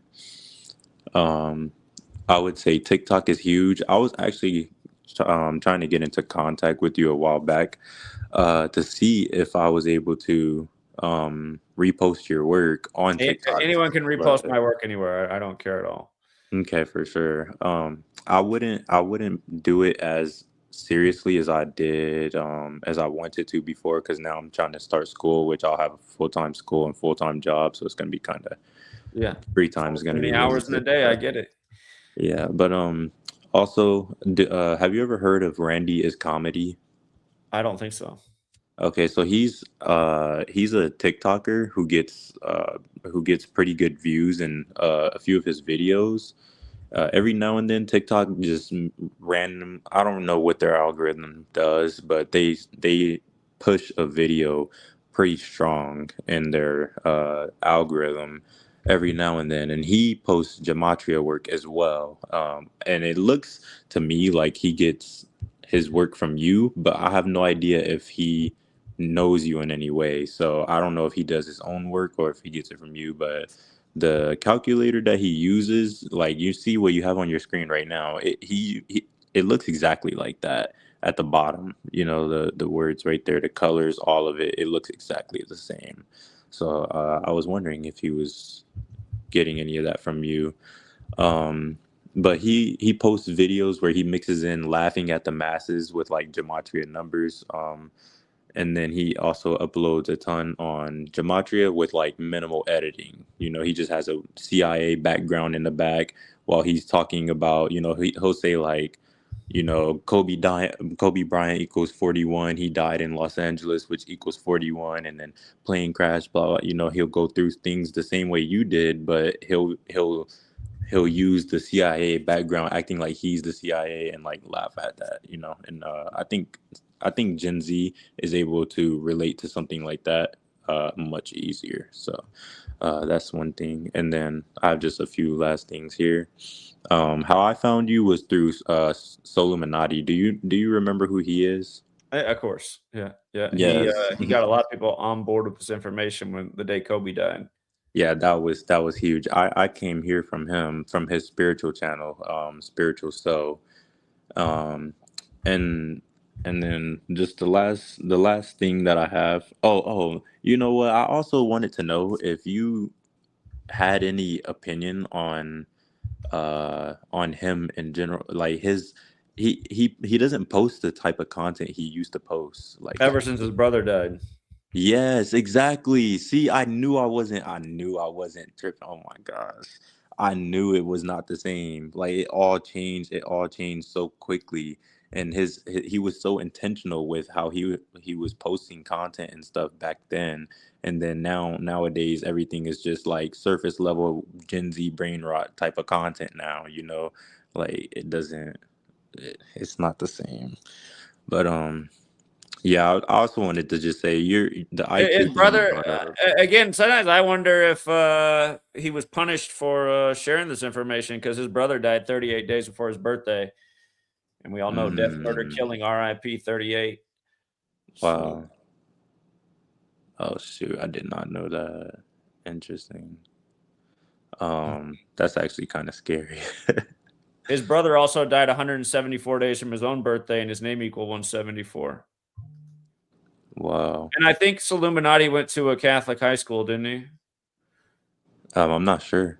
So Yeah, he was a 2K streamer. Mhm. You and another caller was also talking about the 2K streamers, how they get a lot more views. Yeah. So Yeah, that one's huge. But yeah, that was the last bit, or the IQ thing that you brought up was the last bit that I had. Your IQ is in the 2%, the top 2%. Your ability to recall numbers off the top of your head is like we're all, everyone that watches your content, we're all in awe at how you do that. And my biggest like awe moment was watching you do that. I recently watched your stream from when you were in New York on 9/11, on the ground with the Gematria community as well. Um, that was very eye-opening. The only part of Gen Z that would have been interested in that is if that fat cop agreed to race me down the street, but he didn't. So. Yeah. Yeah, that's funny. Yeah, that's but that's all I have for the decoding and for any tips if you and if you ever got interested in getting into like TikTok and all of that. But yeah, hope that helps. All right. Yeah, no, I do appreciate it. And good luck with school coming up. Appreciate that. Thank you. All right, take care, man. Bye. All right, we got Spamway back. There's nobody else in the back right now. If you guys want to hop in, there's no line. I did pin it as the top comment if you guys wanted to hop on. What's up, Spamwave? Hey man, what's up? Yeah, I wanted to I just put this thing in the chat called Google Trends, and it shows you all the stuff that people are searching, like and most of the time it's like sports garbage. This is like the only time that it's not. But this is like whatever people are searching. This is what it'll show here. Whatever's like actually trending.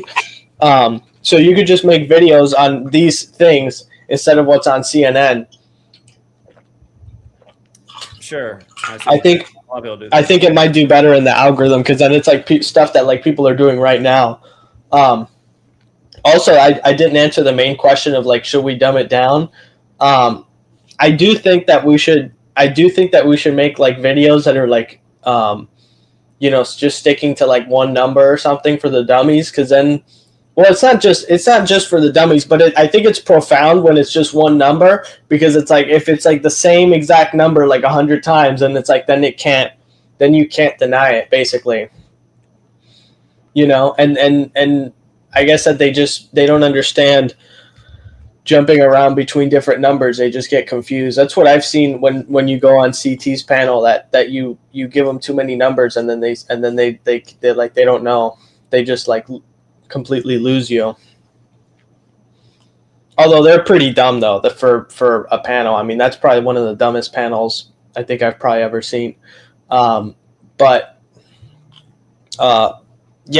I just wanted to say those two things that I missed. Okay. And have you gone on Mr. Let Go's podcast, or have you tried calling in there? I haven't tried yet. I see. I did subscribe, so I get his notifications when he goes live, and I see that he's just another guy that just chases just trendy, stupid crap. So, but yeah, I think it would be a better use of time than going on CTs that those people are just like idiots. Like if you go on there and like say I haven't seen though that he's like, does he? It doesn't. His show's not just open for people to just go on at any time though. I saw that he does shows like you that he like brings people on like CT.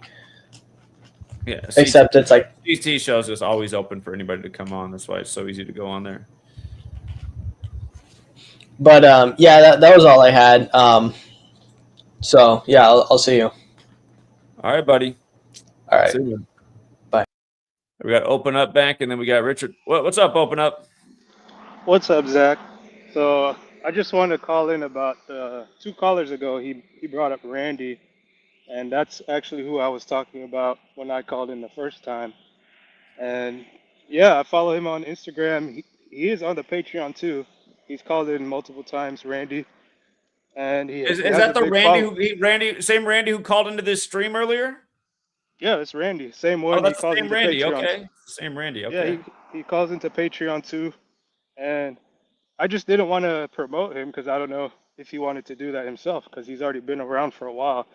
But yeah, he has a good following, and he uses the comedy to share the work, and he does good with it. So props to Okay, Randy. I didn't realize that was the same person, but yeah, okay, I know who Randy is then. Okay.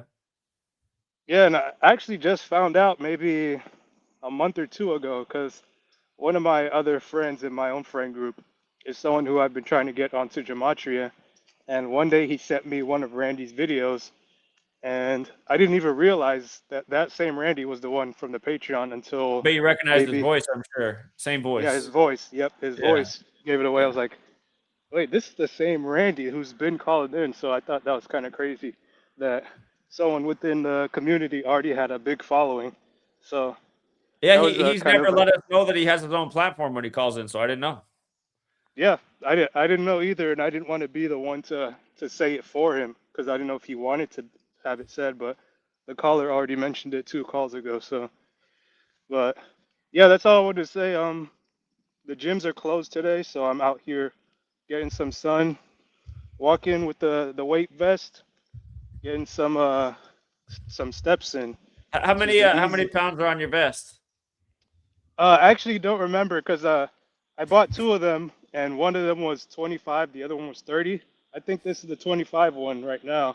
This So one's 50. I got a 15-pound vest. I wear it when I walk with Sweet Girl, but it's been cold, so I haven't been doing much walking lately.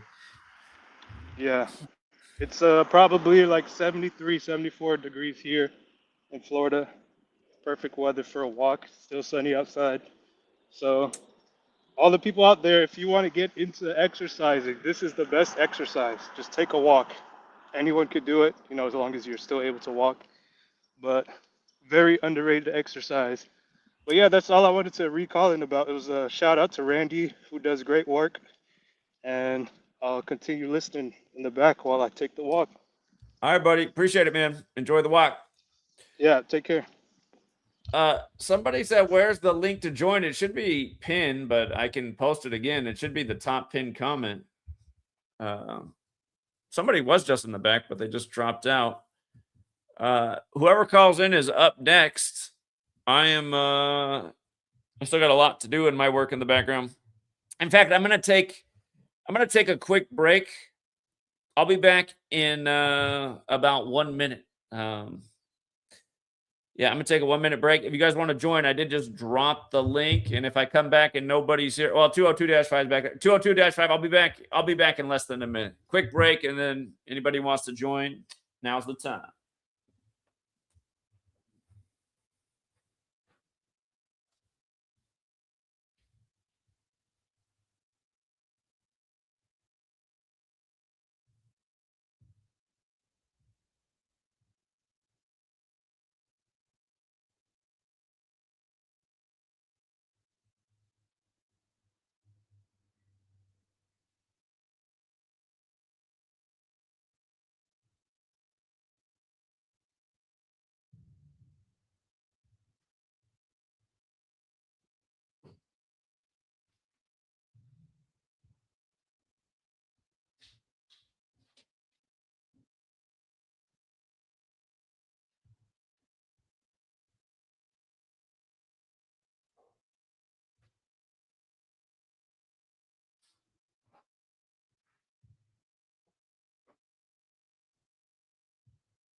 All right, I finally had to get some food.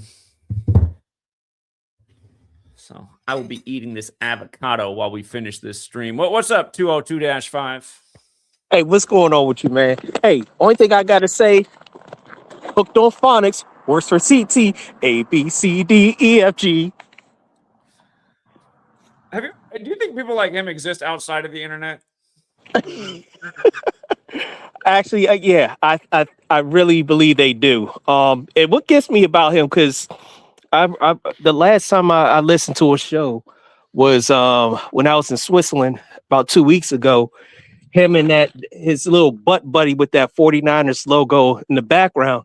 And I'm thinking, him, not liking it makes sense because one, he's a Nigerian, and many of them Nigerians don't mess with Black Americans. So with him talking, talking down on those kids at the school they used to work, it's not surprising. And then later on in that show, he went on a rant talking about all his followers, and he was going on my buddy Elohim, calling him a coon and all this other stuff, and talk about white folks. I mean, that's all they do is just get Black folks, to go against, their own kind or whatever. Like, bro, you're doing the same thing. And on top of that, yeah, like I don't know. I don't know. But yeah, as far as your work, I'm a little apprehensive of, because like if too many people are on board, of course it's going to weed in a lot of dumbasses. And that means, let's say hypothetically someone, does like a mass shooting or whatever. Oh, then they'll try to point to Gematria. Oh yeah, well, the numbers told me to do this or do that or whatever. Then, all of a sudden they're going to start coming after us. So it's, I hope it doesn't happen, but it's, I just, I when too many people, I get what you're trying to do, but when too many people get on board, you're going to weed in a lot of dumbasses. Yeah, I hear that too. That's true. Yeah, you just got to be careful, with who you want to bring in, be on your side. Of course, the people who call your Patreon every day, that the voices that and on top of that, hold on, I'm gonna get back to that. But the guy who called in about like a few hours ago, so remember I told you my uncle in Hawaii, he was the one that told me about you years ago. I think back in like 2012, and no, I'm sorry, 2017. And I don't know why it just, you're like, okay, yeah, I'm gonna listen to him, whatever. Then like I saw him again in 2022, and he was like, yeah, hey, you need to listen to this guy, and my uncle's 75 years old, and he reminds me of Dave. He doesn't do sports gambling, so that's the reason why you don't hear him on the show. But he's an old school guy, so it's you got some old school people out there that is on board with it, such as my uncle, and I'm not sure how old Dave is, but I don't know. It's just like the people who belong, who they are, and then you got the other guy, the religious dude, who called in, and I feel bad because like had I known, had I followed up with my uncle about you, listen to your show, I wouldn't have gotten that vaccine shit. And then all of a sudden I might end up turning into one of those little motherfuckers that he's talking about. People want to be turning, I hope I don't, but fuck, I got stabbed with that shit. So I'm fucked. Well, I don't agree exactly with what Marco's saying, but I think a lot of people drew the short stick and they're not here anymore. And I think for anybody who did take it, I don't know how long that stuff can remain in your body. Yeah. I know that when you fast, it eats up stuff that's not supposed to be there. So, well, I'm gonna try to do whatever. I'm just mad at myself for not like listening to my uncle back in 2017. So, because all this could have been prevented, but hey, like you said, like you once told me, hey, better late than never. But so, hey, when you're late, you're late. Yeah, I mean, I don't think Marco's theory is quite right, but it would have been better to have not gotten it. I think everybody who did get it should fast a lot, because that is one benefit to fasting. Again, you guys look at the population of people that have the lowest cancer rates in the world. Are the people who do the most fasting, which are Muslims, because that's part of their religion. So it's just part of their practice. And True. There's two interesting things about Muslims. Again, Muslims in the Middle East consume the highest amount of sugar on average in the world, and sugar is the main contributing factor to people who get cancer. So despite the fact they're eating the main contributor to cancer, they still have the lowest cancer rates. That shows you the fasting is what's overcoming. So I heard a doctor who was advocating against the cooties jab tell people that they got it, that he thought that they should also implement fasting. Yeah. For that exact reason, that it eats up the crap that's not supposed to be in your body. So Yeah. And going into 2026, I sent you a super chat saying, "Hey, we got to weed out just CT, just like block him. He's just a lost cause, man, and it's just like a waste of time, waste of energy going against him and his little butt buddies, especially that 49ers fan. Um, we just got to try to shift this our energy in a different direction. Just leave this guy behind in 2025. And then the other dude who called in, the one who with the weird voice who be calling you up and leaving you weird messages, bro. I mean, what grown man or just any man in general is going to call a guy up almost every freaking night leaving messages? I mean, that is gay. That is beyond gay. Well, that's what I mean. It's got to be because that guy said I thought it was his voice. I was like, man, it sounds just like the weirdo's voice, and then it became evident it was him. So yeah. And then my thing is, if a person does not like somebody or doesn't rock with somebody, what are they going to do? They're not going to mess with them. Meaning that they're not going to waste their energy being around a person that they don't like. So with the CTs and the weirdo who called in earlier, leaving you messages or whatever, they have like some type of weird thing about you, Zach, and it's just it's like I said, it's beyond gay. We got to get rid of these fags. And I'm sorry, like anybody who happens to be homosexual that rocks with Zach. I'm sorry. I'm not trying to don't you think CT probably is? Does he? Don't you get that vibe? I think he is. Yeah, I mean, like I said, any man who it's kind of like Superman and Lex Luthor. You have like this bromance. You hate this guy so much you love him. It's weird, Yeah. So yeah, man. But yeah, like all I can say is hooked on phonics. That's the only way. Reading Rainbow. What was the guy who did Reading Rainbow? I can't think of his name right now. Oh God, I can't think of his name. It's because I listen. You know what? I listened to that. It's not Ahmad Rashad, is it? Oh God, you got me there, Zach. I really don't know, but I was listening to that song the other day, Reading Rainbow, the remix with DMX. Someone did like he was cursing in the song or whatever. It was a little remix. It's funny. People got look that up on YouTube. Reading Rainbow with DMX. LeVar Burton, isn't that his name? Yeah. Okay, there we go. Yeah. Yeah. But all right, Zach, man. Hey, I'm gonna be on the Patreon later on around like 6:30, 3:30 your time, listening for how we can get some more money off of these rigged sports. I still don't believe, you know what? One day when I meet up with Elohim, I'm going to tell him who I actually work for, because Zach, I can't tell you, because if I tell you who I work for, I'm afraid that I'm gonna lose my job. So yeah, I get it. So it's probably a smart idea. I'm my teaching profession just for writing that first book. And I really want to tell you, but I'm just afraid. Don't even tell me. You just never know. Yeah, but one day when I meet up with Elohim, I'll let him know, and he can kind of tell you in code. I told this story before. So sweet lady, when she was in college, one of her classmates was this kid from China, and his dad is actually at the top of running the prison system in China. So his dad's like part of the superiority over there. Yeah. In China. Yeah. And he speaks in broken English, but somehow can still come over here and ace all the school. These Chinese kids are amazing. But he would explain that he doesn't say anything that could ever come back in front of a smartphone. Yeah. Oh, hey, matter of fact, speaking of that, because I know you talk about the Chinese and the Indians that are mainly in these the tech companies and those what do you call those that they're building up data centers. Mm-hmm. There's also a lot of Nigerians in those data centers too. A lot of Africans.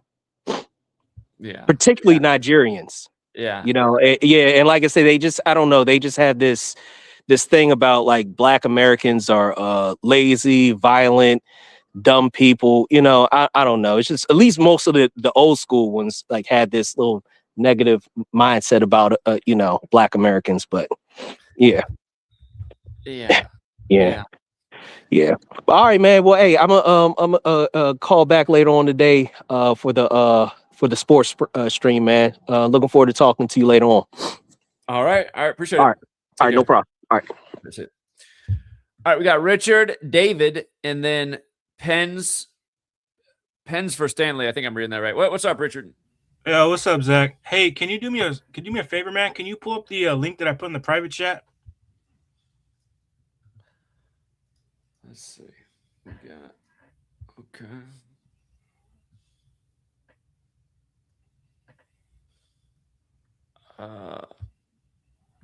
Adam the Woo. Yeah, this was another death that happened. He died at 51. Here, scroll down. You see that picture right there? You see that picture of the guy wearing the UFO thing? Mm-hmm. He died at 51, right? Conspiracy equals 51, like Area 51. Yeah, all that outer space. Yeah. But if you keep going down, right? Just keep going down to the article where it says Celebration, Florida. Right there. He supposedly died in Celebration, Florida. And he started his YouTube channel on the March 17th, 317. That name of Celebration, Florida equals 317. And he died a span of 281 days after the anniversary of creating that, the 60th prime number. Yeah. Sounds like business as usual. Yeah. Oh yeah, his name's David Williams. His name equals Walt Disney. 138 and 57. Okay. And his full name equals 67.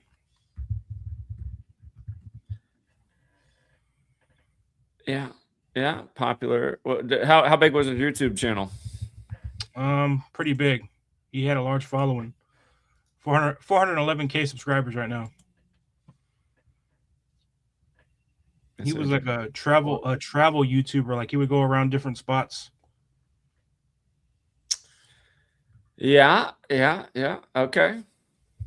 Yeah, there's probably more to it, but yeah, there's just some things I've seen on the surface. But yeah, I mean, they even target these damn big YouTubers, like these traveling YouTubers and whatnot.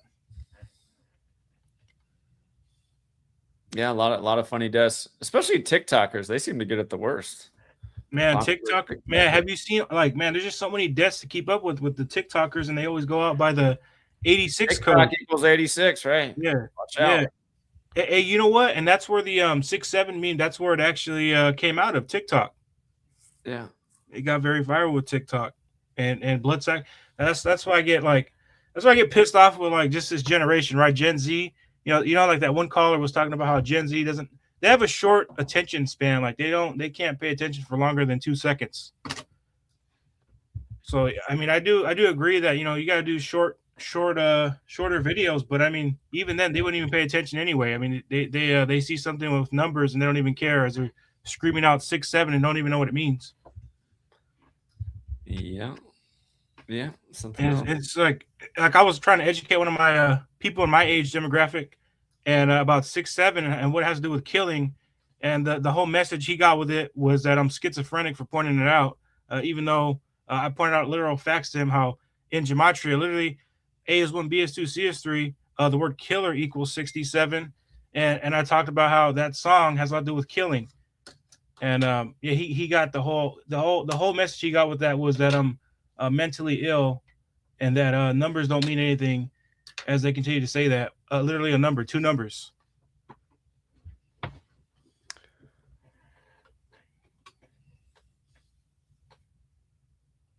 Okay. Yeah. It is frustrating, man.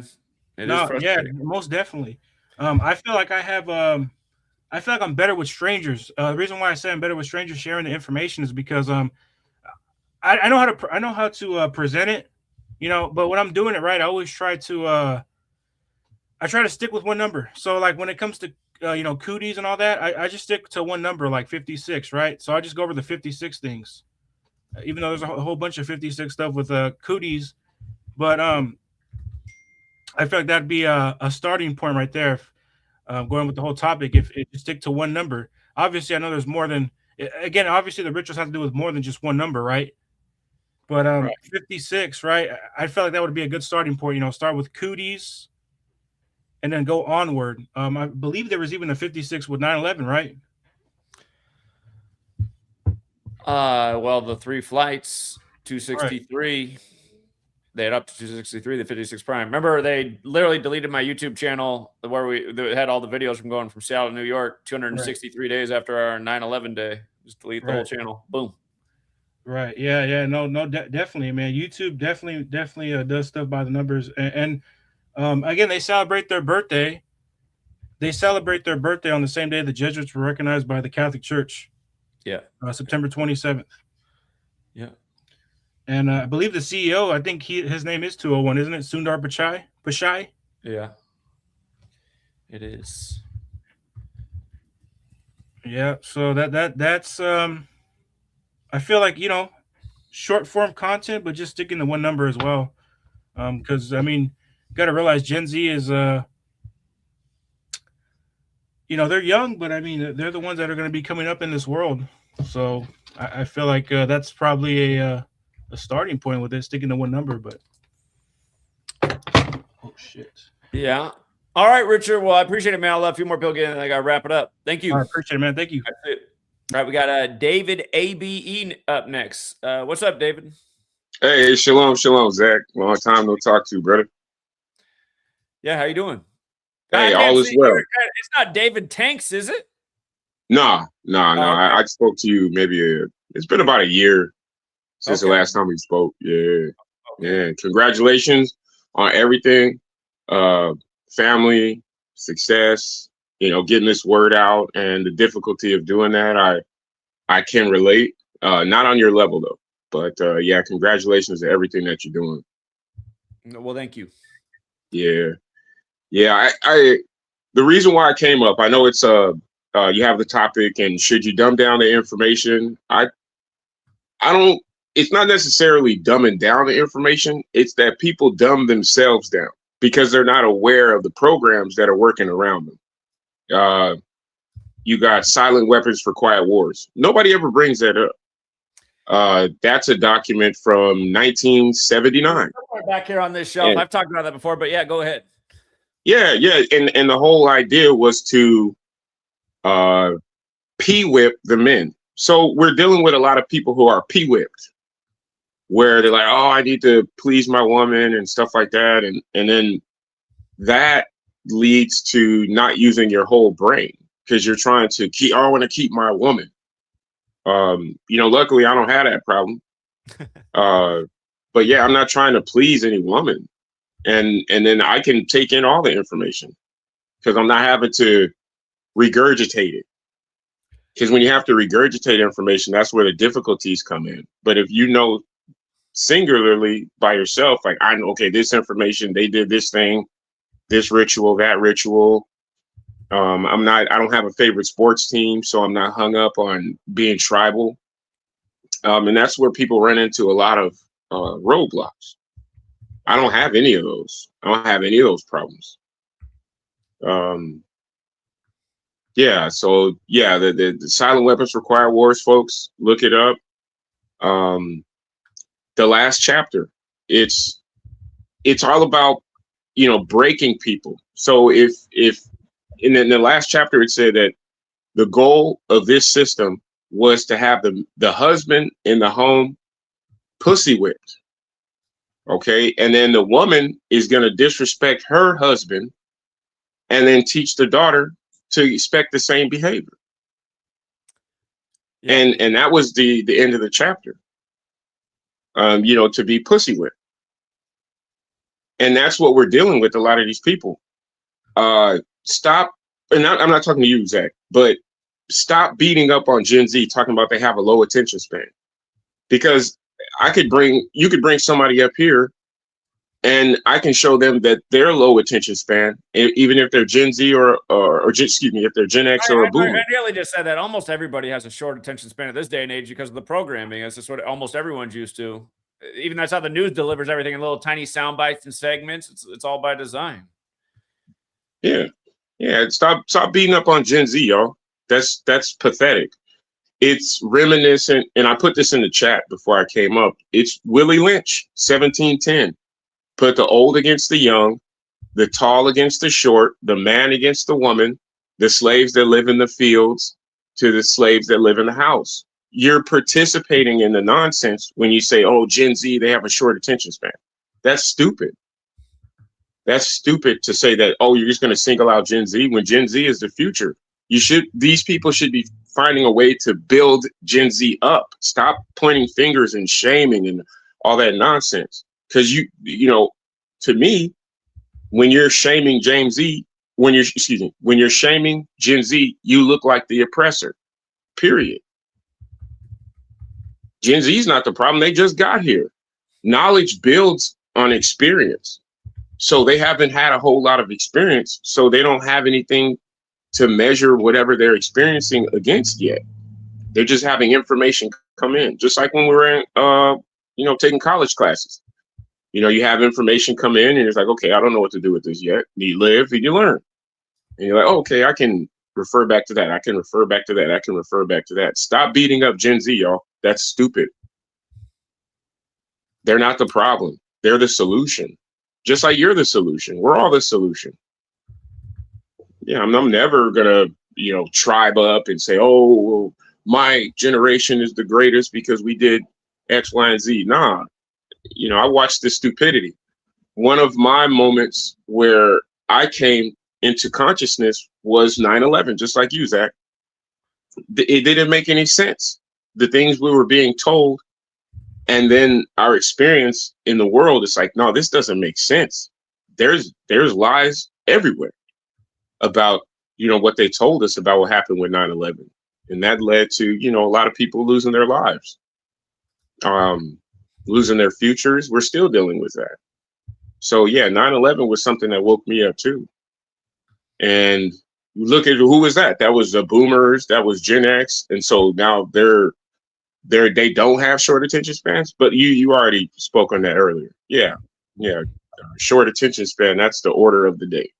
And I think it has to do with, something sexual, which is, people trying to please their bitches.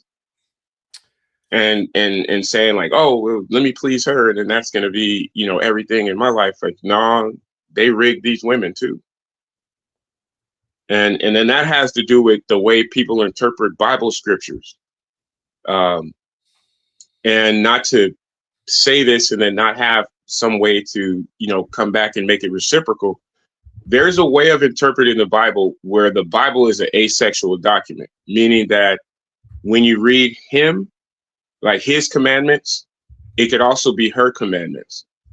And that's hidden in the scriptures in the Greek. G109. No. Is it G1? No, that's another word, air. Excuse me. It's G846. And that word you come to, it's auto. G846. So anybody listening in earshot, if you can hear me, please write this down. Look it up in the Strong's Concordance. You can also look at the blueletterbible.com. G846, the word auto appears. Now go back and look at the scriptures where that word auto appears, and it's all throughout the Old and the New Testament. And it tells you that the word his or him could be hers as well. And that's what people don't know. That's what most women, they have no clue about G846. Well, and and it's just the about word what you're saying auto. too. Again, what's written in the Greek in the New Testament, a lot of it is very different than the translation. So if you're familiar, listen to people who are familiar with Greek talk about what's written in the Bible compared to the English translation. There's just a lot, because there's a lot of concepts in that language that just don't even exist in English, and this is true in all language. In my wife's language, Burmese, they have ways to are positive, encouraging, say, like great child, very good child, but they don't have a way to express bad child. And you start to see kind of why that is. It's like you want to manifest the positivity. There's all these concepts in the Greek that don't translate to English. That's why all you guys who are so passionate about this religion, if you really want to be about it, you should take the time to learn Greek and then see how much different it is, or just even go online and listen to people speak about it who do know these things. And most people don't even want to know about that because they just want to stay in what they learned as their. That's really the problem with the human condition, and it's understood that about human psychology. What happens to a child pretty much puts them on the path that they are on for life. There's very few people who will break from that path. And that's why they get us in school at a young age, and they really do work to indoctrinate us. And the man was calling about what they're teaching his daughter. Think about all the stuff we learned in school. It's all like that. It's all been this manufactured stuff to control our minds from a young age. Exactly. And because I'm not a content creator, but I'm a consumer. I listen. I'm the guy who can talk to CT because I know where CT is coming from because I listen to what he says. The theatrics are the theatrics, and slow motherfuckers get caught up in what he's saying, but it's what is he trying to do overall? He's attempting to shed a light on a problem, and it's the way that Black people interact with other Blacks. But that's not fully seen because we're making excuses. We're saying, oh, well, this person, they got money and oh, that's everything. Now, so now you got some money. And so, you're not part of the problem. So he's pointing out how we fight, how we infight. And I think that's the thing that's lost about CT's message, because he's pointing out the infighting and how he's tried to help and got hurt. So literally that man is hurt for trying to help. And then he figures, well, let me just get in this position where I cannot be availed any longer. And he thinks that he can't be. But I was in his chat like maybe a couple weeks ago where he was using your name, Zach. And he had like this channel. Only reason why I was listening, because I was like, okay, where's Zach? Maybe Zach's going to pop up at some point. But you never showed up to that. And I was just in the chat and talking and having interactions and things. And I figured, oh, this guy is hurt. That's the only reason why he is the way he is. And my job, because I'm an older one, I'm in my 47th year of life. And that's my job, is to figure out a way to bridge the gap. Not to point out the problem, because we can all point out the problems all day. Who's working to bridge the gaps? To say, okay, maybe 80% of what this person is saying is nonsense, but there's also 20% left. So what is that 20%? How can that 20% help us? That's my job. And I don't expect anybody else to do it. Like I said, I'm in my 47th year. I've been here for a while. I've seen both sides, 3 sides, 2 sides. I don't want to bring anybody into a false dichotomy saying that there's only 2 arguments. No, there's more ways to look at this thing. And I can even take a guy like that and say, I can mediate between you two, Zach, and make it make sense.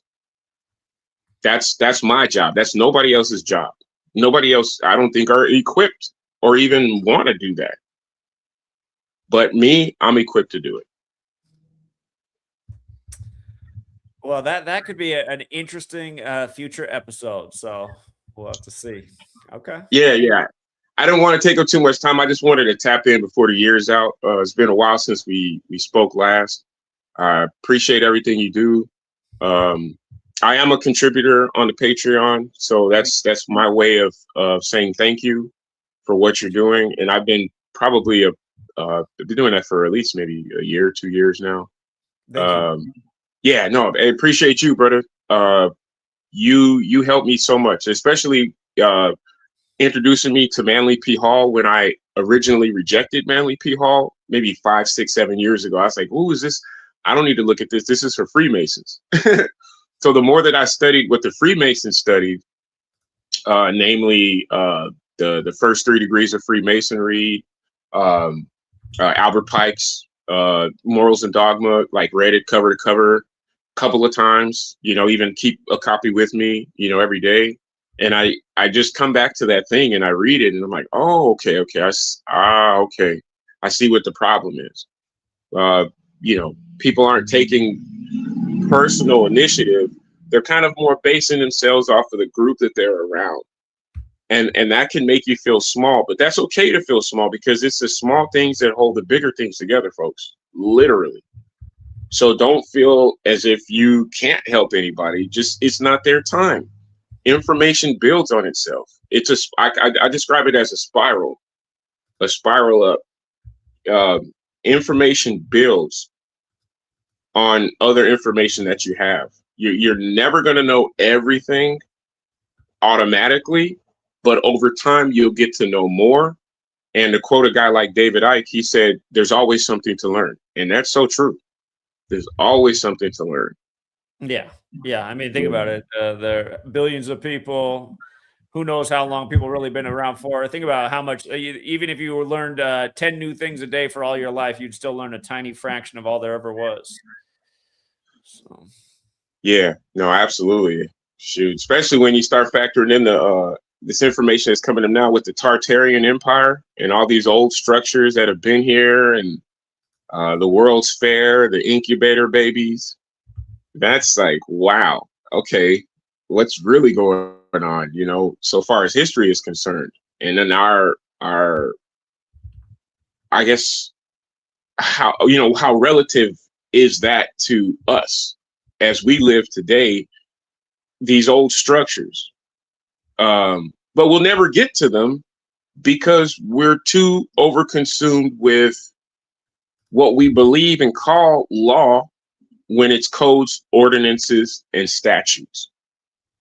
And even the system knows the difference between law and codes, ordinances, and statutes. And so somebody will come to me, "Oh, it's the law." It's like, oh, okay, well, that sounds like a statute, sounds like a code, sounds like an ordinance. It's not law.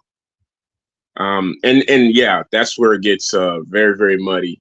No pun intended, dealing with the mud flood and whatnot. But yeah, no, I appreciate you, Zach. But my main thing is stop beating up on Gen Z, because I'll debate you and show you that you have a short attention span.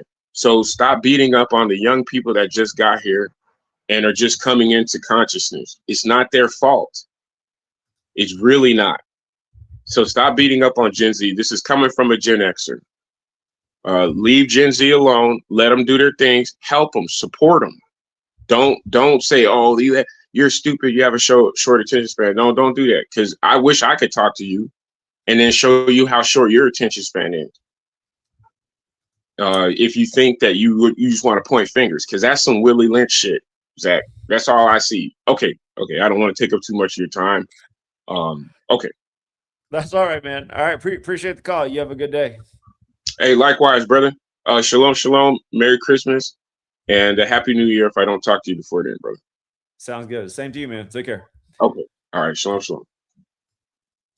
All right, we got Green Kid back. What's up, Green Kid? There's nobody after Green Kid if you guys want to hop back on, but I do got to wrap this up pretty soon. So if you want to get in, then time is now. What's up, Green Kid? What's going on, man? So I kind of agree with the previous caller that there is people that just came into this world that I mean it's obvious nobody's born a rocket scientist. I understand that. But there's like, I feel like the root of stupidity is, maybe I'm wrong, but it's religion. It's all these religions that they indoctrinate people to live life a certain way, to believe certain things. I recently came up on a guy's channel. He goes by Deconstruction Zone. I guess he used to be he went to school to be a preacher. No, not a preacher, a priest. And he fell out of that because he started realizing that there was a lot of inconsistencies in the Bible.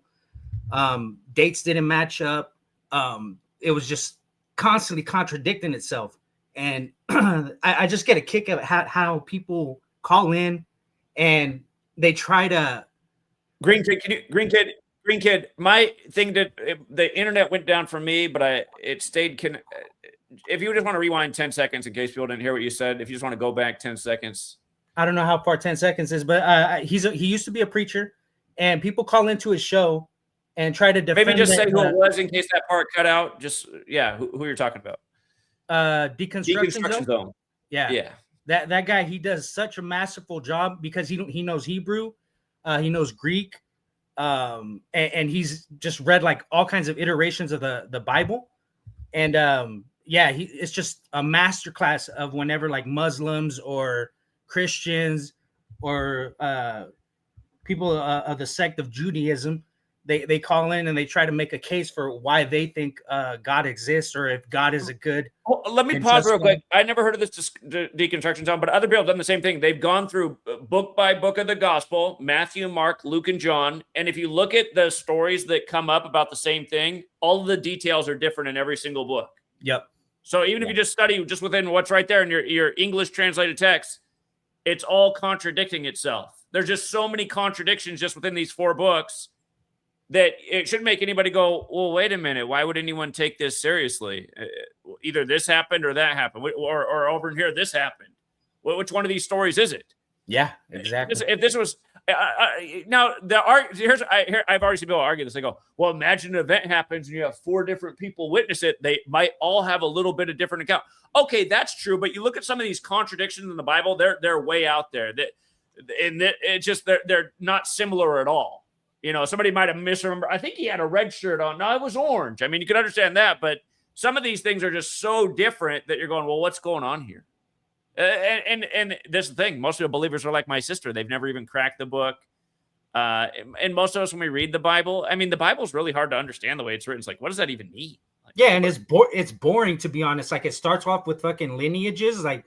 I mean, early in the book, you got the 2 daughters who get their dad drunk to sleep with him. I mean, you think this is God's way? This is God's book? This is what you're supposed to be doing? I mean, hey, if this is God's way, maybe that's what daughters should be doing. They should be getting drunk and sleeping with their fathers. The whole thing is just weird.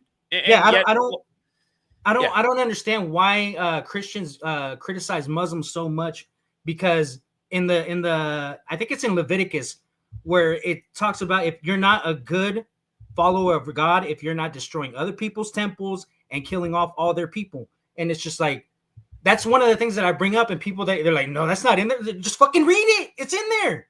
Yeah. Yeah. I feel like that's the only job the Christians go around with, like, look at this verse in the Quran. It's like, have you read your own book? How about look at the verses in your book? Mm-hmm. That's the main issue I feel is religion. That's what has us in the state that we're in currently. Yeah, I agree. I always say the same thing, that without the religion, you don't really have the wars. And you just see how they use religion to manipulate us. I mean, make everybody scared of Islam, then start funneling Islamic refugees into the country. And look at what's going on right now. Oh, my God, there's so many Muslims here. It's just like, you can't see the way you're getting played. You can't see the way you're getting played. I mean, anyway. Yeah, that Bible, it is one reference to see like what it is that they are trying to do, but as far as if everything is true in there, I don't really believe that's the case. But that's all I wanted to say. All of us are going to hell. Ever look at your clothes right now? You're going to hell. You got mixed fabrics on. Yep. Yep. Hell yeah. All right. Well, I'll have a good time there once I get there. All right, man. Take it easy. All right. Appreciate it. What's up, Light Senju? What's going on, Zach? How you doing, man? Doing all right. All right. I just wanted to talk about the only thing I don't really like with a lot of people that I see that go on. Right, we're in this holiday season, right? So what I see a lot with the truth seeking, I was saying with truth seekers in general, the first thing that really brought my attention to like truth seeking in general was actually the holidays, right? Seeing that, like, how bullshit most of these holidays are. You know, this is around this time, this is the time where people are most suicidal. People are maxing out credit cards just to, quote unquote, appease their family members, just for this one little specific time. So when I see things like that and people telling each other like Merry Christmas, and they consider themselves truth seekers, right? They're telling each other Merry Christmas, Happy Holidays. When Halloween comes around, Happy Halloween. I just feel like that's a contradiction. If you're a truth seeker and we telling these things to each other, we're pretty much cursing each other with these words, with these ritualistic holidays and all this stuff like that. Even the so-called Christians, whatever religion you're in, if you're a Christian and you're reading your Bible, you know, you should understand, like, most of these holidays you shouldn't be worshiping in the first place. So I'm just saying, like, as a truth seeker, a lot of us in this community as well, you know, even for myself, I would say, but one of the first things before I even knew about the numbers, I had to disconnect myself from these holidays.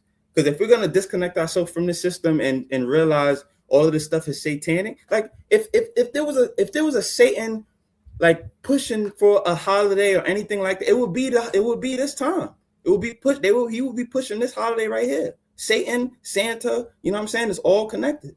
The phallus of the tree with the pointed star at the top of the tree. Like I live in New York. I live in New York, and I walk past people in the Rockefeller Center all day, like just so appalled, and that's all they're doing. We're really, everybody's worshiping Satan, you know. And that, at the end of the day, everybody that, like, they don't want to be the person worshiping Satan, right? Everybody was so godly, but they're literally worshiping Satan every single day when they celebrate these holidays. When they, you know, it just doesn't make sense to me sometimes. So I just, you know, I feel like that's one of the things that, along with the religion, is one of the things that we should disconnect ourselves from in general. These holidays, you know, Easter, you know, people swear they love God, but they're going and celebrating the Easter bunny. Like, what are we talking about here? You know what I'm saying? So I don't know. No, I do know what you're saying. You don't really see me ever talking about the holidays or using any of the traditions. If somebody says Merry Christmas to me, I'll say same to you just to be polite. But I do feel the same way. Again, we got to break the traditions they all have us stuck in. And again, most people don't. None of these traditions are what we've been taught they are. And there's a reason that the cabal that does run the show is killing off all these celebrities right around this time every year. And remember, it's really the sun's birthday, and I don't find the sun to be this evil object. But again, the cabal has all their own ritualism. Essentially, they've associated Satan with fire, and we look at the sun as a ball of fire. Again, for people who don't know, Sol Invictus, it's for people who don't know, Isus Omnium Salvator, the Jesuit motto. It equals 274 in the most simple cipher. The Catholic Church has celebrated the sun's birthday as Sol Invictus since 274 AD. And, you know, same group of people that have inverted everything. So, yeah, I hear you. I feel like we need to give up all the traditions they've taught us and have us living our lives around. So yeah, I hear your sentiment. I do get. Yeah, that's what I'm saying. You know, and then when you go to the Gematria, you see the Catholic Church. You know, they're the ones pushing out Christmas is 61 and Jesus is 61. Church, cross, like they're all the same thing. So just to show you, if you guys don't know this one too, 1225, like Christmas is December 25th, is right in the U.S. That has a square root of 35. 35 times 35 is 1225. Of course, the Catholic Church responsible for this. Catholic 35, like Holy See, like Jesuitism, but also like Satan. Satan's 55 and 10, just like Santa. So, and that's what they've got you associated with that day. And right there in your face. Right there in our face. Santa, yeah. So, yeah. It's right there in our face. Nobody wants to be the one to worship Satan, but they're worshiping. And by the way, one more point about that: Christmas follows Saturnalia just barely. Saturnalia ended yesterday, and in the occult, Saturn is related with Satan, and some people think the Jesuit logo is the dark sun as well, which makes sense since the first Jesuit pope was born on Saturnalia. The dark sun is Saturn. So all this stuff again, they got the occult has us participating in all their ritualism, and we need to break it. It's point blank period. We need to break this cycle. That's the only way things is going to change. Nobody wants to break the cycle. They want to say they want change, but they keep doing the same thing over and over. Like, this is what I don't understand with Christmas. And then these are the same ones we can't be truth seekers, and we got a Christmas tree sitting right there behind us, worshiping this. We try to bring light to this stuff, and then we worshiping the same stuff that we talking about. Like, we gotta keep it serious. Yeah, it's a really hard thing for people to do because a lot of us growing up as children, this is our favorite time of the year. Everybody loves to get gifts, and again, what happens to you as a child stays with you for life. So yeah, that's it. People are stuck in that childlike mind state. Like we can't do that. It has to change somewhere down the line. I mean, I'm not. I have to. There's things I had to do, drastic changes I have to make with myself. You know what I'm saying? I was a big time. You know, I love me some steak. I had to even change my diet. My whole diet I had to change up just for, you know, there's things that I love. I used to love eating, you know, steaks and chicken and all this stuff. I had to change my whole diet just because I can't have this talk and saying, oh, I'm a truth seeker and I understand there's things that are wrong, and then I'm going ahead and participating in the same thing, eating the bad foods. And you know what I'm saying? I have to change myself in order to be able to speak that same thing into existence. And a lot of people don't want to do that. Yeah, it is a very difficult thing for most people to do. So. And it's little by little. It's not hard. I mean, last time I came over here and I told you about the things to change for your dreams. You know, the things you should take for your dreams to help, you know, make your dreams better. If you're not eating right, you should not be expecting a dream. If you still eating past 11 o'clock and you eating burgers and McDonald's fries, you think you deserve to be dreaming? You don't deserve a dream. Like, you eating poison. Like, your stomach is your brain. So how you expect to dream when you eating bullshit? Yeah, I hear that. I do hear that. So yeah, they say you should quit eating at least 4 hours before you go to sleep. Right. Your body can't. Why would your mind be able to dream if your body's still trying to digest that Big Mac you ate just an hour ago? You know what I'm saying? That you're not making sense. We got to be realistic here. Yeah. So, and when it comes to the topic, I'm gonna get back on topic. When it comes to the topic you were saying about dumbing down, I don't think you should I really don't think you should dumb down your content. I really feel like people have to catch up. That's what I feel like people need to do. I mean, I understand. Yeah, we do need to get out to get the content out to a broader, you know, horizon. So make it easier for people to understand. But I feel like as time continues to progress, people are gonna have to, you know, catch up.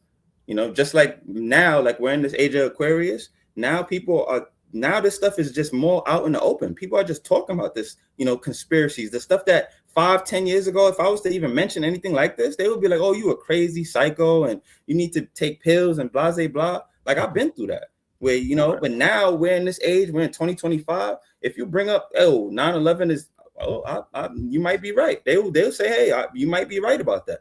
You know, there's still the brain dead ones that'll, you know, attack you for the mindset you have. But at the end, but still, I feel like there's a more bigger change as far as the conscience of society. But I don't think you should dumb it down. I don't think so. Me personally. Yeah, I hate to dumb things down. I really do. So, I mean, yeah, because that's what they're saying. Like, if you bring in your intelligence down to match someone else's, you pretty much just you lowering your standards. You shouldn't do that. Yeah, no, I hear it. It doesn't mean there couldn't be a more dumbed down episode every now and then, just for that 60% of the populace that needs it that way to maybe evolve. But yeah, I hear what you're saying. Yeah, that's all I want to say, Zach. I mean, like, it's just, we all need to evolve. You know what I'm saying? We shouldn't be telling each other Happy New Year's. You know what I'm saying? We know this is this is the end of a calendar, not the end of a new year. Okay, we shouldn't be telling each other Happy New Year's, because we're what we speak comes into existence. You know what I'm saying? If you speak in this stuff, that means you feel like it's real. That's just like if you saying Happy New Year's and Happy Christmas and Merry this, you might as well say what happy voting day when November comes around. You know, you might as well say what side, what you Republican, Happy Republican Day, Happy Democrat Day, because you supporting a lie. Stop supporting these lies. Salute, Zach. I'll talk to you soon, man. All right, appreciate it. No doubt. All right. KW in VA, what's up? KW, you got to unmute. You're muted right now. Do you see that? Do you see that microphone? I can't click it for you. You got to click that microphone with the line through it. It's probably right on your picture. The picture of you down below, Mike.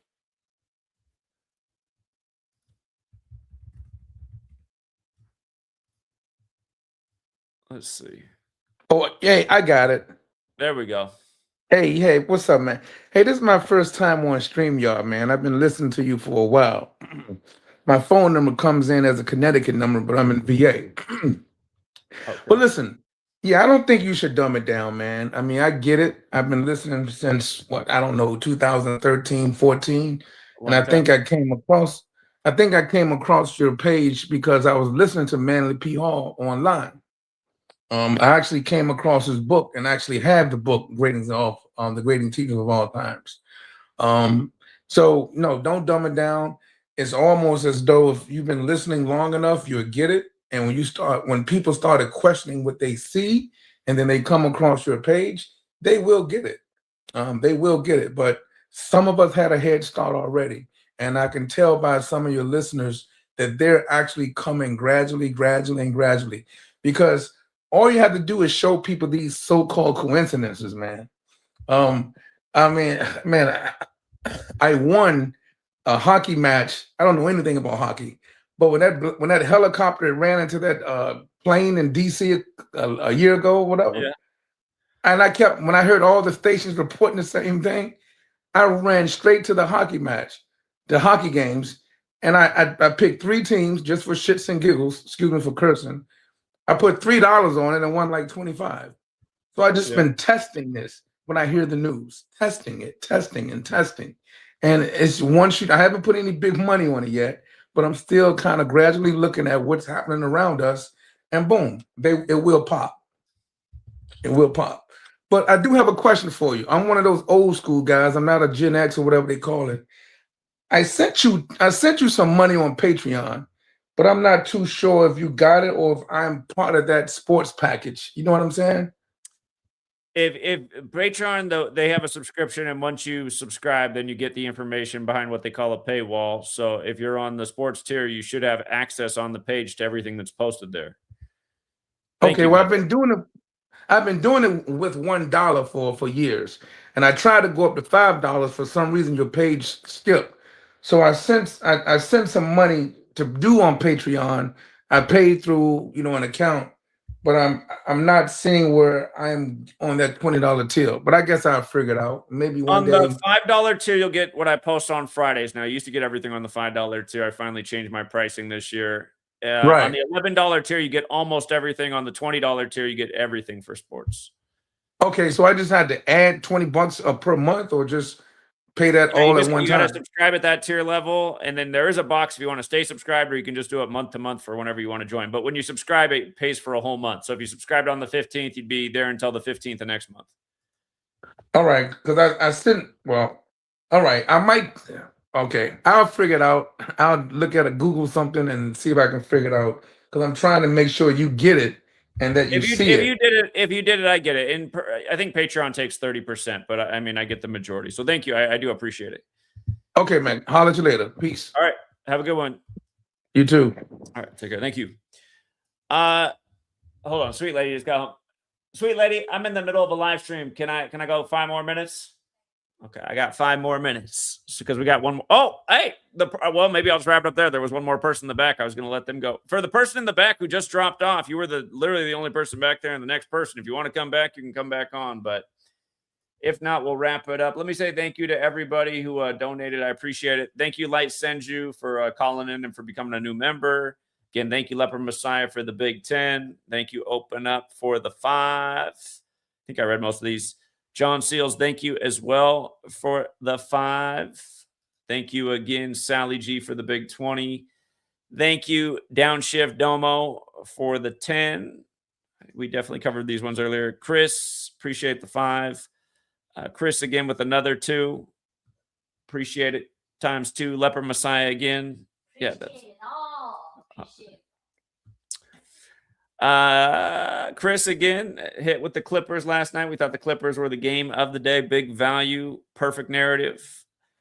Sally G donated again. She said, weed makes me feel more in my body. It opens my heart. What do you think of that, sweet lady?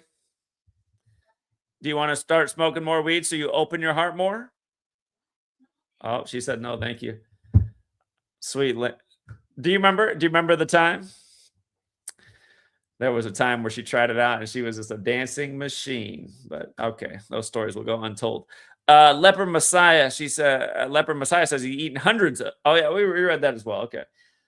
Safe place. Oh, that was Kev. Yeah, I gave him the answer. 202-5 said going into 2026, let's cut off the cancer with the CTE channel. Yeah. I feel like it's good practice though for trying to reach these. Oh, hold on. We got thoughts back. We'll get thoughts and we'll wrap it up. And the real Harvey Dent said, "How do I explain to someone why these sacrifices happen?" I think it is it's either black magic or energy harvesting is one of the two. I mean, we can document the patterns, but we're not the people that are are practicing this. So still left on some speculation there. 1057 Suzuki said, "Good week on sports, Zach. Thank you for everything. Check out this Tyler Chase situation blowing up right now when you can." I'll look into that. But first, thoughts. What's up, thoughts? Hey, what up, man? Appreciate you having me back. Yeah, I mean, I've been listening. I was actually doing some work and some stuff like that, but I'm glad I caught you before you dropped off. But yeah, I still stand on what I've said before and what, I think that will work best for you is, and I guess dumbing down is a way to express it to where people really try to understand what you're doing. But again, you got to meet people where they are. I mean, at the end of the day, I feel like sometimes us that have, been in this conscious community or truther community, whatever you want to call it, we've been in there for about 10, 15 years. A lot of us, especially in the age range of like maybe 38 to like, 49 or something, probably got triggered right around September 11th. A lot of us got that story. And we are seeing a lot of things going on right now in the world that are justifying things that we've seen before. So you know what I mean? It's almost like, yeah, thank you. Finally, shit, I don't feel dumb no more. Now people are talking about it.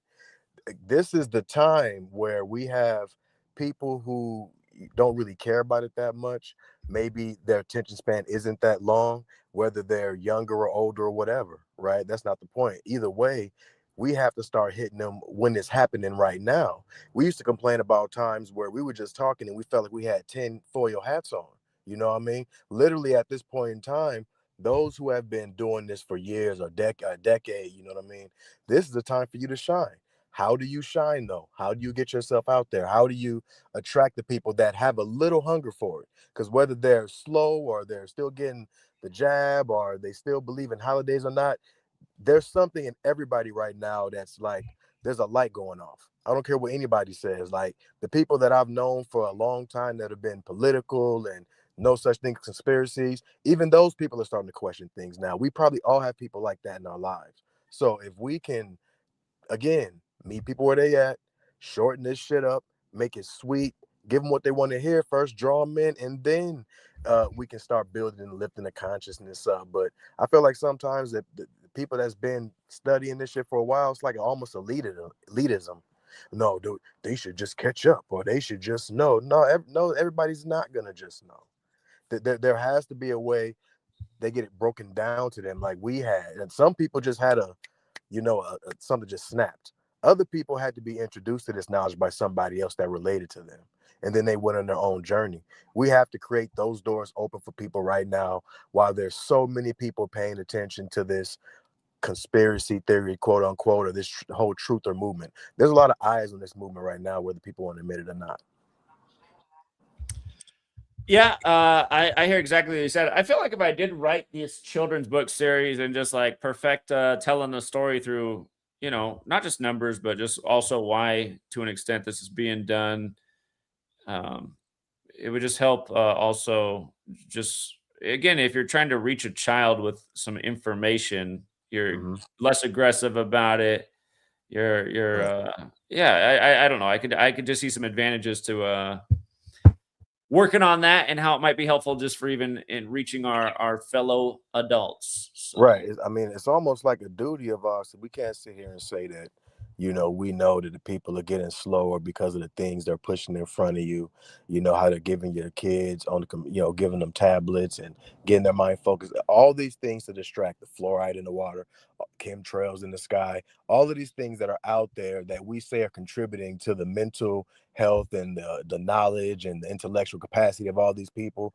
We then can't know that they have all that going on and all these things attacking them, and then they just expect everybody as a mass to get where we are. You know what I mean? It's going to take some spoon feeding. They're going to have to get, like you said, that baby food. You're going to have to Gerber these motherfuckers because they barely got teeth coming in. They can't bite what this apple that we've been eating. You know what I mean? Right. Yeah, exactly. Yeah, man. But I just wanted to say that real quick. I know you probably got to go handle some business in real life. So appreciate you having me on again, man. I'll jump on as much as I can as long as you have me, man. I got to Appreciate the go work. feed somebody some ground up food, something like Gerber right now. So I appreciate it. All right. Thanks, Toss.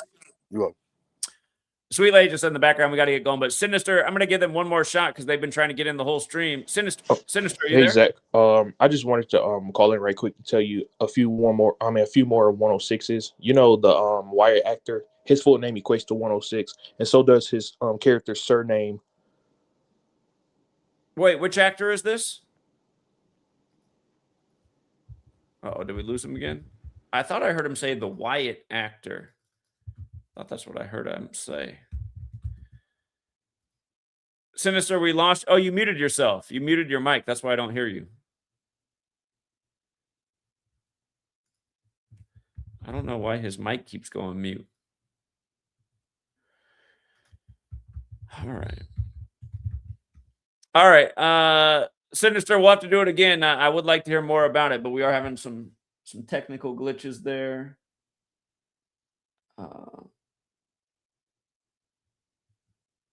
Yeah. All right. We got all the super chats, and thank you guys for all the generosity.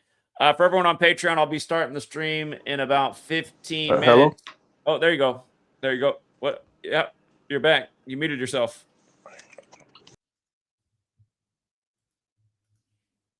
And now he disconnected. I don't know why. It's really not that hard to do, man. Just keep the program open and just talk through it. It's not that hard. All right. Anyway, we'll leave it there for now, you guys. Thanks again, everyone, with the like and the share. And we'll see what tomorrow brings. Until next time, True Seeker.